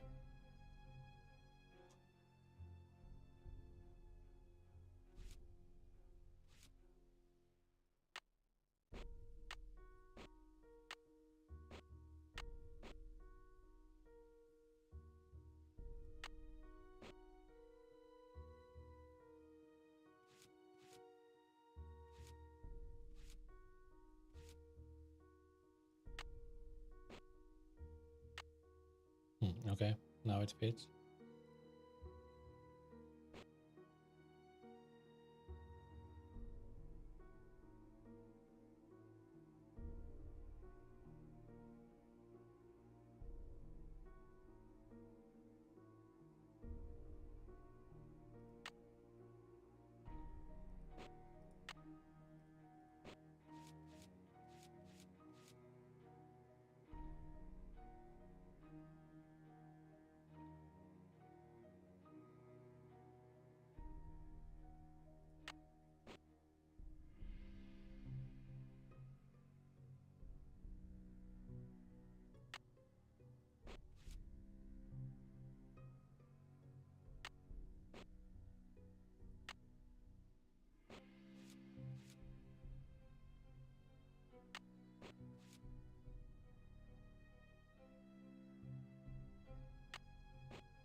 Nope.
Okay.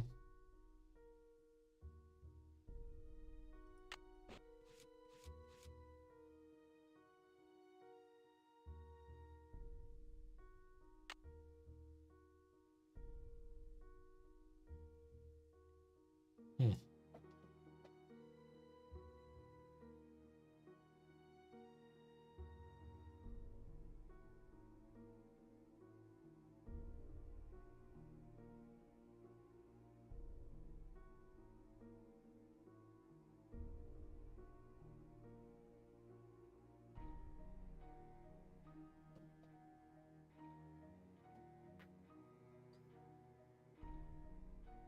Okay, what I'm not getting about this, let me look it up.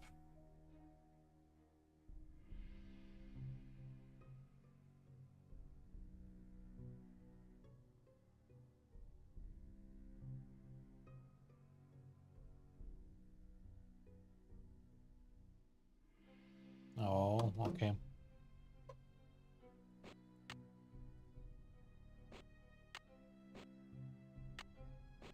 So I need to do it without any white showing completely.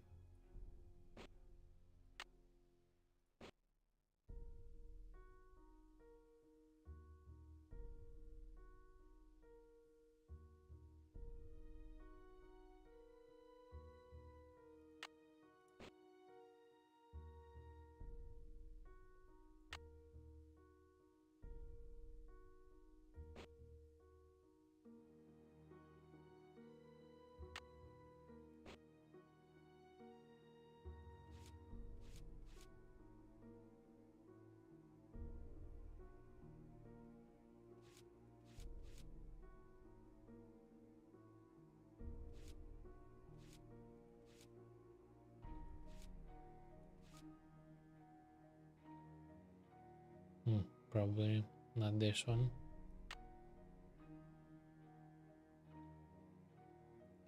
So this one?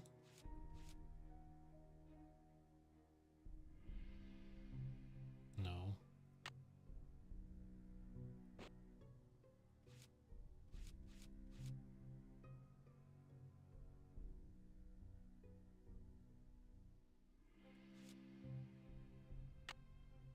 Okay. That one definitely fits.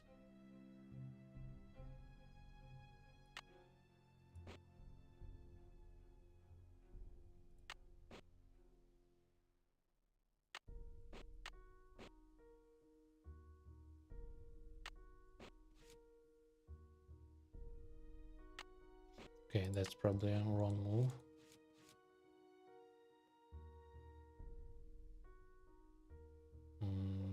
That would be still...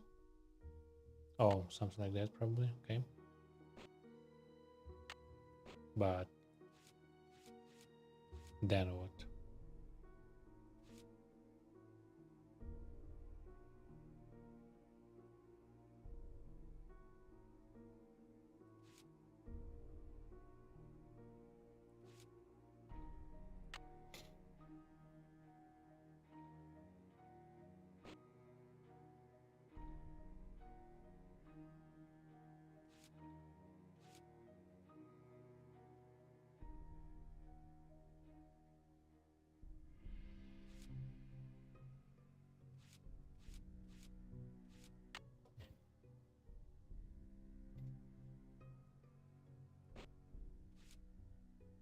And this one then completely blocked.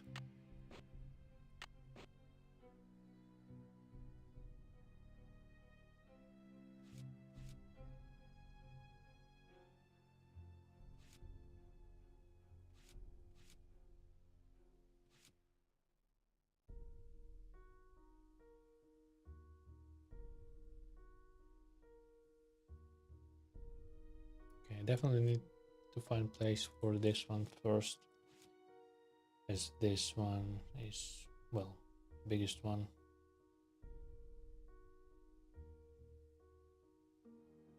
So it's not great here. So probably here. Okay, then.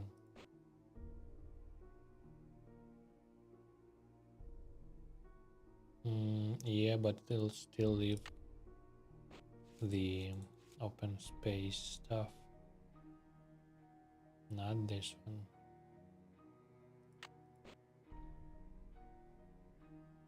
Okay, maybe like this. But then what about here? Okay, like this. Then what about here?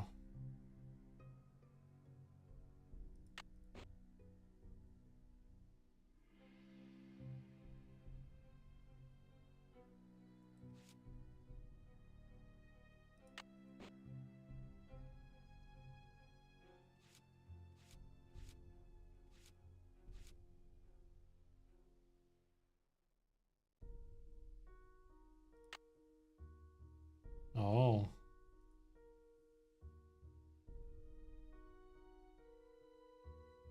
I need to find some. Oh, the pattern of the... Okay, okay. Oh, I see, okay. So I need to find matching patterns. Okay. This one can be... I mean, it kind of looks like that.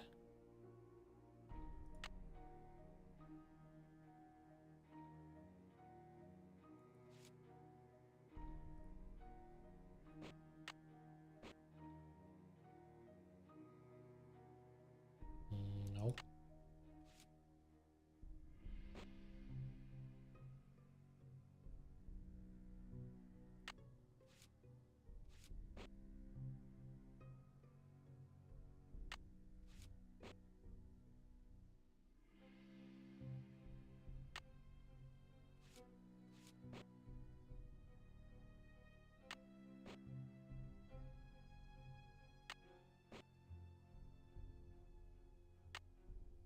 Okay.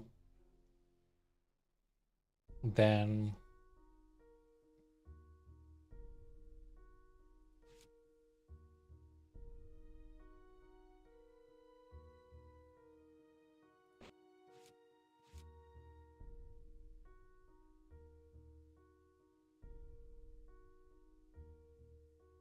mm,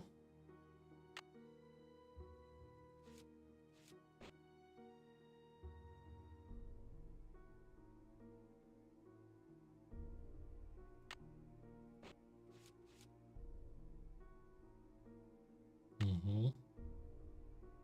Okay. And then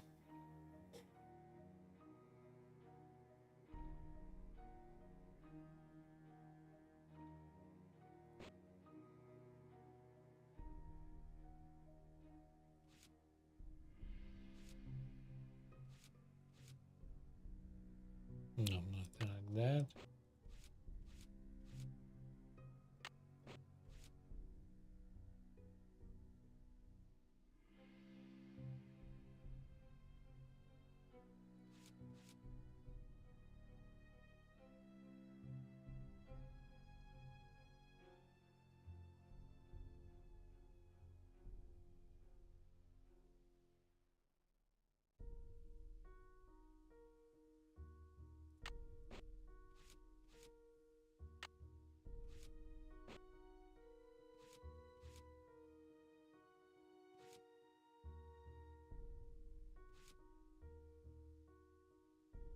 Nope.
Hmm.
Oh, it just okay. It's a bit bugged.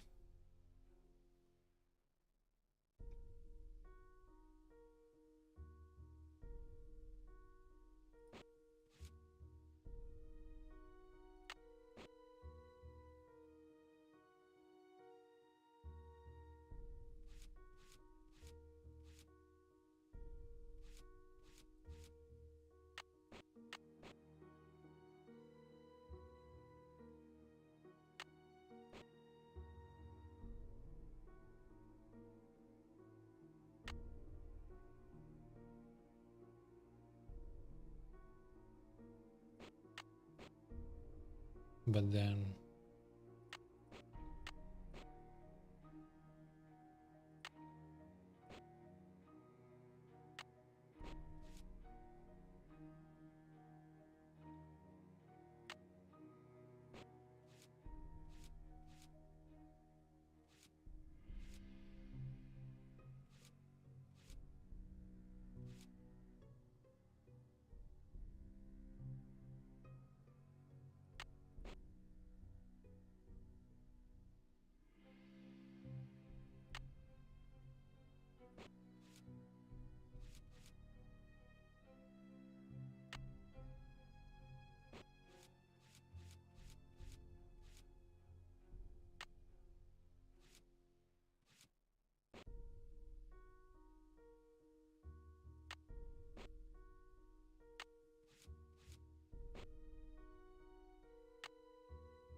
I did it. oh.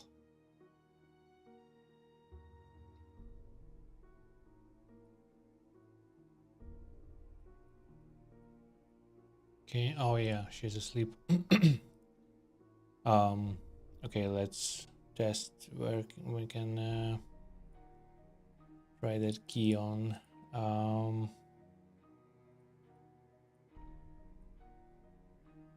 I will look through her stuff.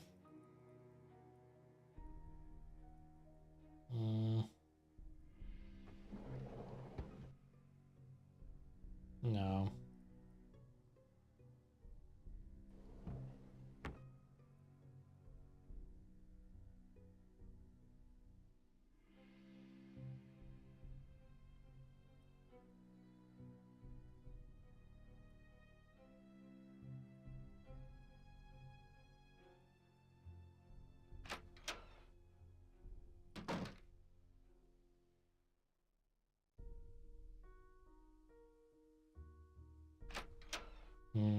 What was in the basement? I mean, yeah, piano. It's stuck.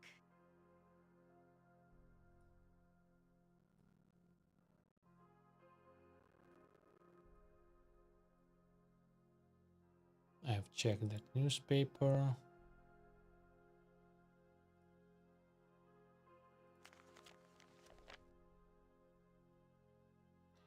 Check this book.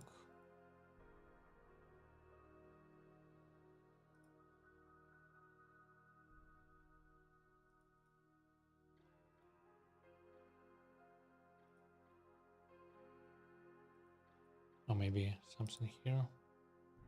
I remember something behind this. Yeah, there was like tape and nothing yet. Okay.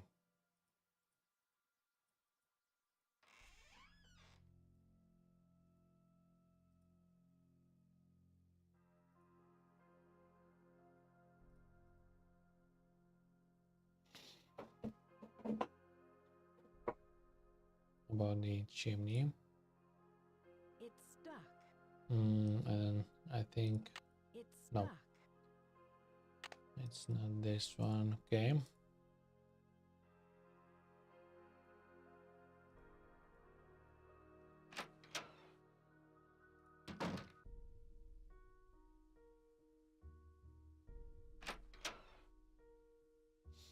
Oh yeah, I was here already.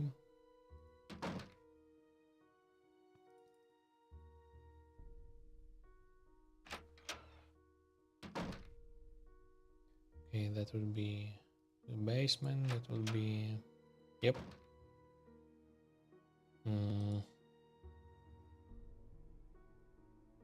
No.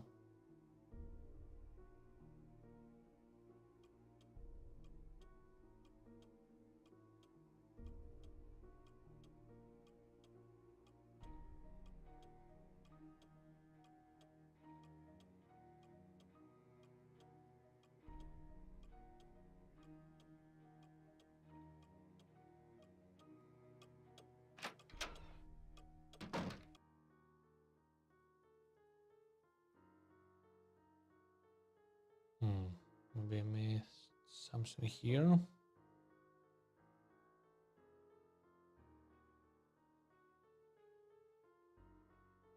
Yeah, I'm already playing.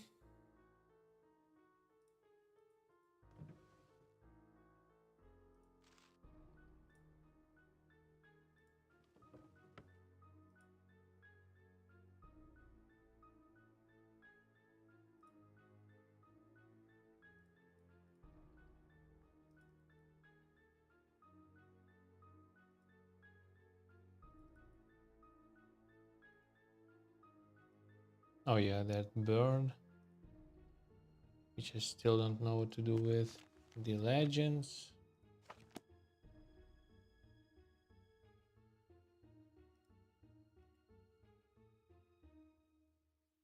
I mean, definitely something, but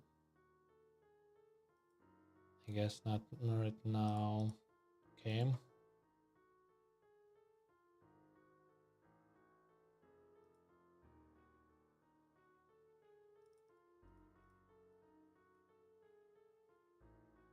There is fire extinguisher here.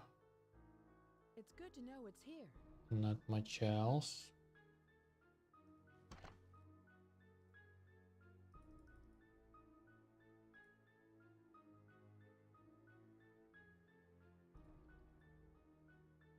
I went through those papers. Okay. Let's get a big back.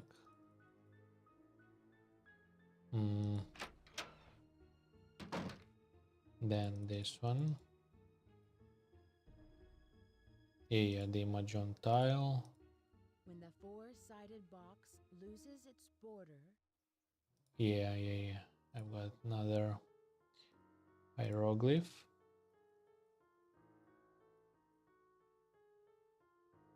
I should... oh yeah, there's no phone, so I need to write some stuff down. And probably change the mic. Okay.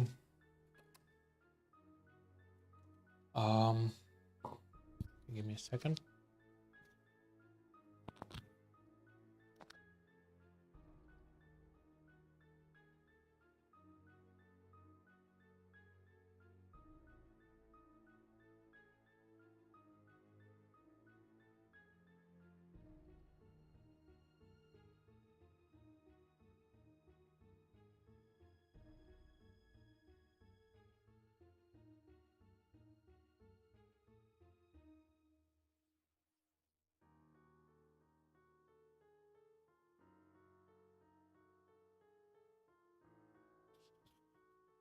Test. Oh yeah.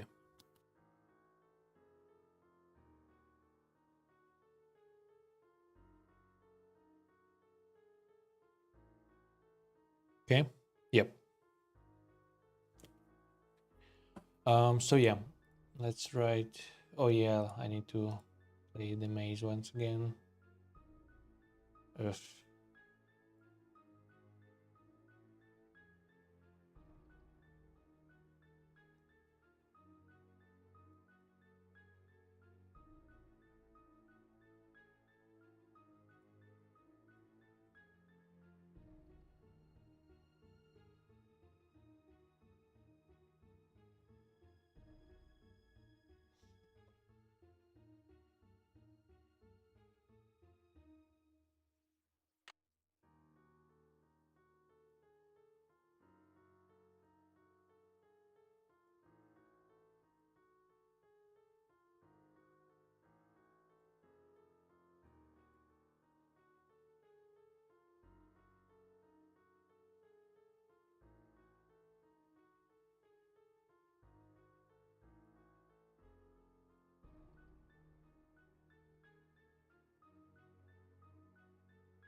Yep.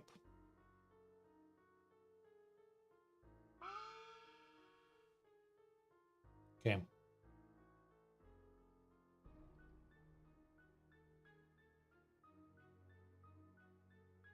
Oh yeah, I can use my phone. Yeah.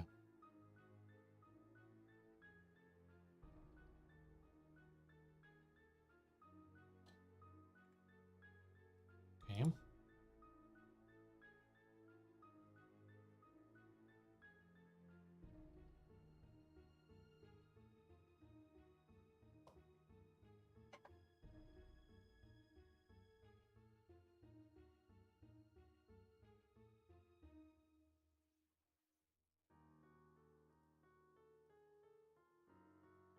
Yeah, no, now this one, and now this one, and this one's empty. Yep.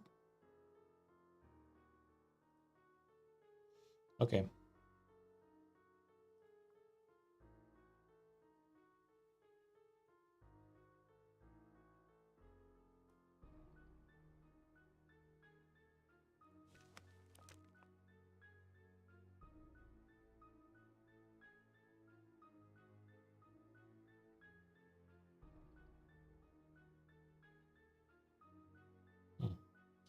I thought there's definitely something in his table, but I guess not.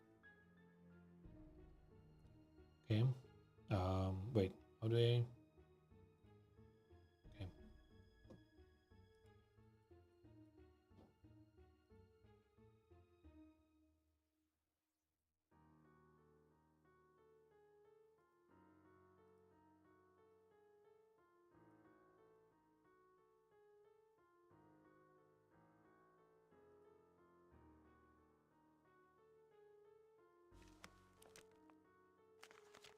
I've checked these books.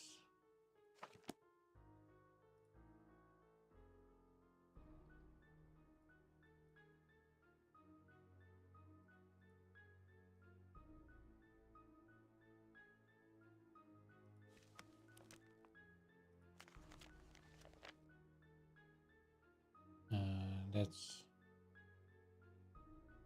what I would need later for the piano, I guess.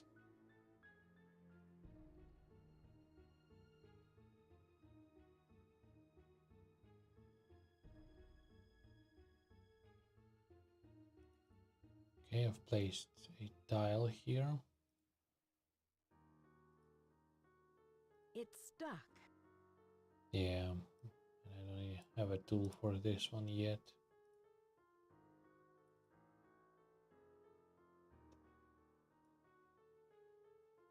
Check those books. Okay, that's it for here.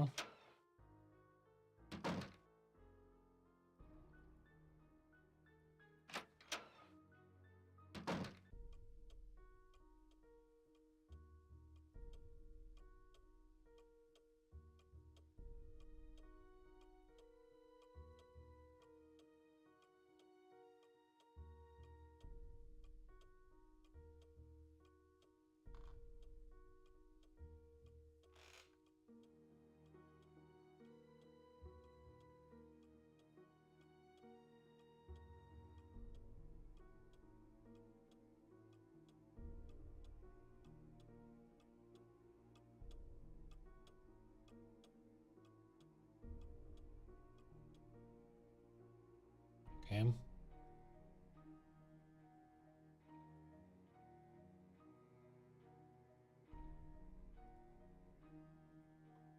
And that way would be my room.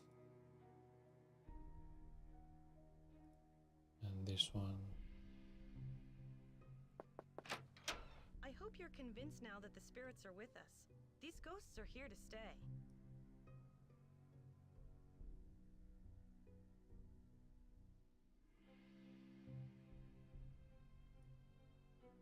What kind of person is Charlie? He seems to feel bad about all of these mishaps. Ugh, it's clear to me that Charlie's totally responsible for the accidents. Who else could it have been? He's a really nice kid, but he has no idea what he's doing. Unfortunately, Rose doesn't want to fire him. And there's something suspicious about him.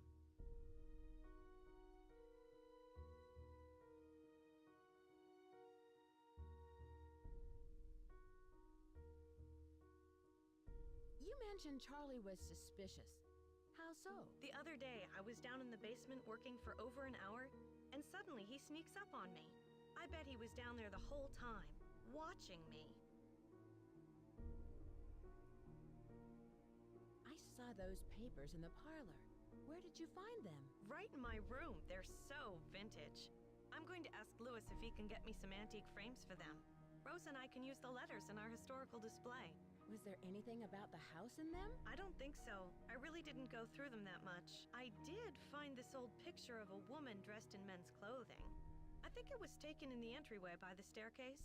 I sent it to a photographer to have it restored. Do you have any idea who this woman might be? No, I don't. Sorry. Do you know much about Louis?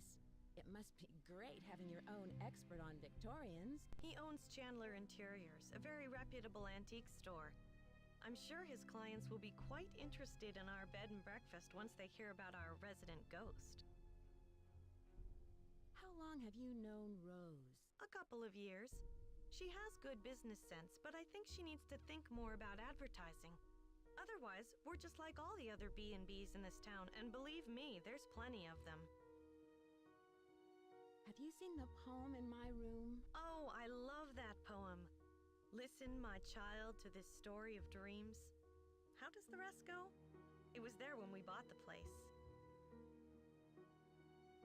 Did the house come with a lot of furniture? There were a lot of pieces and knickknacks left behind, like the books in the study, your bed.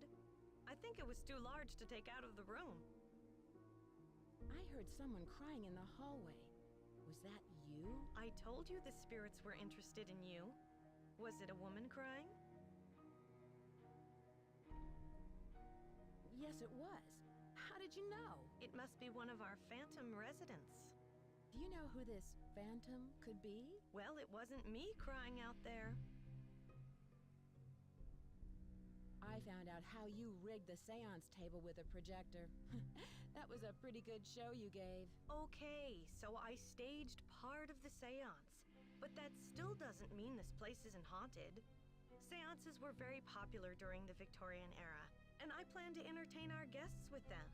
It'll be a great way to promote the place. Are you the ghost who is haunting this place? There's more to this house than you think, Nancy. You probably don't believe me, and with good reason, I admit it. But there are some mysteries in life best left unsolved. Have you been creating these accidents to help promote the bed and breakfast? Of course not. I've had nothing to do with these accidents. They cost us both time and money. If you want to find out who's behind the accidents, ask our resident handyman. Okay. I'll let you get back to what you were doing. Have a celestial day.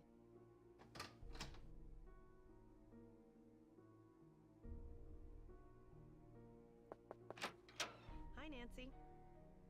I'll let you get back to what you were doing. Pax vobiscum.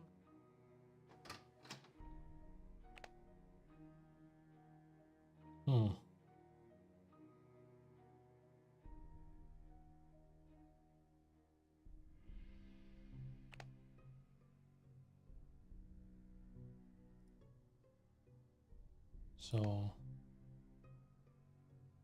Charlie should be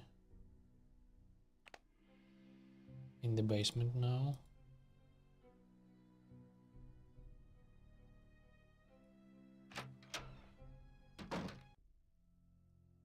Hey Nancy, I see you survived Abby's seance. Man, that Valdez guy sure sounded creepy.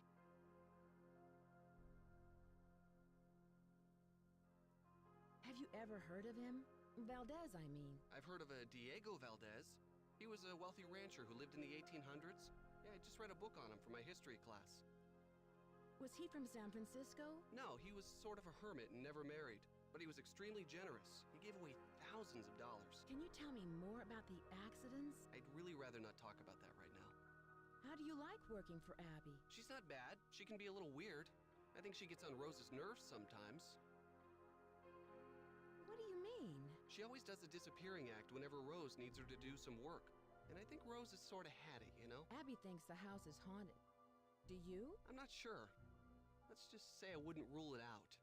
But that's Abby's department, not mine. Have you seen the poem in the Chinese room? Yeah, I've never seen anything like that. It almost sounds like there's a hidden message in there, you know? What is that small closet in the hallway for? You mean the dumbwaiter? It's like a mini elevator. It's broken right now. The elevator is stuck between the 2 floors and the pulley ropes are cut. I'll let you get back to your renovation. Later. Okay. Now we need to get the Abby out of her room.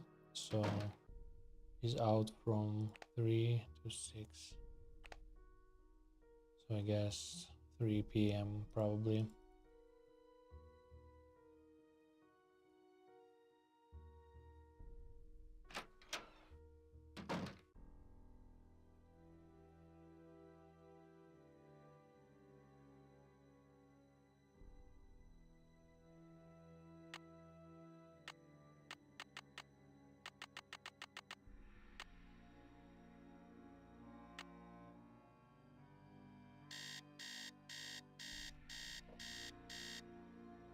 Okay.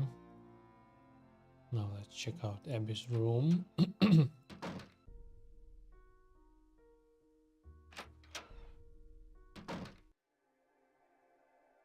Once again, okay. So this is probably where she did her, let's say, voiceovers. Yeah.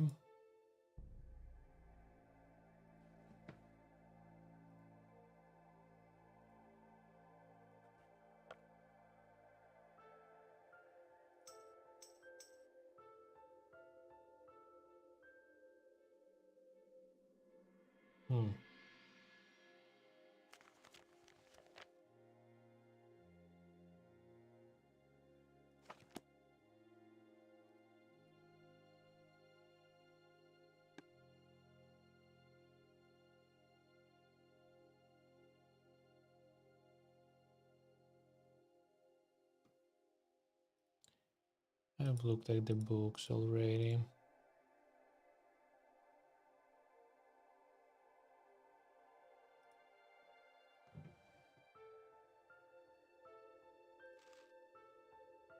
When the moon sleeps and the sun plays.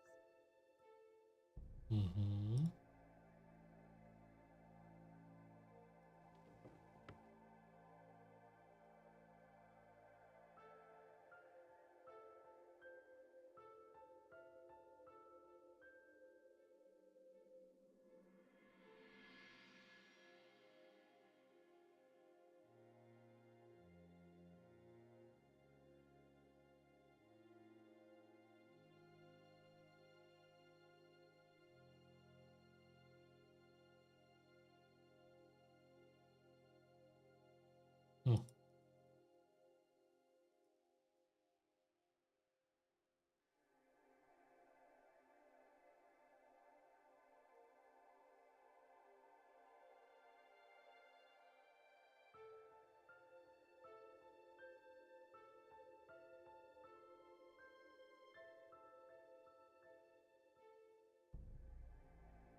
Something's missing here.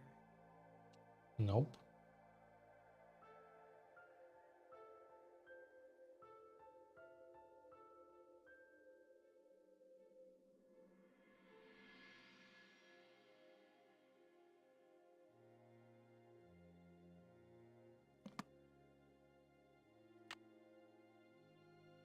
Oh, Something's missing here. so I did pick up. Okay.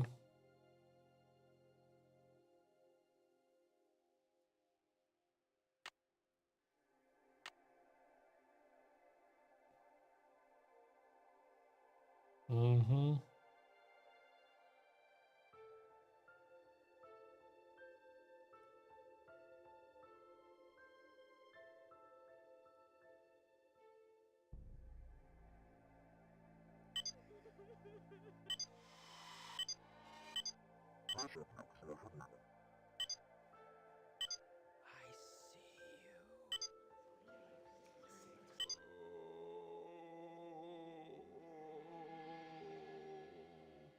Okay. So that's basically was her game. Oh, I can play a cassette here. Who has called me forth from the great beyond?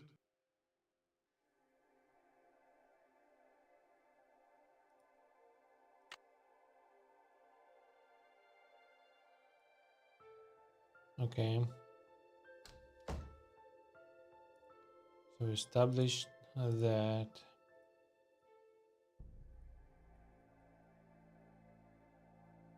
I should return the spider so Abby doesn't suspect anything. yeah.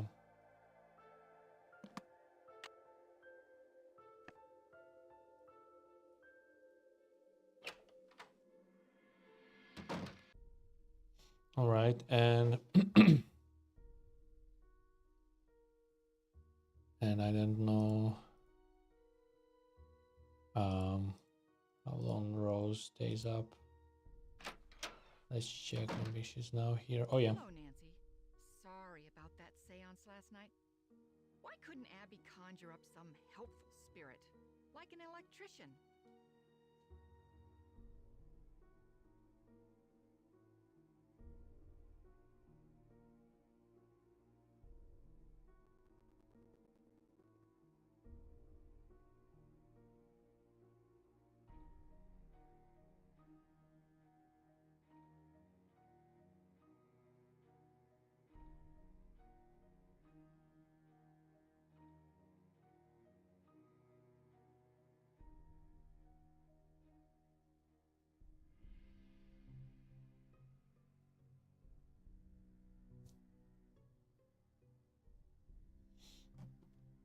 Okay, so yeah, how do you find Charlie?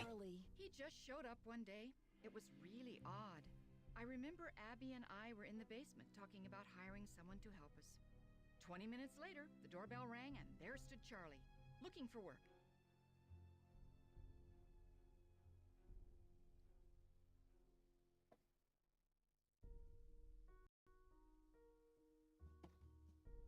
Okay. How do you know Lewis? He stopped by one day to introduce himself. He seemed awfully curious about our property, but he's an antique dealer specializing in the Victorian period. He's been extremely helpful advising us on authentic decor. How did you meet Abby? She was the drama coach back in River Heights, and we worked on a couple of plays together. My bid on this house was too low, so she pitched in her savings to help me get the place. If it weren't for Abby, I couldn't have afforded this place. Have you heard of someone named Lizzie Applegate? No, I haven't.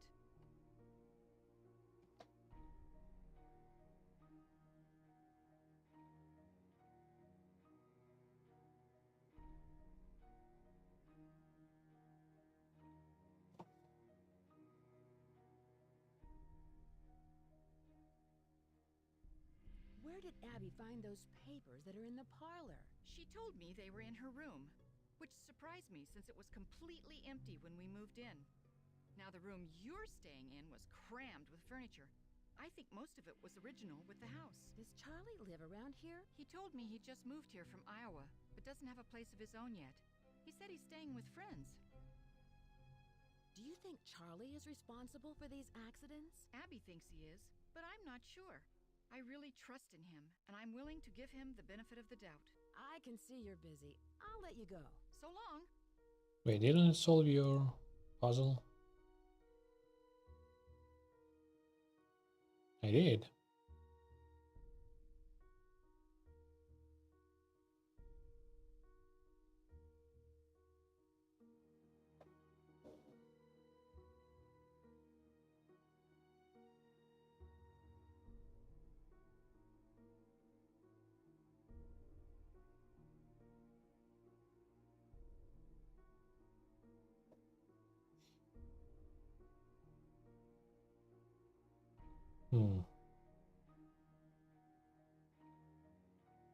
No, I solved it. So why there is no trigger to tell her I've solved it? How's that inlay puzzle coming along? Oh, I finished it. Finished it. Wonderful. But now I've got something else for you. I set up a ladder upstairs so you can chip off the broken tiles on the hallway ceiling. You'll need to look around for a chisel or paint scraper for the job. I'm not sure where Charlie keeps them. I can see you're busy. Okay, I have that one already. So let's get upstairs, I guess.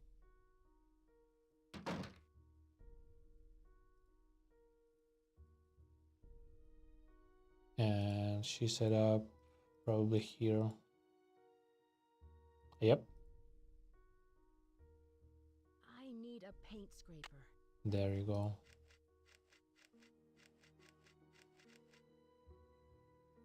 And It's locked. could be this. That's this one a key. Locked. Nope.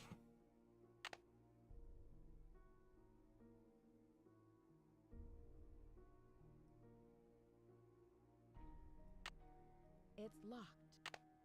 Yeah, I get it. Okay, let's ask Rose.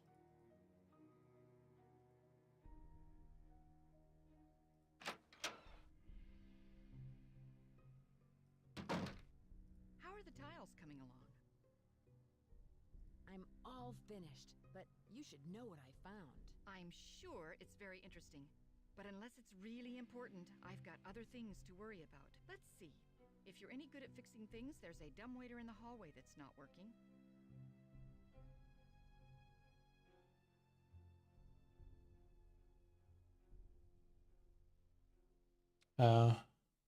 There's dumbwaiter in the hallway that's not working.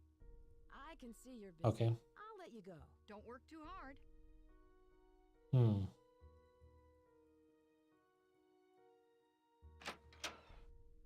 Okay. That's the one.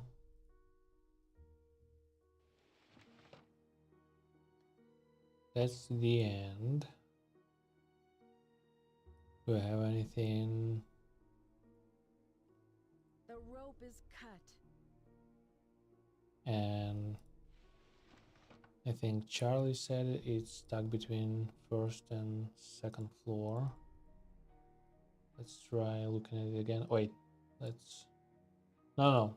Go back. Go back. I also wanted... Wait, I can't look at this one.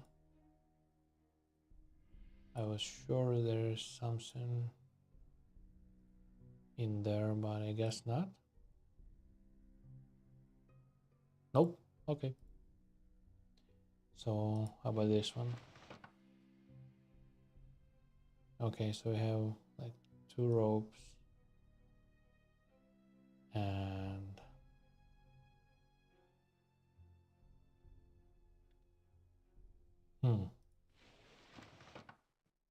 and it said it's stuck between first and second.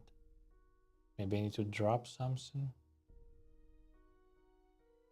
And then if this key is not for the attic, then it's locked. Which one is? And what does this open?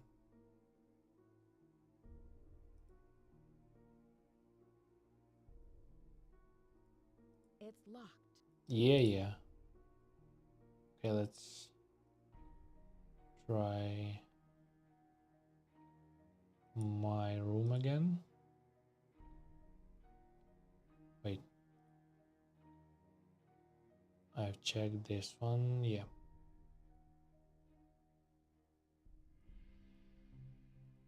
No, I thought you could.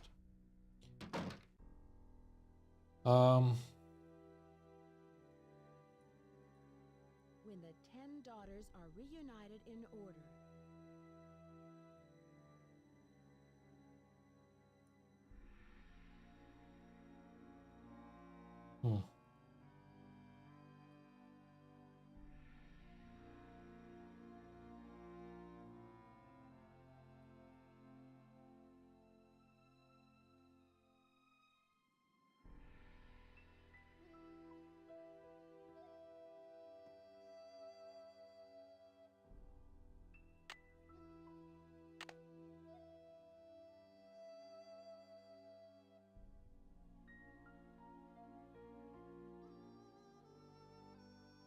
It's stuck. Yeah, I already checked that.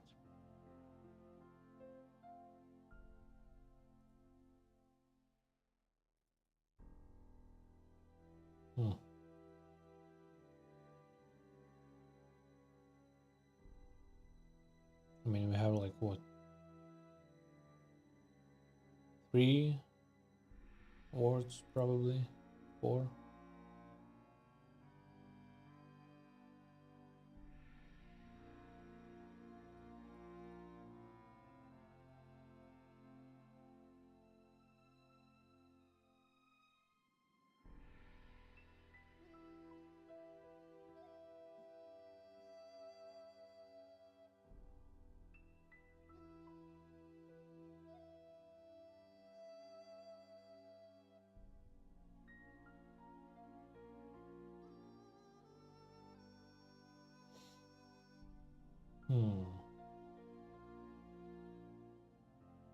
What am I missing still? Oh yeah, probably should confront the Abby, yeah? And she's supposed to be back right now. Yep, let's go. Try to talk with her, I guess. Hi, Nancy. No. I'll let you get back to what you were doing. Have a celestial day. Now Charlie's gone now, so it should probably try to talk to him again, and then to Louis, I guess.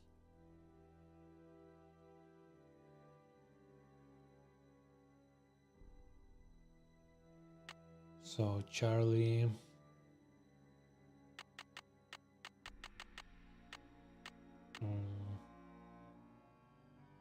8 p.m. to 5 p.m. but I don't also need Louis, so let's do noon.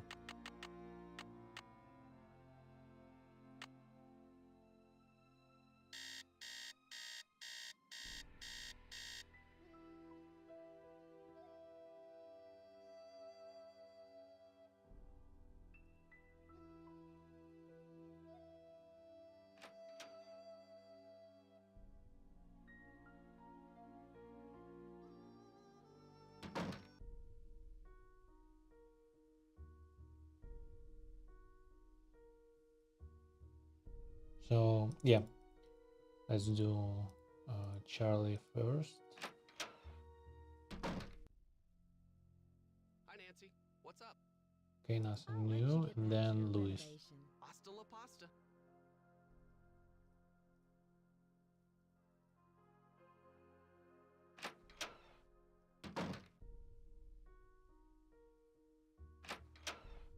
No, not here.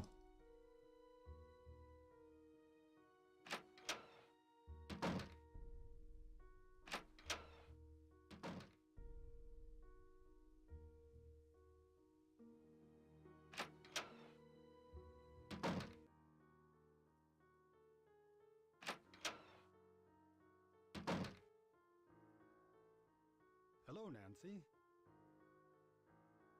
I was wondering whether you knew anything about someone named E. Valdez. E. Valdez. No, I've never heard of that name. But I'll jot it down and let you know if I come across it anywhere. What kind of antique store do you own? It's a gallery, not a store. And it's called Chandler Interiors, specializing in the Victorian period. I have clients from all over the world, and if I don't have what they're looking for, I find it. Was this house once a hotel? That's hard to say. The house has been renovated many times, but several of its original features, such as the saloon and staircase, seem to indicate that it may have been a hotel. Unfortunately, there are no records on this house before 1906. Do you know who Lizzie Applegate was? Yes, I certainly do. She was a very popular actress in the late 1800s. She was very generous and left all of her money to the Ladies' Protection Society. What was the Ladies' Protection Society? A popular charity in the early 1900s. They helped widows and orphans. Have you seen the poem in my room? Oh, that one. Yes, it's just some cheap Chinatown souvenir. Do you know what a phoenix is? Yes, it's a mythical bird-like creature that builds a nest every 500 years and then sets itself on fire to rise forth reborn from its ashes. It's a very popular symbol in the Bay Area. In fact, there's one on the main staircase. Do you think Charlie is doing a good job? Certainly. He's rough around the edges, but he's reliable and learns very quickly. He's just what Rose and I need. Did Lizzie ever wear men's clothing? I'm sure she played some roles where she had to dress as a man, but she was quite an elegant woman, quite fashionable for her time. Have you ever heard of the Great Christmas Gold Robbery? Of course, although it never actually occurred. Fictional history, a folk legend, a complete myth. But nonetheless, it's still a fascinating Okay, mostly exposition. Although it isn't true. I won't keep you any longer. Goodbye.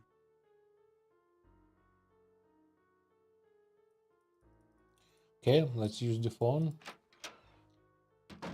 And if not, then we'll use a hint. Let's try home once again.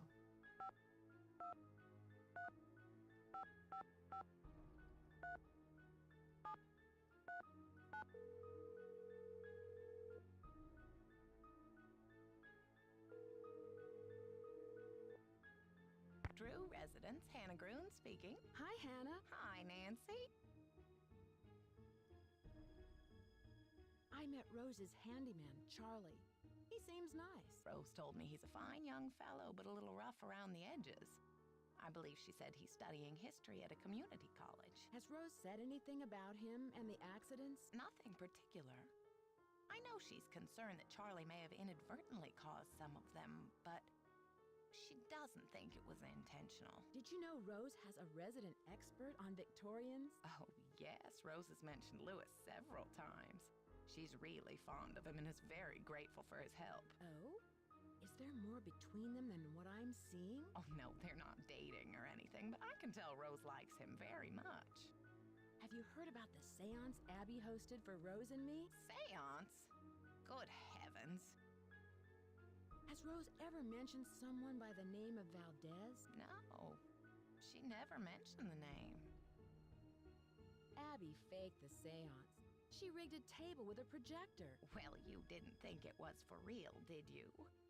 Don't worry, Rose, about this. She has enough on her mind already. I just can't imagine why Abby would go to all that trouble. I just found a hidden attic. I wonder if it has anything to do with all these accidents. Perhaps it does.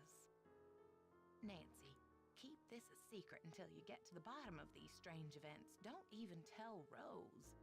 The less everyone knows, the more you can investigate without creating suspicion. I should get back to work. Goodbye. Goodbye. Okay. And let's try Emily.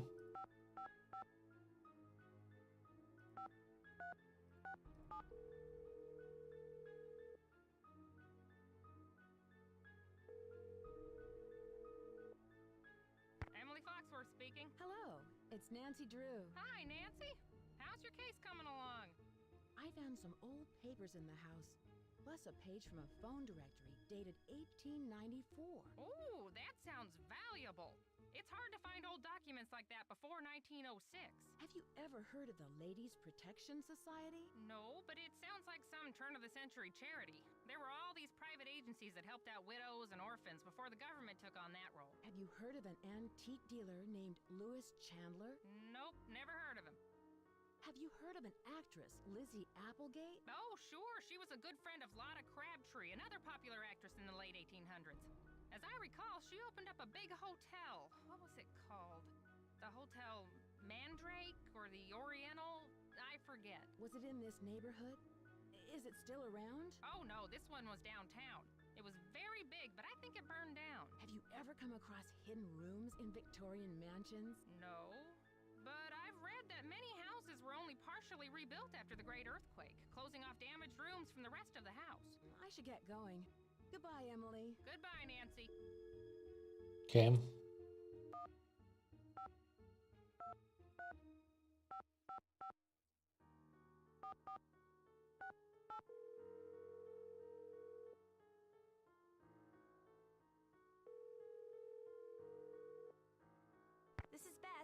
George! Hello, you two. Hi, Nancy. How are you? Rose is really lucky. This antique dealer, Louis Chandler, is helping her out, although he doesn't know very much about the house's history. That makes sense. If the house was built before 1906, most of its records were probably destroyed in the earthquake. But wouldn't he know at least something about it if he's some kind of expert on old things? I'm sure he knows a lot about old stuff, just not architecture or houses. Can you guys give me a clue? I'm not sure what to do next. We'll be more than happy to help. But it might be more fun to figure it out on your own. Find a way to get into that secret attic you found. It must contain important clues. Search the whole house for a key. Especially the basement. I should get going. Especially the basement. Right? But I was at the basement. Or rather, in the basement. Okay. Let's try it again, I guess. Maybe I missed something. Oh, not like that, like this.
It's stuck.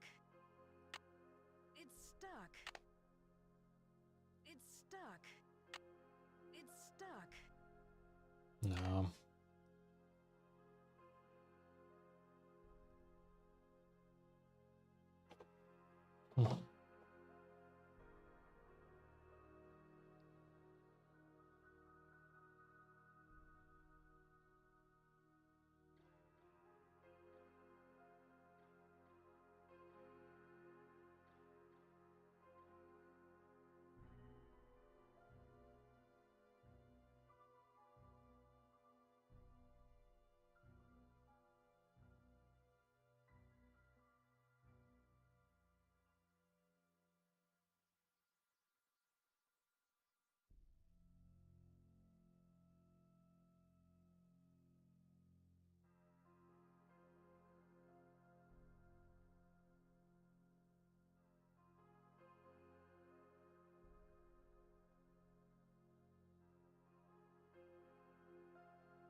Cash register. Wait until he leaves. Oh yeah. I forgot to skip time. Oh no, he'll still be here. Okay. Didn't I check? Okay, let me try this then.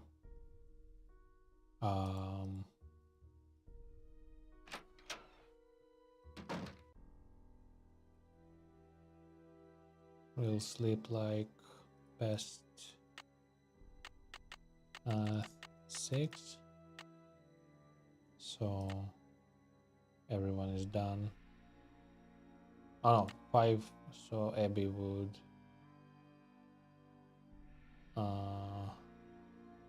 still be out.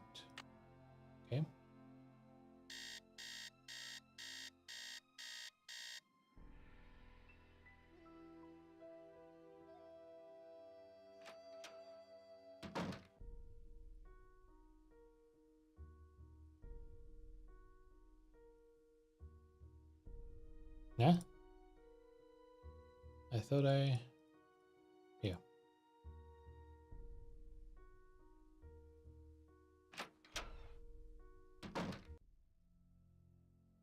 Okay, he left, so... I see I didn't click properly.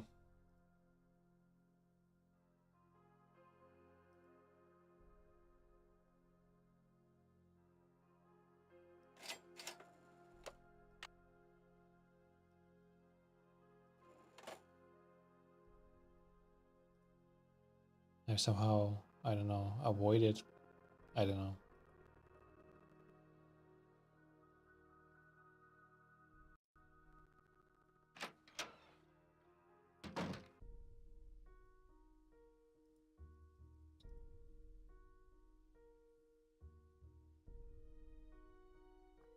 It's locked.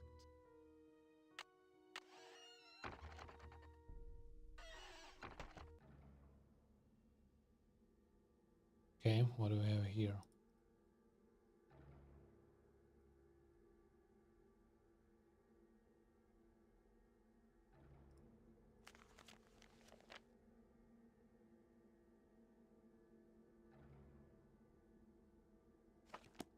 Okay.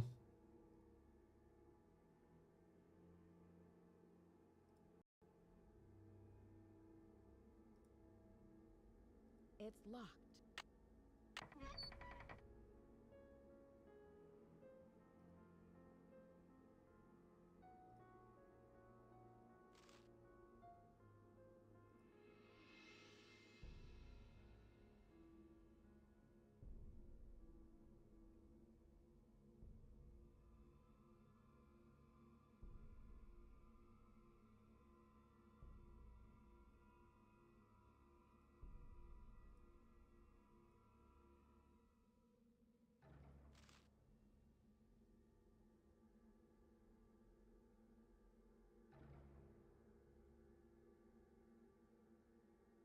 Okay, should I play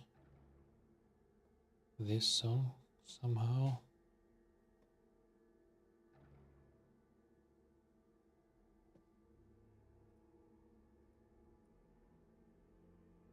Is there more to this music than what I'm seeing?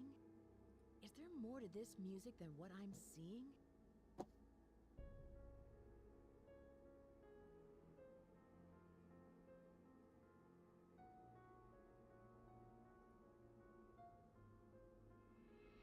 There's something hidden here.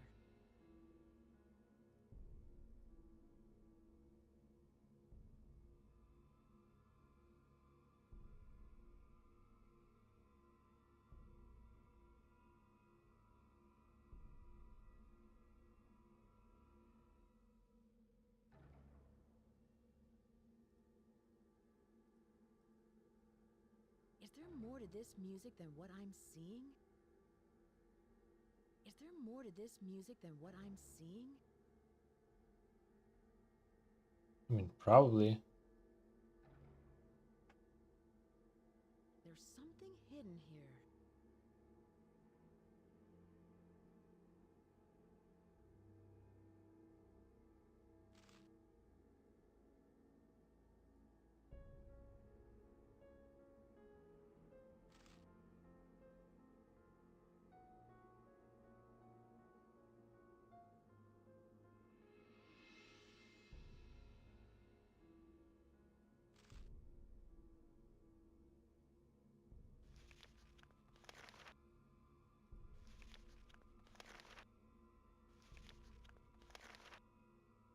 And know that the beginning is more difficult than it seems. Okay, another hieroglyph.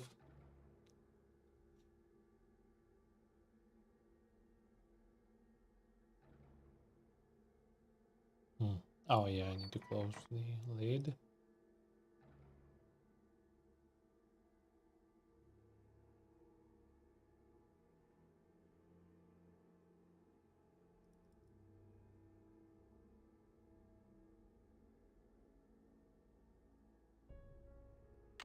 Oh, crowbar, okay. That's definitely useful, I think, at least in one place.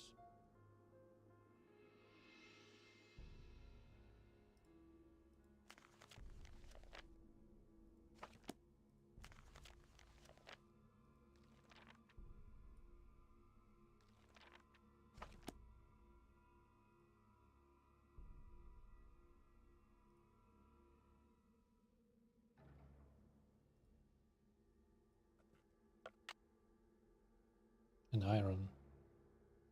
Oh, the weight for the could be used for to push the that elevator stuff.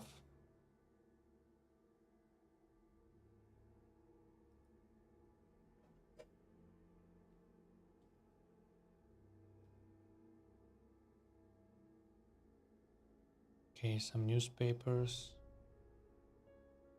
Do I need to? No. I don't see any prompts. Okay. Detail. That's for the chimney.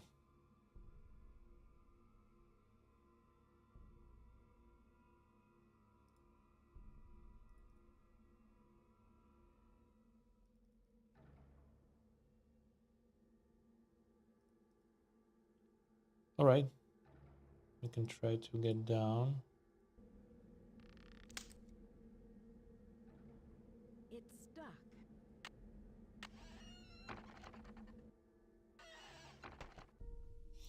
And let's try the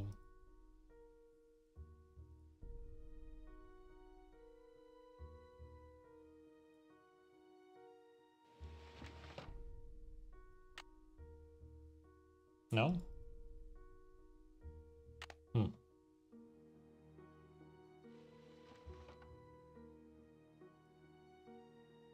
Then should I do it on first floor? Like tie this to this? Oh yeah.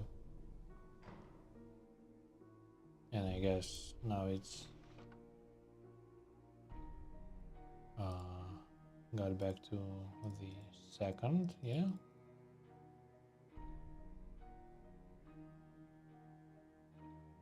Oh, I saw a ghost in a mirror. Yeah.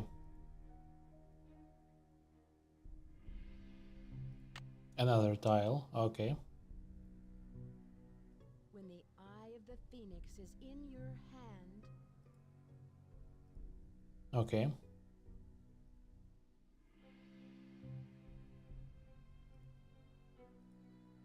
Now let's get back to Luis's. This will be the fastest way here. But I saw a ghost in that mirror on the second floor. I don't know what to say. It won't fit. Okay, something clicked. Wait, what? Oh, okay. Oh, okay.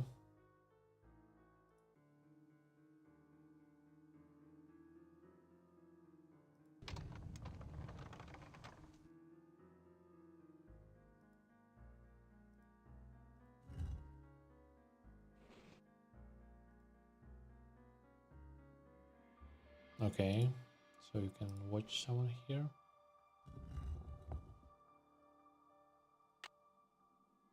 On lantern, okay.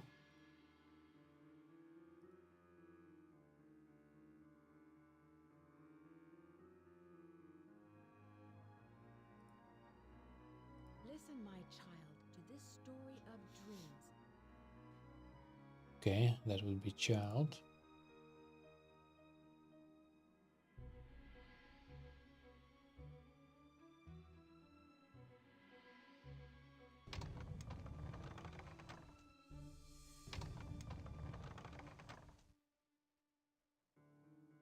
Okay.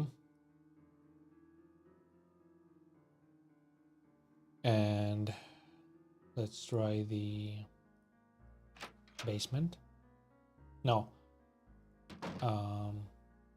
Or yeah. Okay, let me get out here.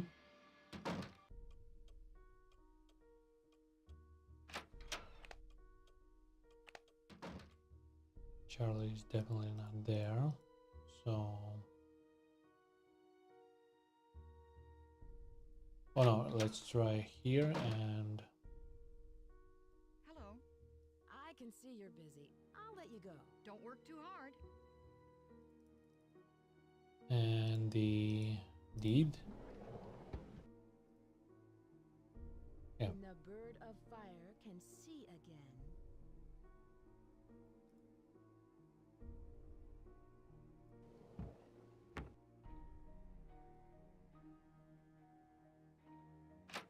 Now let's try the basement.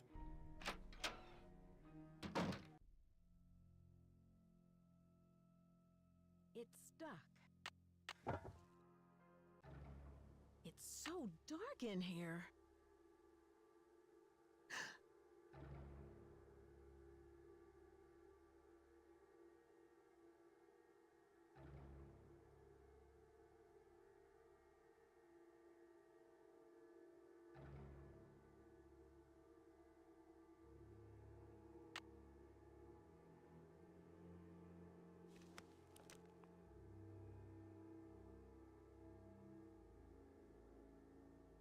The king of the sky will shine his ray.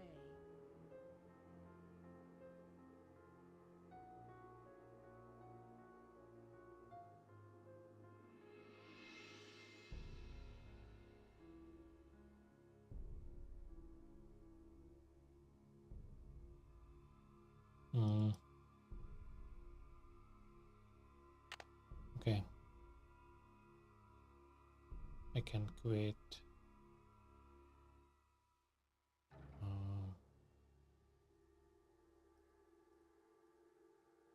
Oh yeah. Okay.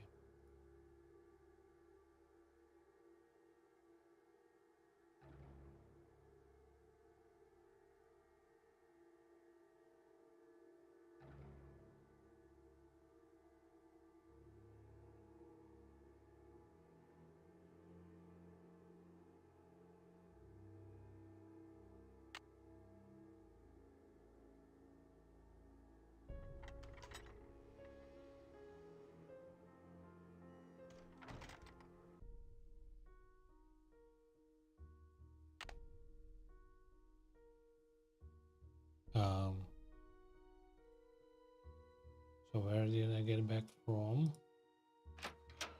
No.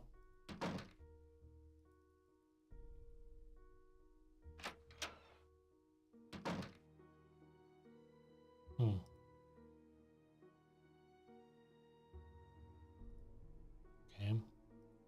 Oh yeah, the piano, and I need the Louis's library.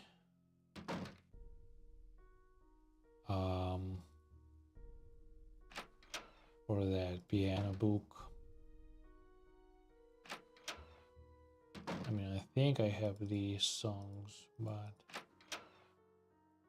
I also think I need something from here, yeah? Yeah.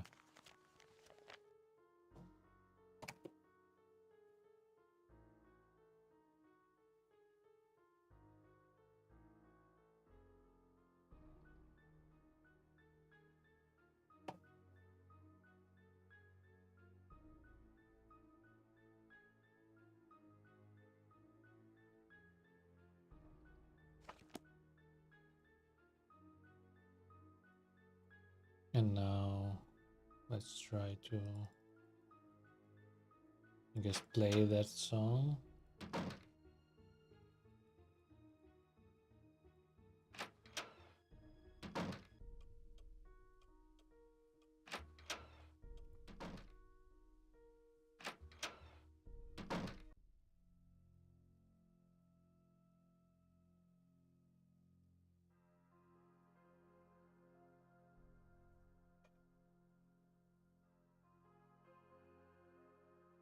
So this would be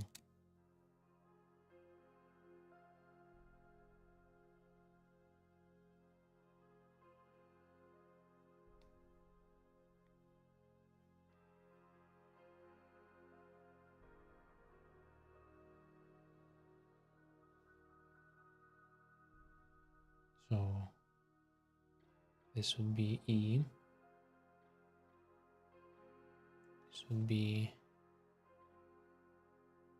no wait, okay, do it differently.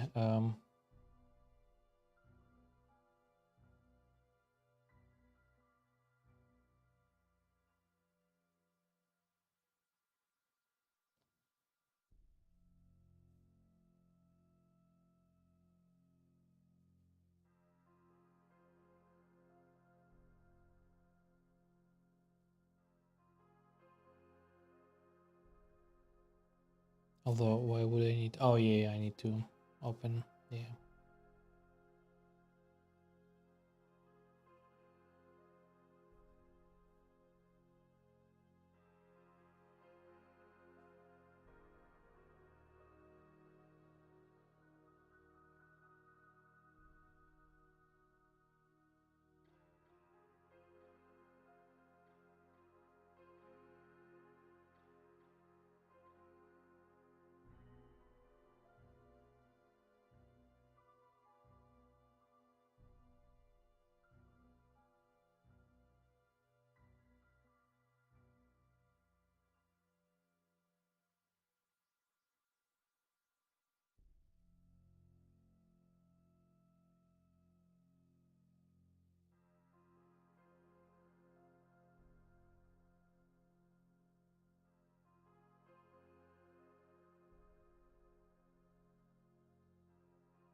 Okay, those are musical notes, and now doing bass and clef.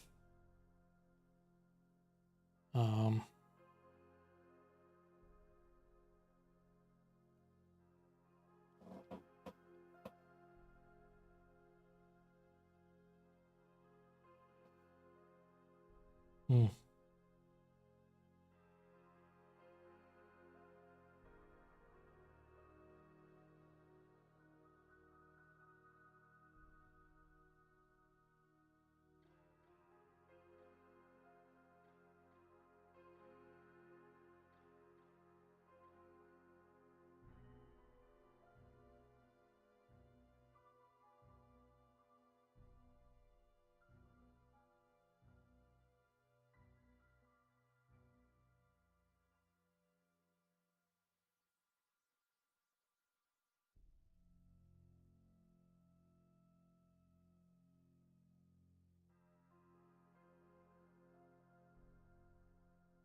Okay, so probably if I do the notes, it would be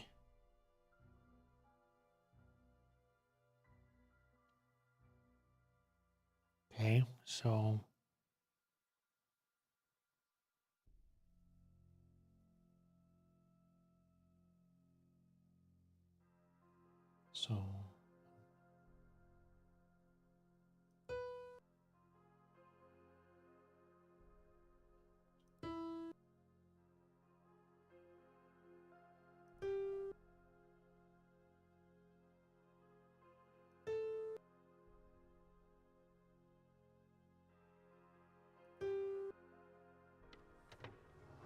Okay.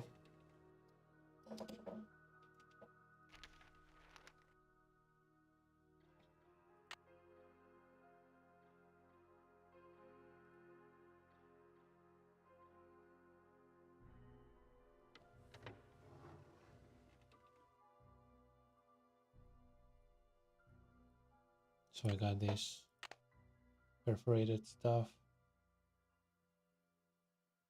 Oh yeah, something missing here. I should check the notes. But first let's check that floppy disk. Laptop is okay, let's talk to her. Hello. I can see you're Nothing. busy. I'll let you go. Take care. Wait, Louis is known to. I need to sleep first.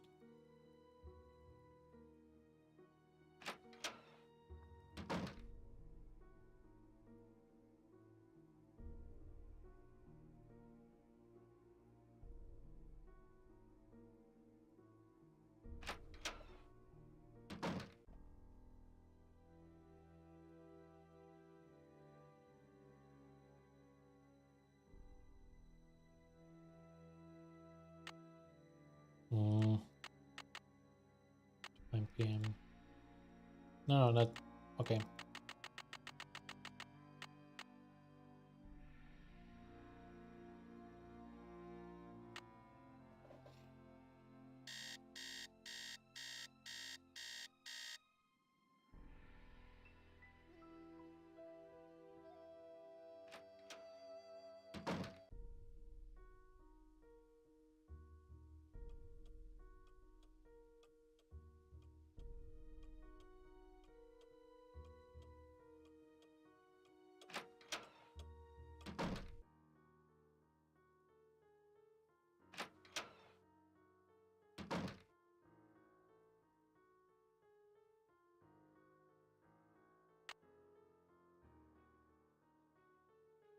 Wait.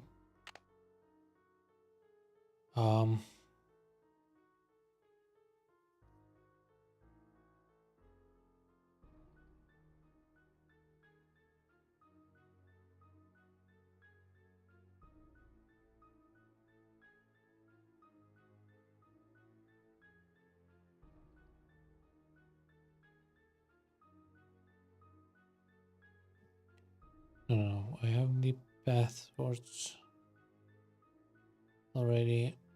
I took a photo. Yeah. Laptop.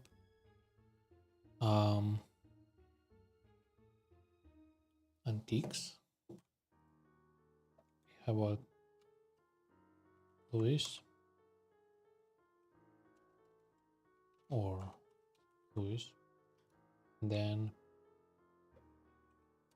and oh yeah.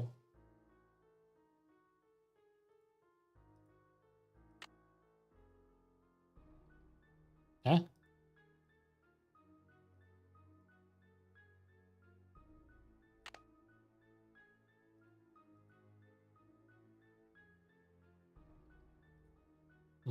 Did I miss something?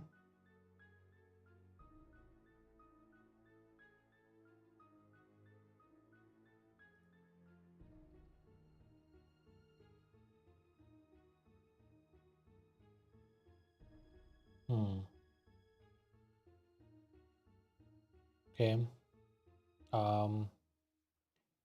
Let me try then what I want to do at the attic. And I think that perforated paper goes with those notes.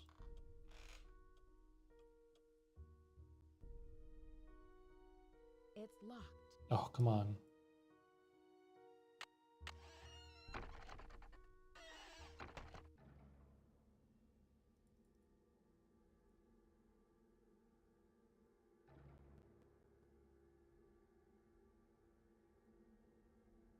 It's locked.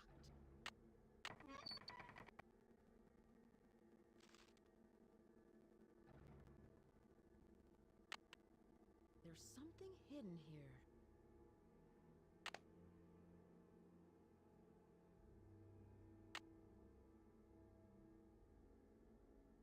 Find Diego on stairs.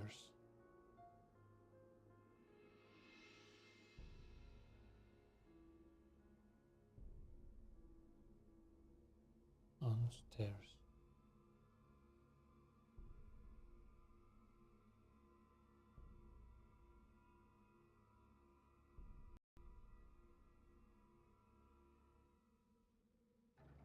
And roll 3186 just in case, I don't know.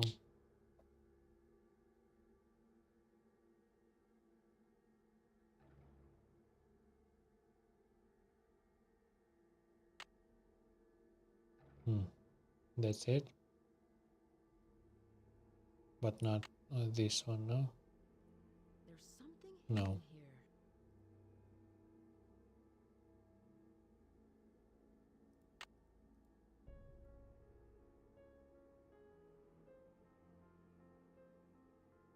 On stairs.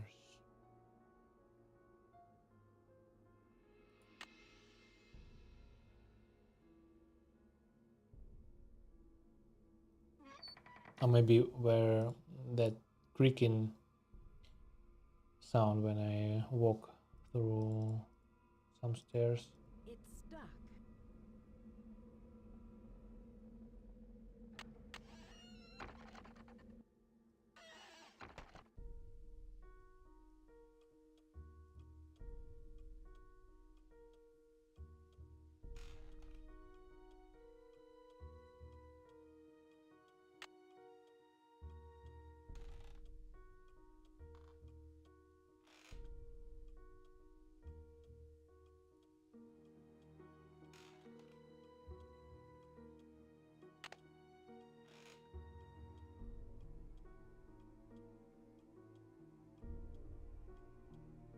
No.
near the stairs.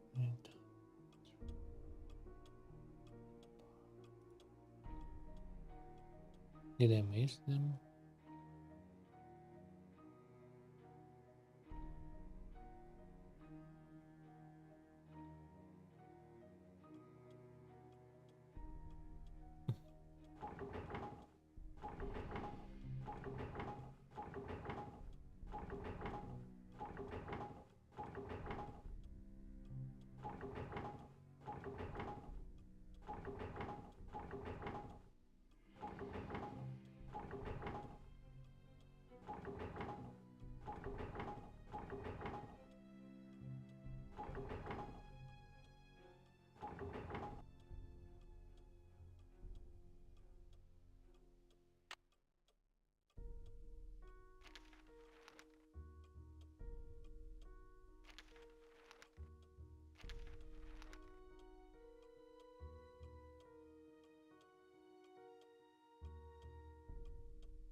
Okay, and I've got the symbol.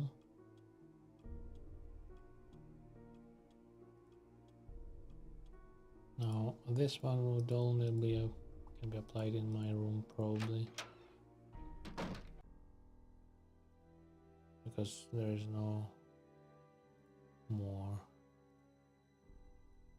of some oriental stuff.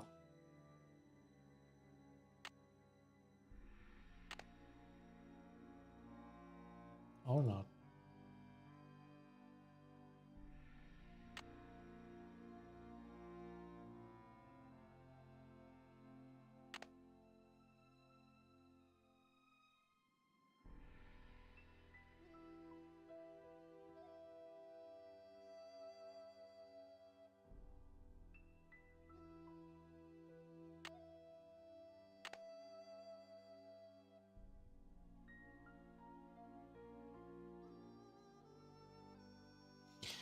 Anyway, I'm spent.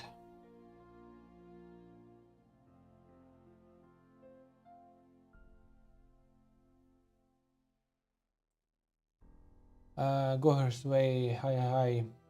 I'll be finishing up for the day. C++ dev, no.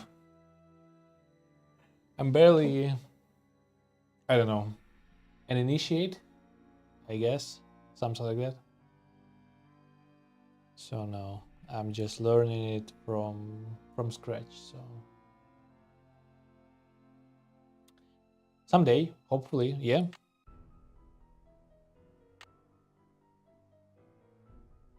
Okay, I'll be saving up.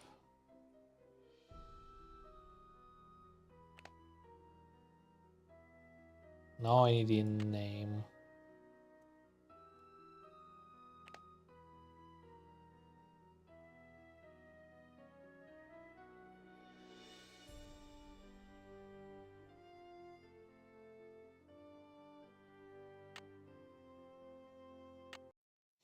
Okay, I definitely made a lot of progress in today's lessons and in Nancy's room,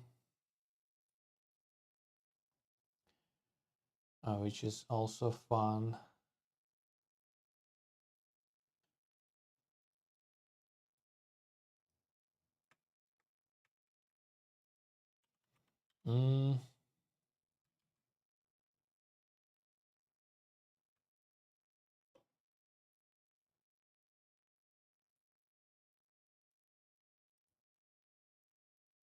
I'm just checking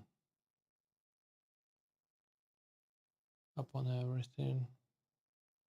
Okay. Anyway, I'll be finishing up, and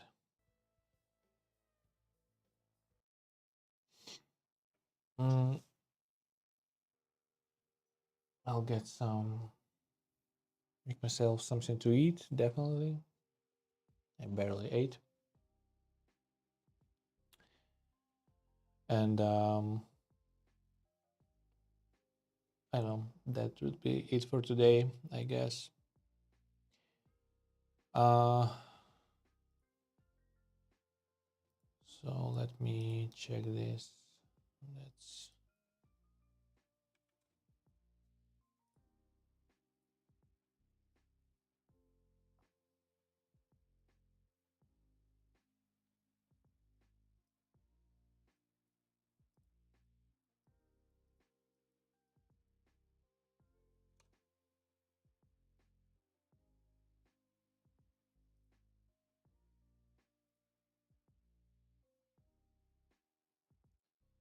so yeah,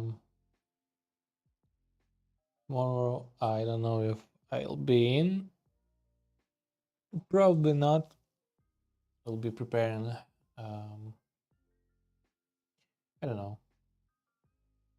home and some stuff. Well, just finishing up some maintenance stuff and some cleaning to do before the New Year's. But New Year's Eve and New Year's probably I will be streaming. So hopefully see you there. Anyway, that's it for today. I hope you staying safe. I hope you eating well, hydrating properly, get enough sleep, and you're making yourself happy as much as you can make yourself happy for that day at least. So see you next one, hopefully. And bye. See ya. See you next one.